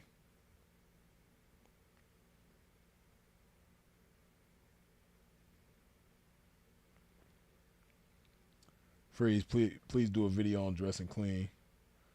I'm sure I might have to drop that on y'all one of these days. Urban Potter said, crazy how Young Noble made his transition. Yeah, rest in peace to Young Noble, man. That's crazy.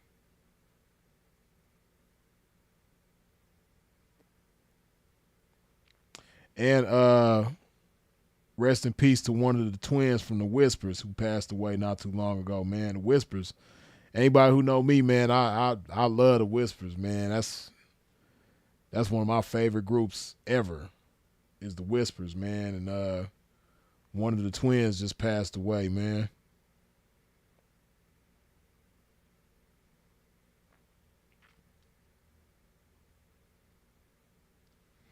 I can't remember if it's the one.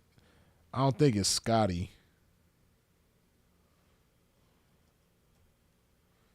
I think it was the other one, if I'm mistaken. Let me get his name right.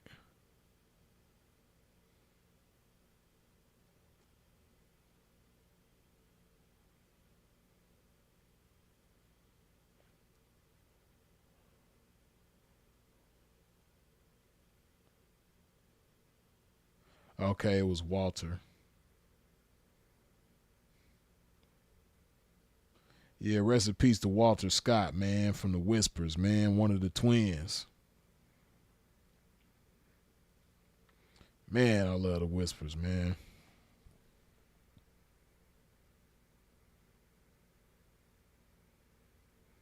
If you ever, for y'all youngsters out there, if you ever want to just play some smooth shit, or if you chilling with a female and you want to, you know, play some smooth player type shit, man, the Whispers, man. Yeah, man. Love the Whispers, man. That's one group I never got to see perform live, but man, sure wish I could have got to see them perform live, especially back when they was like on top.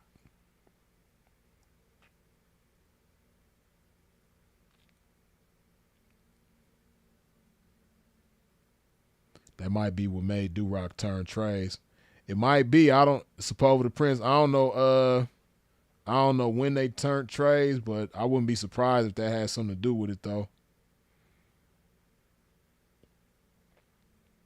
Right, thank you. The Whispers, one of my favorite groups too. Yeah, for sure. Like, too many classics to name. Like, I'll be here all day talking about the Whispers. For real though. Like, man, love them.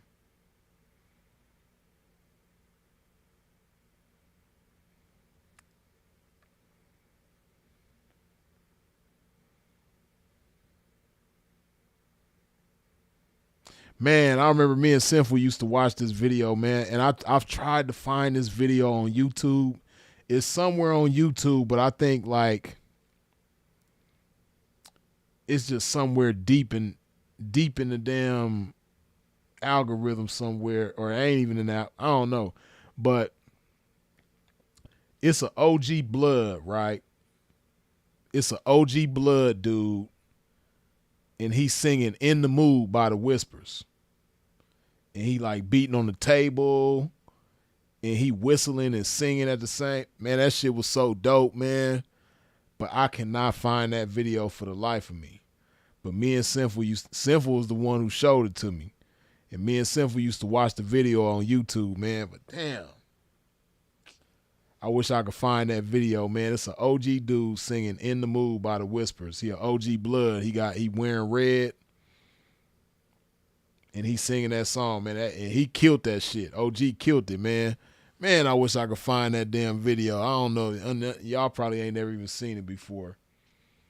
But, man, it's kind of old, too. Like, the video got to be at least 10 years old. Might be older than that.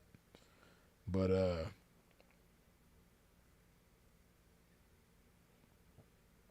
I swear the Whispers music video just keep on loving me is jamming. Just keep on loving me, loving me.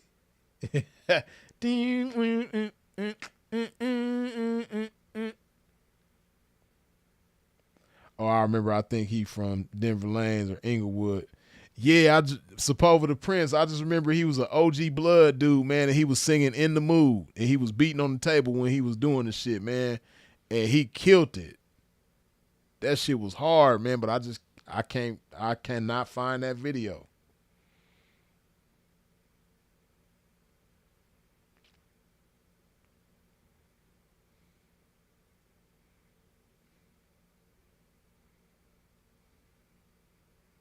Yeah, y'all make me want to listen to tonight, man. I'm gonna have to bump some Whispers, man, when I go out moving around, man.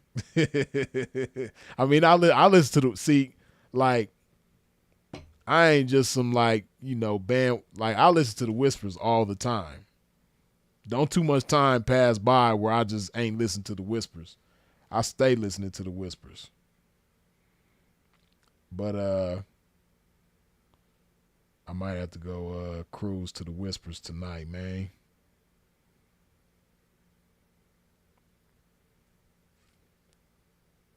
It's funny because I just thought about damn, what movie was that? Was that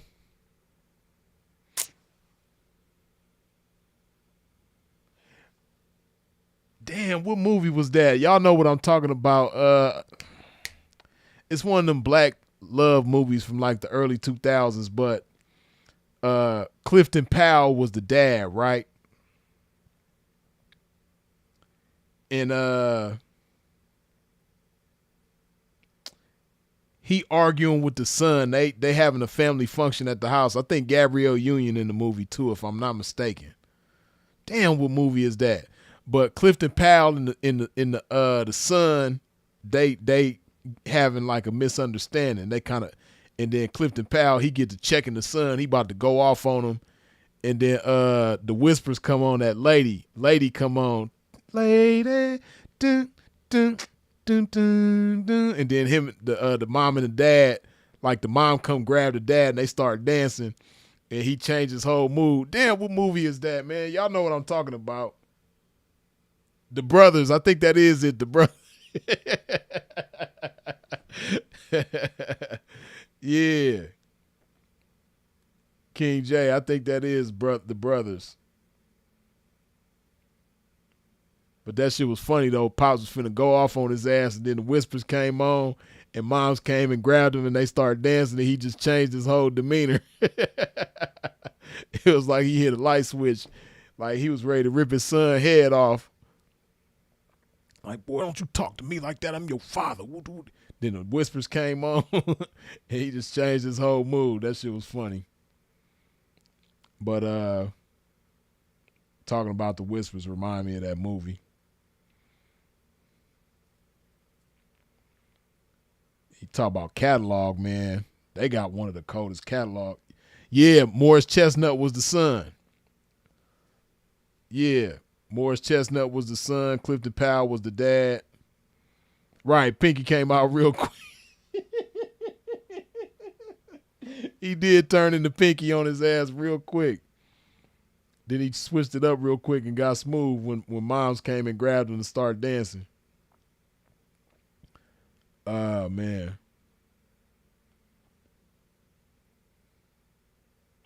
Damn, that's crazy. We've been live 4 hours. When did I start this live? Wait. Oh, yeah. Okay, I remember 9. Damn, we've been live over 4 hours. Talking shit. It don't even seem like 4 hours. Damn. We've been talking shit for a long time. Old school sets the tone, right or wrong. Yeah, that's real. The Whispers video with the blood guys on the channel called Stephen Jones. I could put the link in the chat if you want. Yeah, man, put that in there, man. Matter of fact, I'm going to play that shit. Y'all got to see that, man, because dude killed it. Man, hey, man, y'all don't know how long I've been trying to find that. I've been trying to find that video for years.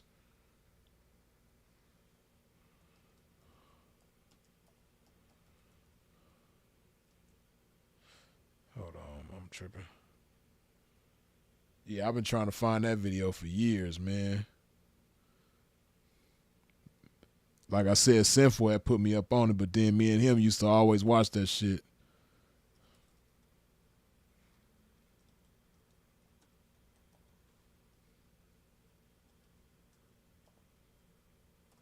All right. Oh, shit.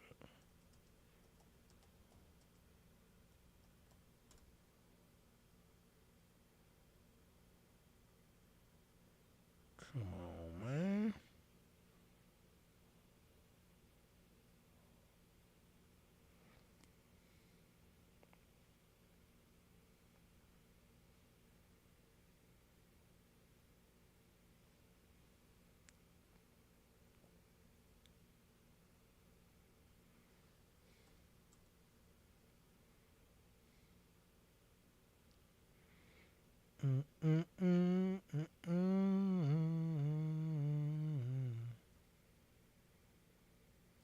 Yeah, that shit ain't easy to find because oh,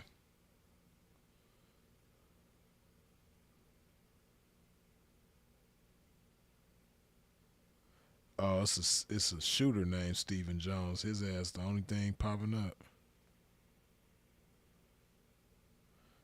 I gotta play that for y'all, man. OG killed that shit.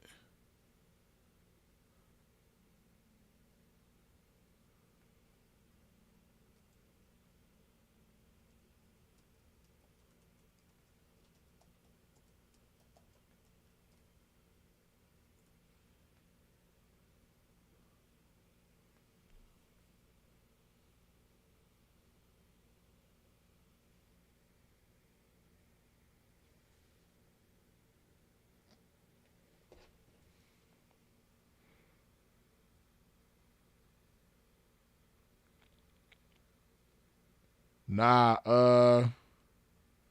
damn, Jupiter, I don't see it. I don't know if you posted it. It didn't show though. Damn. YouTube coming against this game, man. They hating.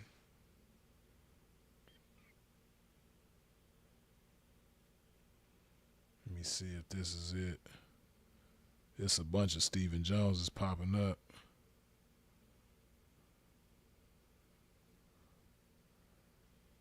Yeah, I gotta play that before we get up out of here, man. It's my shit. Nah, this ain't him. Damn. Come on, man.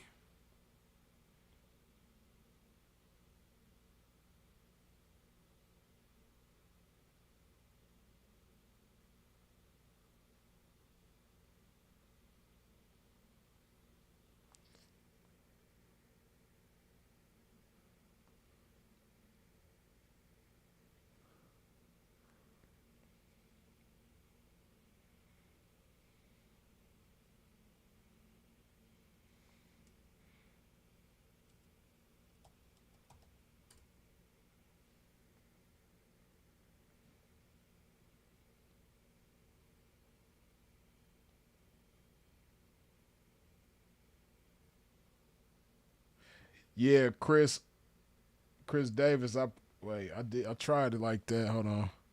Search for Whispers in the Mood cover. See, that's how I always. Oh, it's 15 years ago. Yeah, I knew. Like I said, I knew it was at least 10 years old. Hold on. And see, that's how I usually try to search for it. I put the Whispers in the Mood cover. Whisper.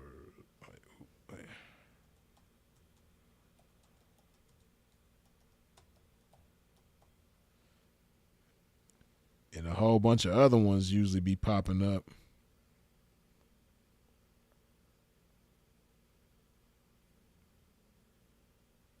Hold up. Let's see.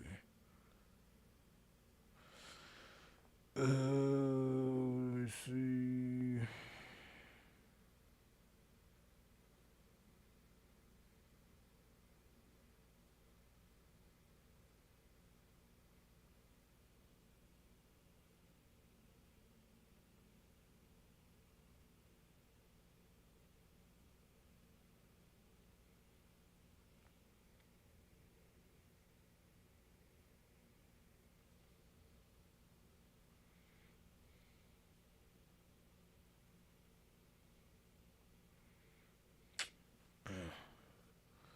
My internet moving kind of slow. Damn, y'all finding that shit quicker than me.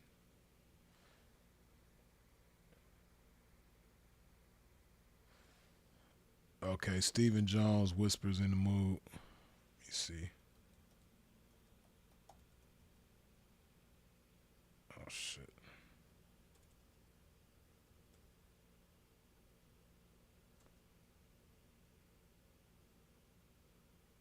There you go. Man, I've been trying to find this video forever, man. Y'all just don't know. Damn. That just made my day right there, for real, though. Because this reminds me of my bro, man. We used to watch this shit all the time.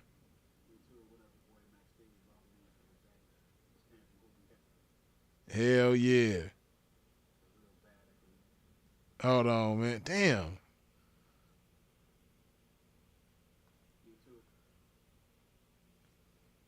Hold on, I gotta let y'all hear dude, man. Dude killed this shit.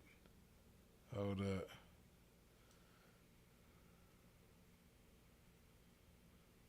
I hope he's still around. I hope he's still doing his thing, man.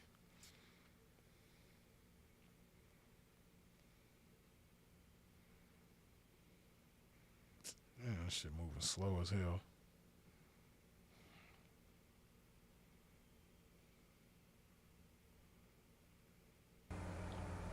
YouTube, what up, your boy Max Steve, logging in for the day. Just came from hooping cats real bad at Carouge Park, you know what I'm talking about. That's what I do, you know.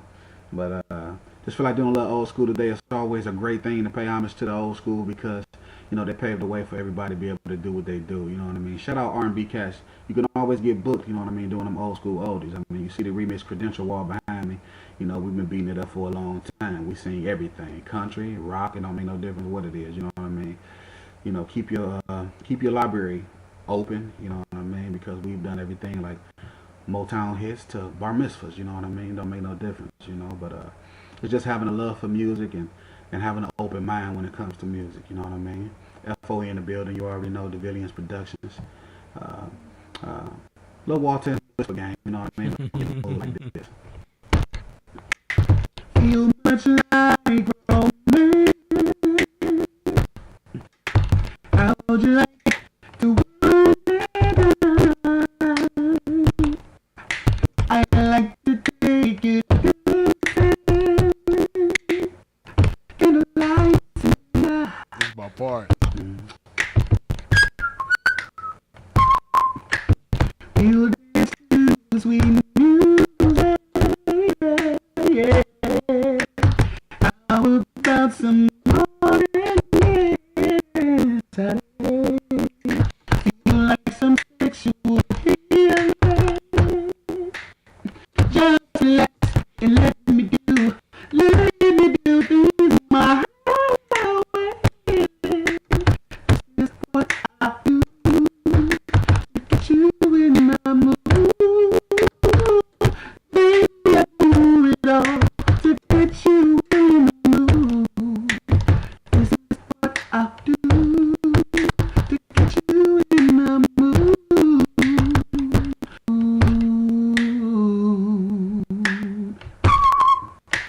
Let me rub your shoulders.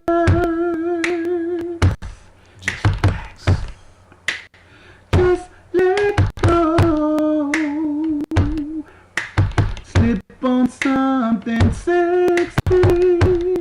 It's alright, babe. Let me take control. Step into the shower. I wash your back and you wash mine. Please stay for one more hour. I just wanna make sweet love to you and feel you one more time. This is what I do. Old school Max Steve. Yeah. Yeah, man, he killed that shit, and I seen YouTube coming against this game, man. Damn. Internet. This video is about, while I was sitting here watching that, I Shout out to OG Cartoon Fire Trey, but we trying to see Max Steve, though.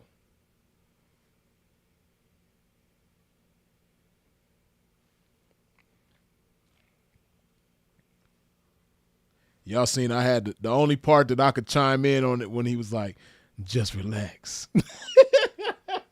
Y'all know Freeze can't sing, you know what I mean? But that's the only part I could like contribute, you know? Just relax. Just let go. That's my part. Man, they done took me to Cartoon. Shout out to Cartoon, man, but we on Max Steve right now, man. YouTube tripping. Oh, here we go. Damn. That's crazy. This video only got 3,400 views, man. I don't know how the hell we came across this shit back then.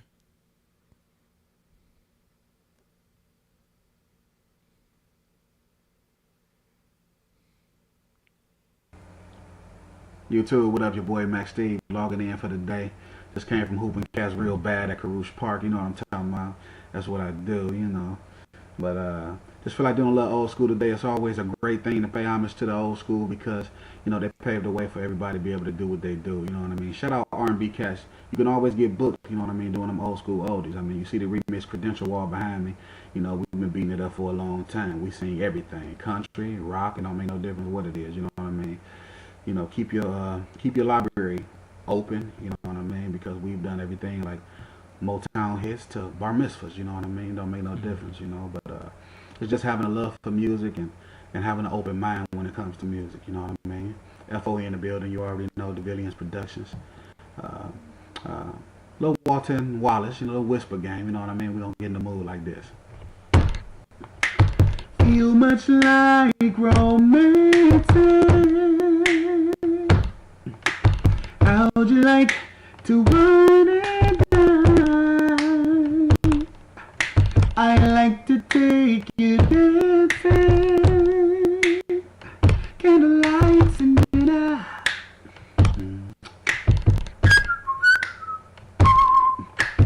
We'll dance to sweet music. Yeah. How about some more than feel like some sexual healing. Just relax and let me do things my way. This is what I do to get you in the mood. Baby, I do it all to get you in the mood. This is what I do to get you in the mood. Ooh.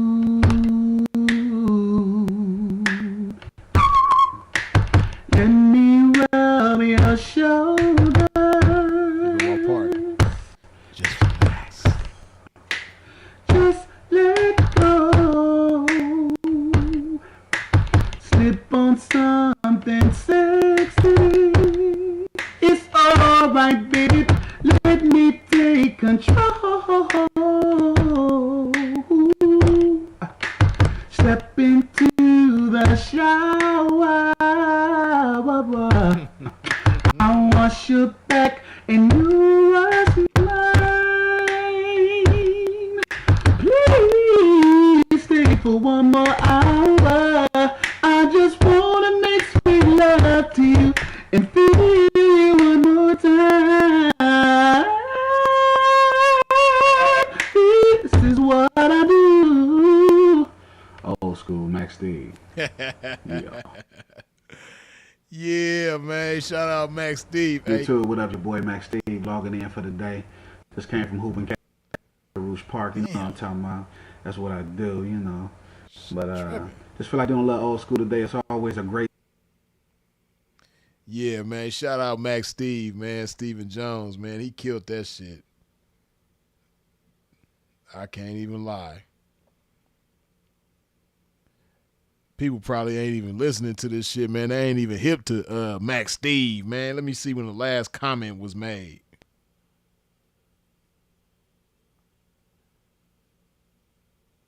Yeah. Okay. My internet is moving hella slow.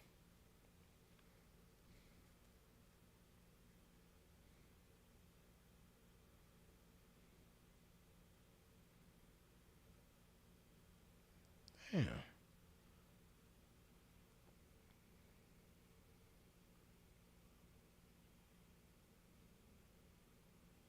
Why is my internet so damn slow?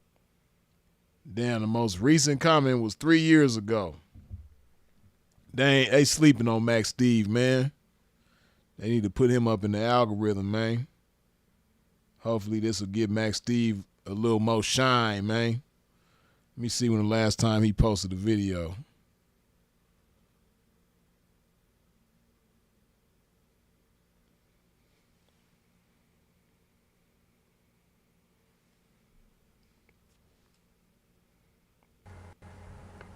You too, Max Steve, FOE. You already know what he do, you know what I'm saying? Family over everything, entertainment is in the building. Oh, he did Love? We might have to check that out. Hold on, I'm just trying to see when the last time he posted. Damn, he ain't posted nothing in 9 years?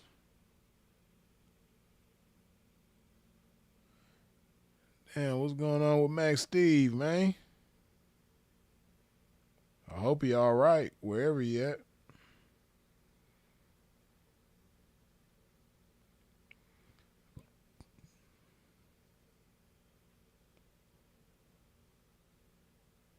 He did You Send Me Swinging. Damn, he done did some shit on here, man. Hold on.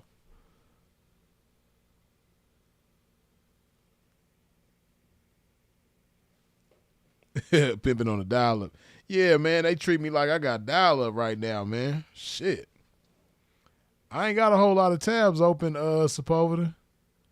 I guess I could close the other ones that I ain't using right now. Let me see.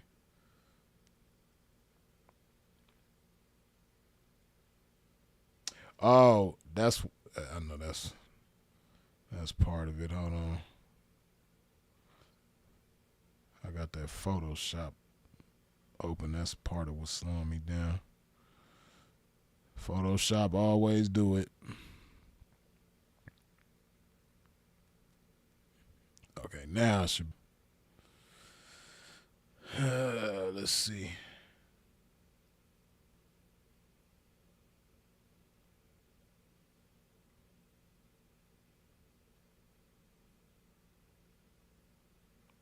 Sinful would have hit us with a little bit of him singing it at the end. Right. Sinful could sing. Yeah, you know, bro used to play around a lot, man, but Sinful actually really had vocals for real, though. He just, you know, whenever he'll be on here, he kind of just used to be messing around. But those of y'all that really know, you could tell just by the way he used to mess around that he really could sing, though. He had just gotten out of the habit of singing all the time. But like back in the days when Sinful used to sing every day, yeah, he was a fool. Let me see, man. Which one of these we gonna listen to, man? Oh, he was in a group too. I see he got some videos with his group.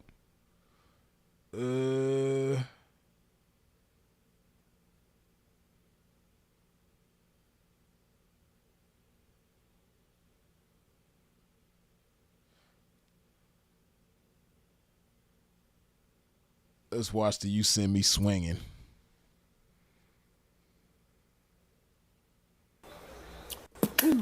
When I'm with you, I forget we're in love. This feeling is the one thing my heart is sure of. So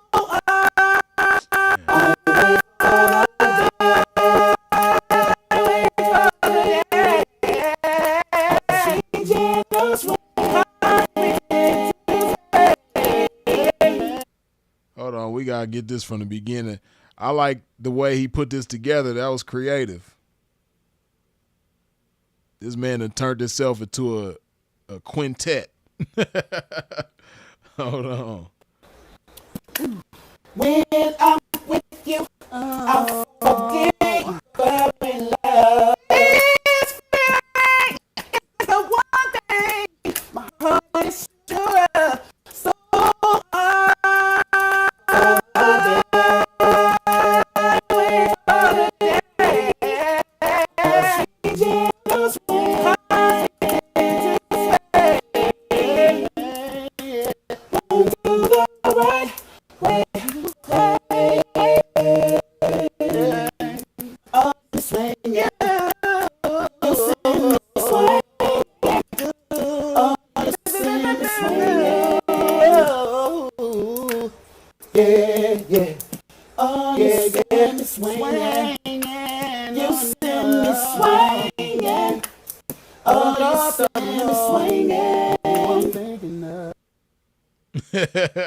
That was hard. That man turned himself into mint condition by himself. Damn.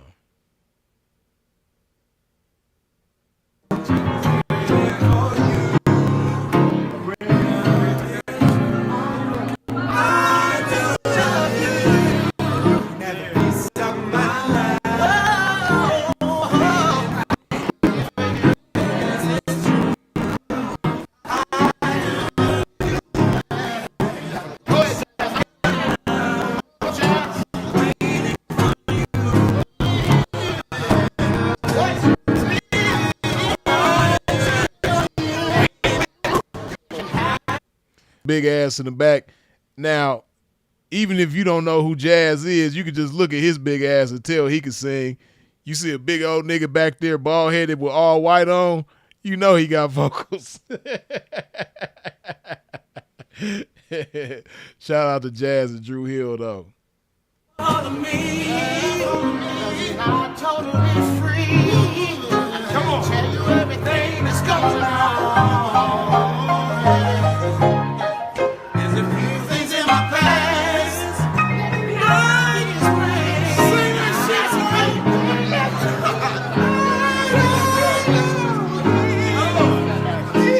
hush. No girls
Nah, I was playing, it just popped up. God damn. I think it's my app, man. I don't even think it's the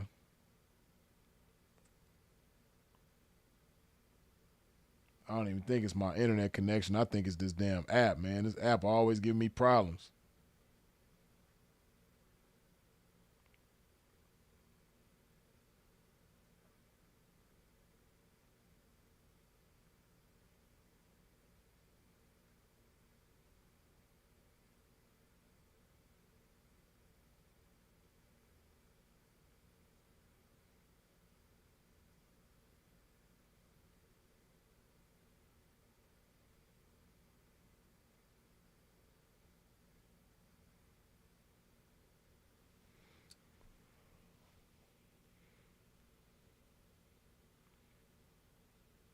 Yeah, the internet hating on the pimp, but it's all good though, man.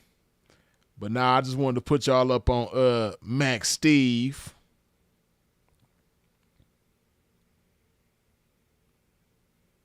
That shit lagging like crazy on my end too. Shit.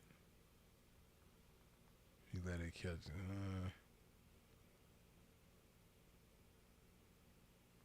Let's see.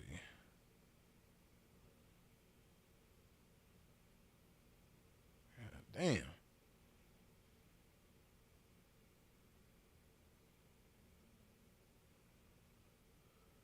I closed the other apps. This shit still was tripping. God damn. Okay. Now we cool. All right.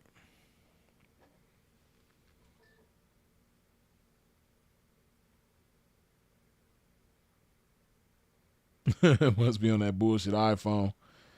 Yeah, it is on the iPhone, but it's ultimately from the laptop though. But the laptop be tripping though, man. I don't think it's. I don't even think it's the laptop that's tripping. I think it's the app that I'll be streaming from. That it's a real good app. On one hand, like it's super convenient. It got a lot of good features and shit like that. But man, when it be tripping, it be tripping. When it's good though. But we're gonna go ahead and wrap this thing on up, man. We've been live almost 5 hours, man. So go ahead and hydrate my game before we get up out of here. One last time. iPhone slander will not be tolerated. Youngsters.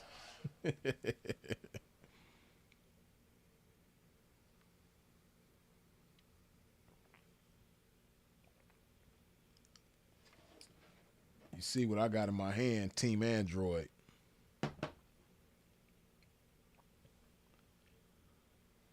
Did you miss any super chats? Let me double check. I thought I got all of them.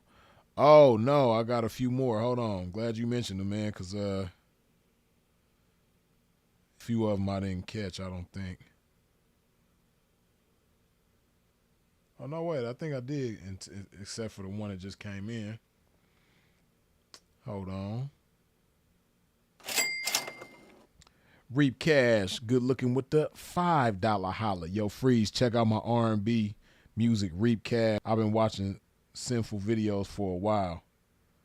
Okay, for sure. Hold on, let me see. Before I get to that, hold up.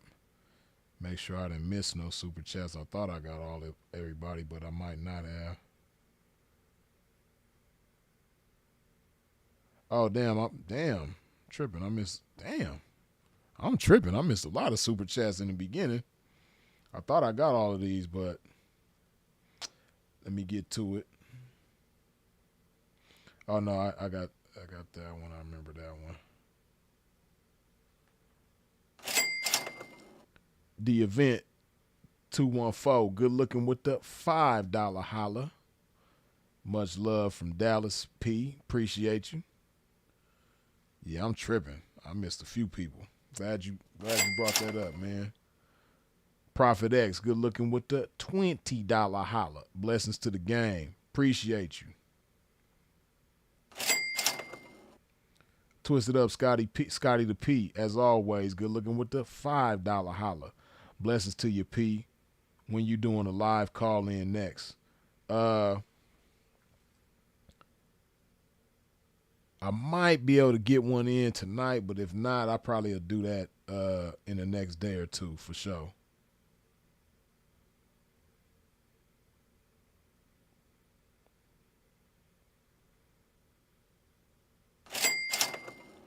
Lojo, good looking with the $2 holla. Kanika Jenkins 2-hour black suit, red tie video. Man, Lojo, I was trying to find that video and I know I seen it, but for some reason I can't find it. I don't know what I got to do to find it again, but I know I seen it, but for some reason, man, I tried to find it again and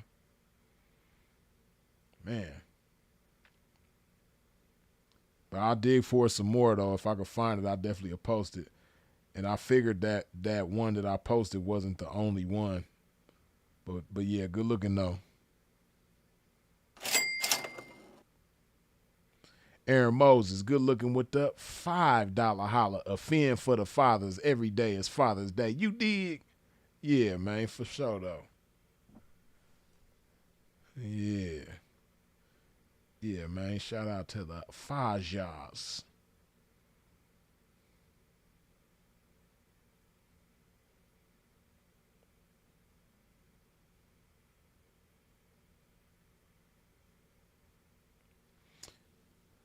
Let me see if I could do this.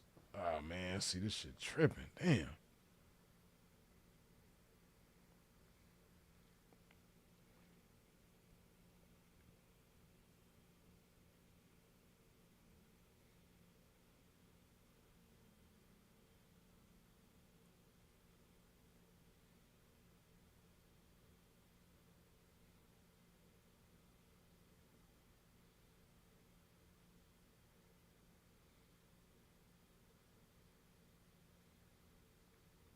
Oh, correct vision. I didn't know that about Gary Coleman. That his wife had something to do with his death. I didn't know that, but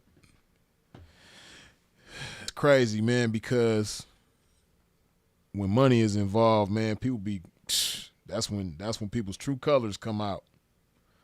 That's when you see how solid somebody is or how grimy somebody is when there's money involved. For real. Let me see.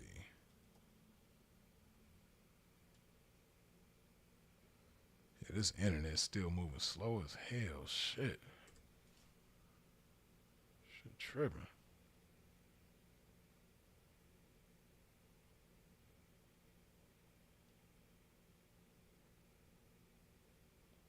Yeah, no, I remember when Gary Coleman passed away. That was some years ago, but I didn't know his wife had something to do with his death, though. But like I said, it don't surprise me.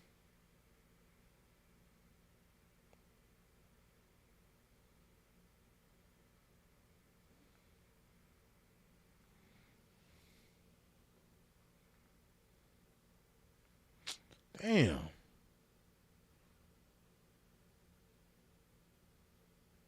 Internet slow as hell.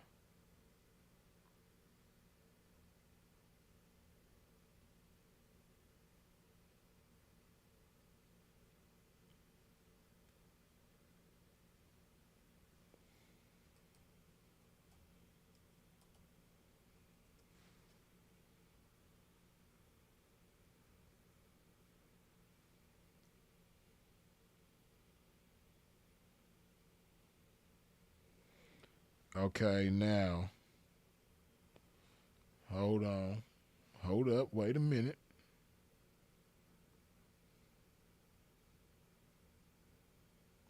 Okay, we gonna try it, man. Hopefully the internet don't come against us.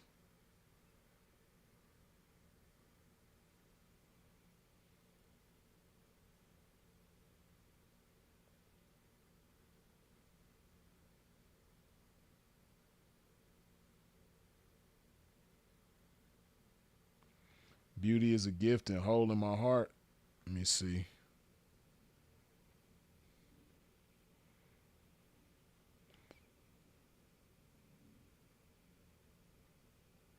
Are those the titles of your songs? Is that what you said? Okay, yeah, I see Beauty is a Gift right here.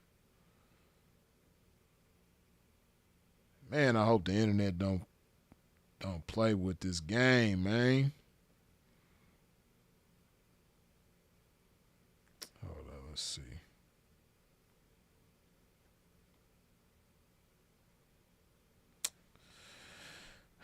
Shit moving slow. Tripping.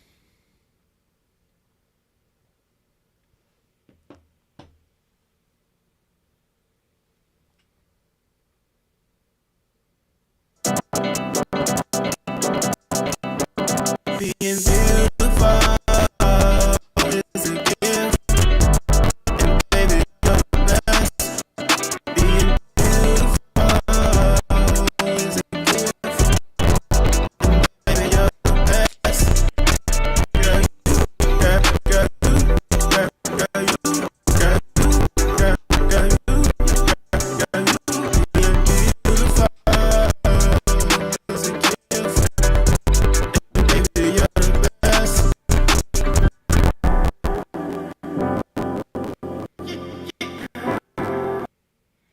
Damn, see everybody saying it's skipping. God damn.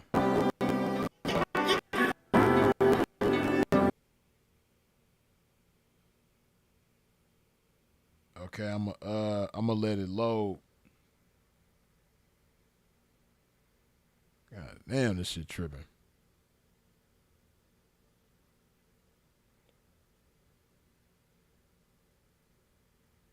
I'm gonna give it a second to load up.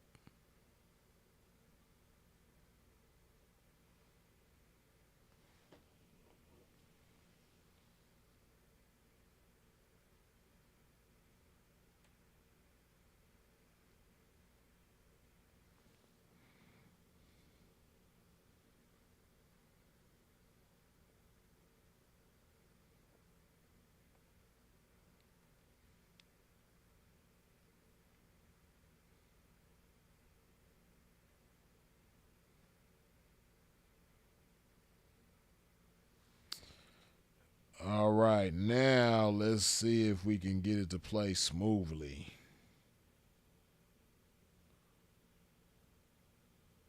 Hold up.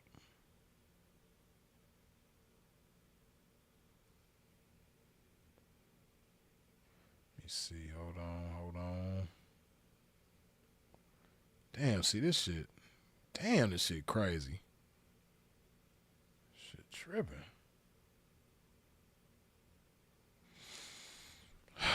Man.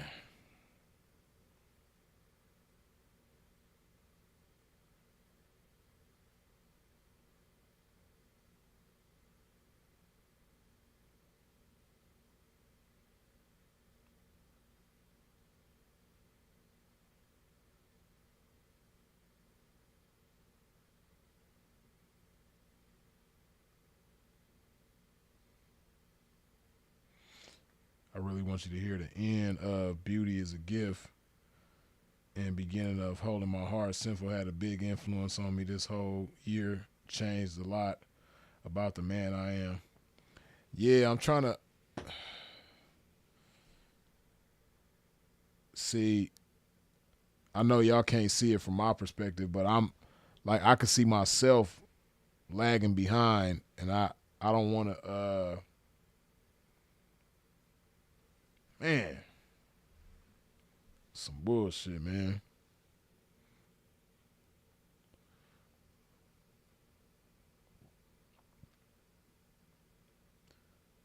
All right, we're going to try this one more time, man. Hold on.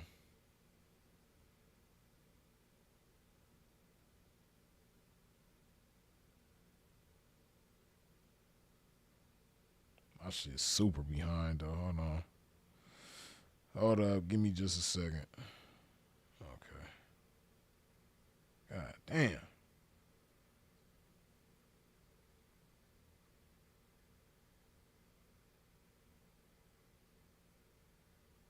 No, Odie, I know, like I said, on y'all's end, I look cool, and I'm like, it's a super delay. It looked like it might have caught up, though. Hold on, man. Damn. Look like it's still tripping, but damn. All right, we're going to try this one more time, man.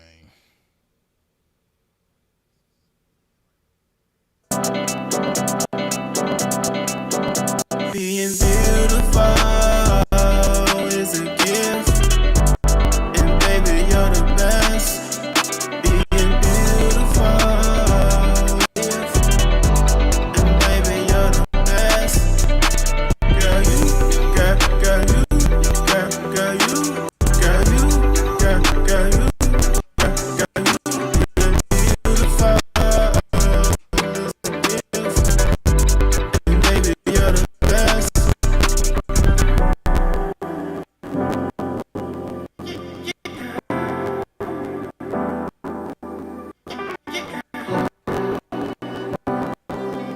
God damn.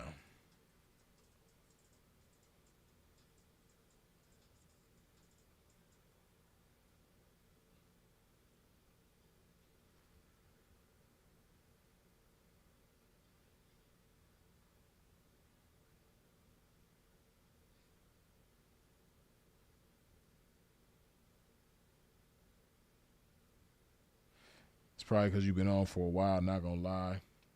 Probably should run it back if you want to after the gym. Yeah, man, I don't even think it's because of how long I've been live, man. It's just this app be tripping.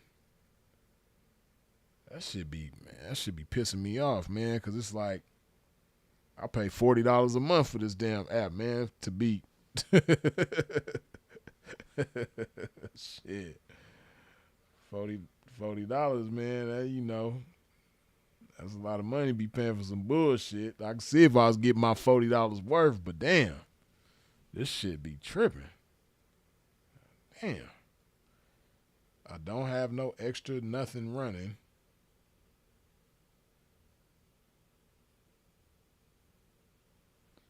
Everybody talking about Soulja Boy got arrested. Shit crazy.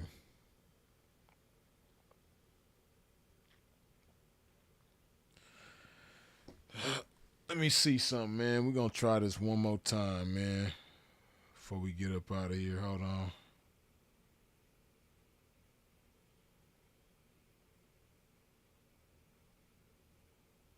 Hold up.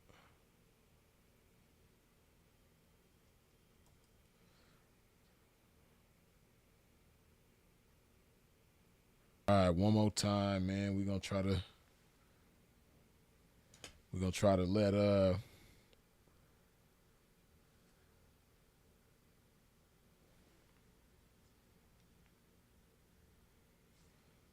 try to let it catch up a little bit, man. A little lag.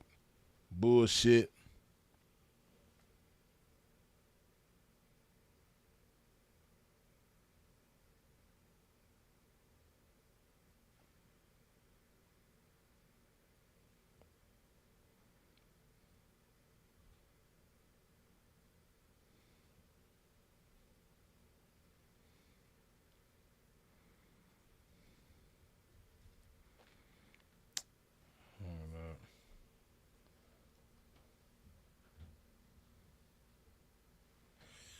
Correct vision, you stupid.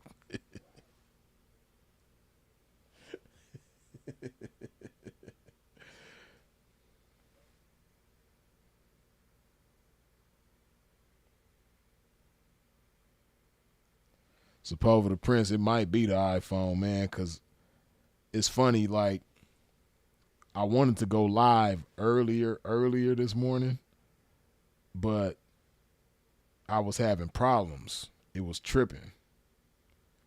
And I came to find out that it was the iPhone that was the problem. But now, I think the problem is beyond the iPhone. I really believe it's this app, man.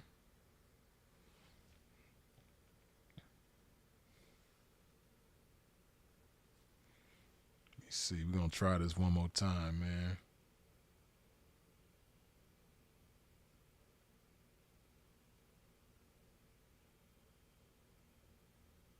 See, this shit is crazy. Why is this?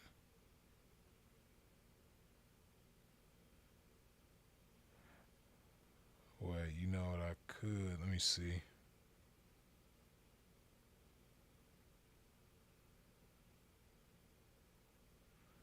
I might, give me just a second, man.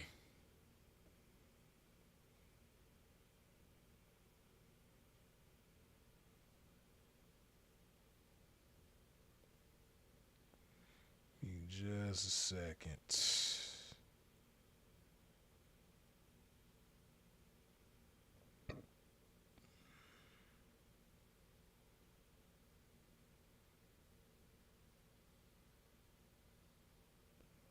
Hold up.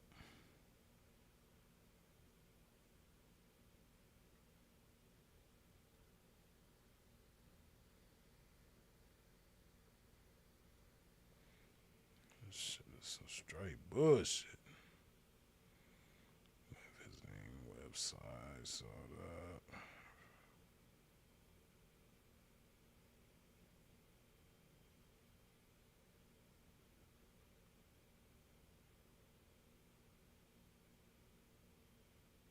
That ain't.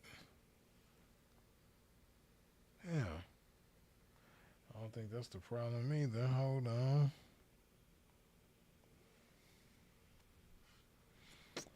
Okay, we gonna try it, man. One more time, man.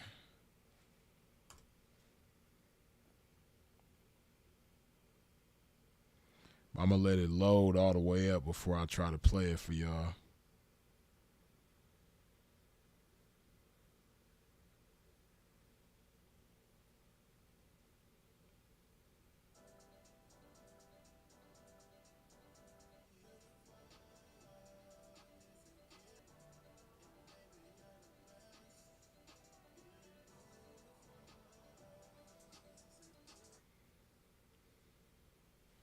Wait, Reap, you say yo freeze on that chick Mellow Racks.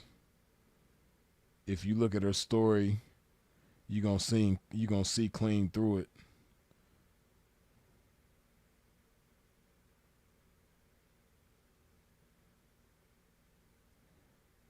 Mellow Racks. I'm not even sure who that is.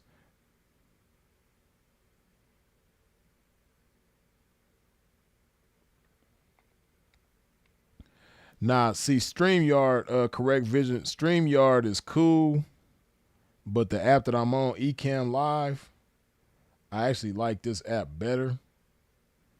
But I haven't used StreamYard in a long time, but I don't remember having this many problems out of StreamYard. StreamYard used to kind of give me issues sometimes too, from what I remember, but this shit right here. But I know StreamYard wasn't no $40 a month. And I know, shit, if I'm going to pay $40 a month, man, y'all got to give me some smooth shit. I don't know no other app that's $40 a month. Shit, matter of fact, I don't even think Pro Tools is $40 a month.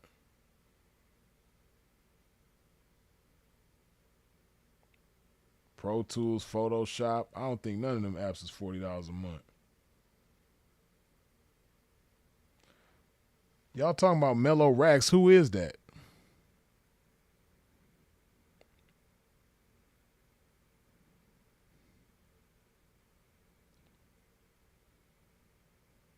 She the new superhead of the rap game, but she can rap too.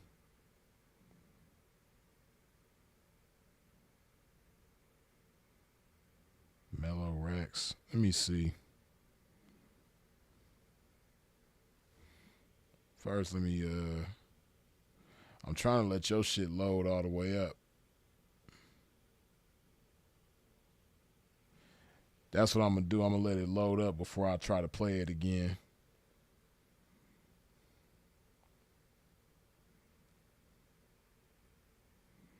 See who y'all talking about, this Mellow Racks person.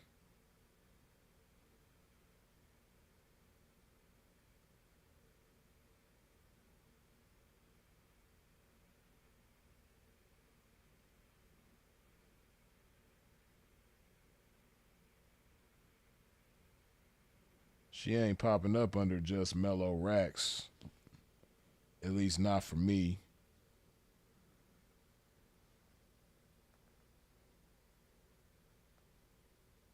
She just made a diss song about Kodak Black. Little Haitian chick from Miami Gardens, Broward. She's cute with too much surgery.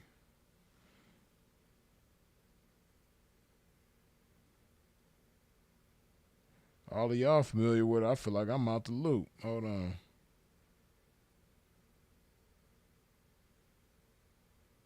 Oh, I'm spelling it wrong. It's a Z. She spelled it with a Z. Hold on.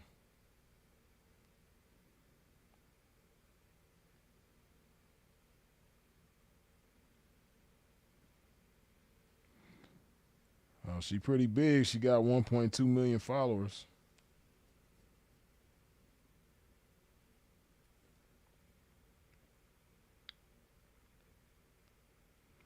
I would put her up on the screen, but you know that's gonna really slow shit down. She made a song dissing Kodak. Let me see. Looking at her story.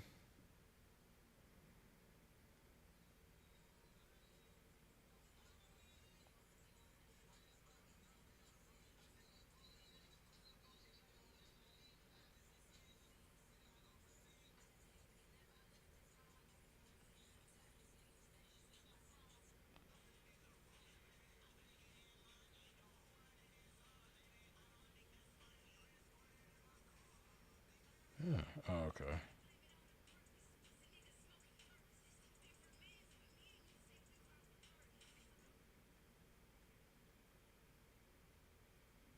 Why is she dissing Kodak Black? What happened?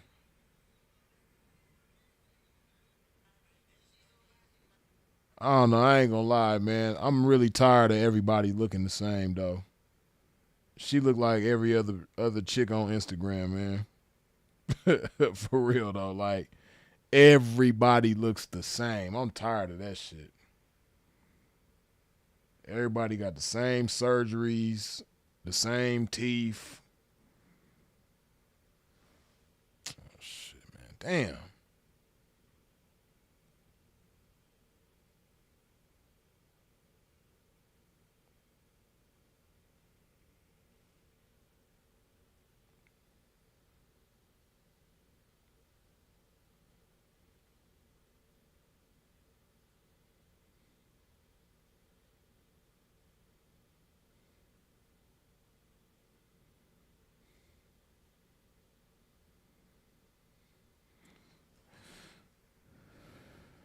She just a rap head doctor.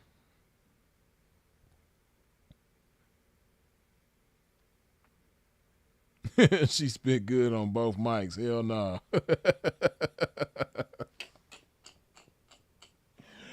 Oh, nah, man. That's crazy.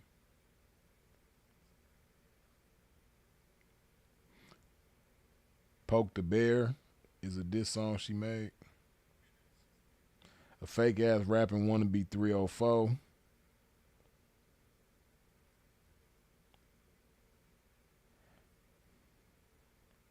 Check out my girl Queen of Compton on IG. All natural straight bars and bringing back that Cali G shit. I'm have to check her out too. Hold on.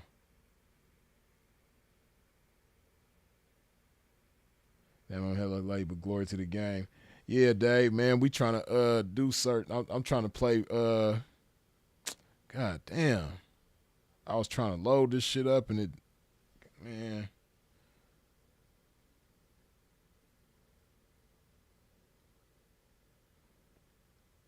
Yeah, my internet is really tripping, man. This shit is super tripping now. It look like it's even worse. Yeah, man. God damn.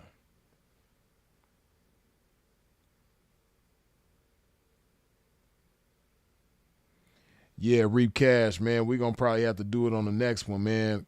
I don't know, even though it don't seem to me like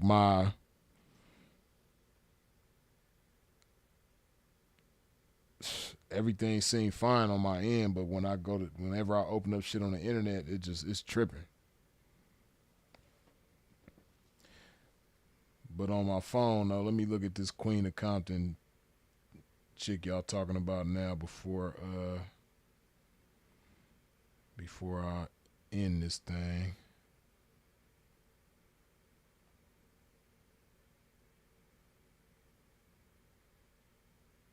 The Queen of Compton, let me see.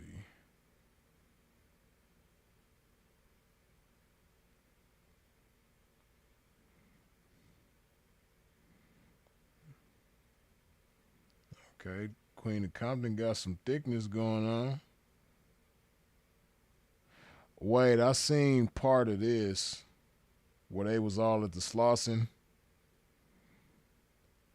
I remember this, but I don't think I seen the whole thing though.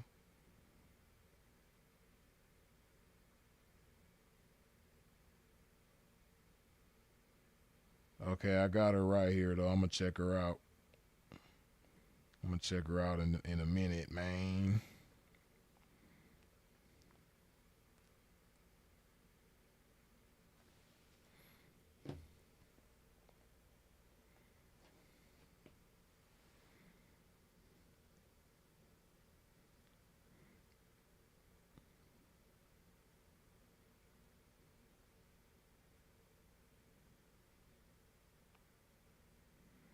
The best shit to bump at the gym is OT from Long Beach. Yeah, OT Genesis got some good music for the gym too. A lot of people don't even know that, but that's real though. But yeah, man. Man, y'all be really rocking with me through all the glitching and technical difficulties and all that shit, man. But this is a good live, man. Even though we've been live down there 5.5 hours, man. This is a good one. But we gonna go ahead and wrap this thing on up, man.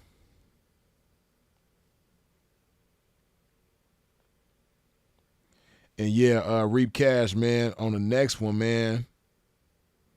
Whether you here or not, hopefully you'll be here whenever I go live again.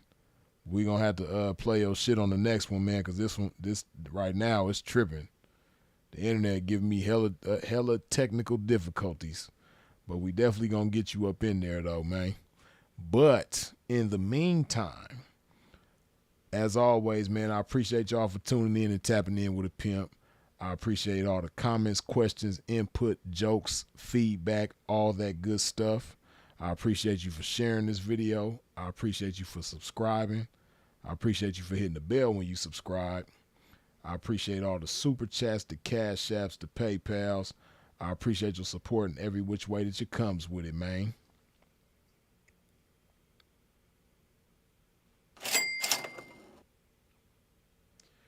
Reap Cash, once again, good looking with the $2 holla. Bump it when you go to the gym, Freeze. For sure, I'm going to check you out in that gym, man. Long as you on YouTube Music, which I'm sure you are, we going to get it in. But yeah, man, if you out traffic moving around, please do so in a safe fashion. And of course, as always, long live the incomparable Sinful to P. We out.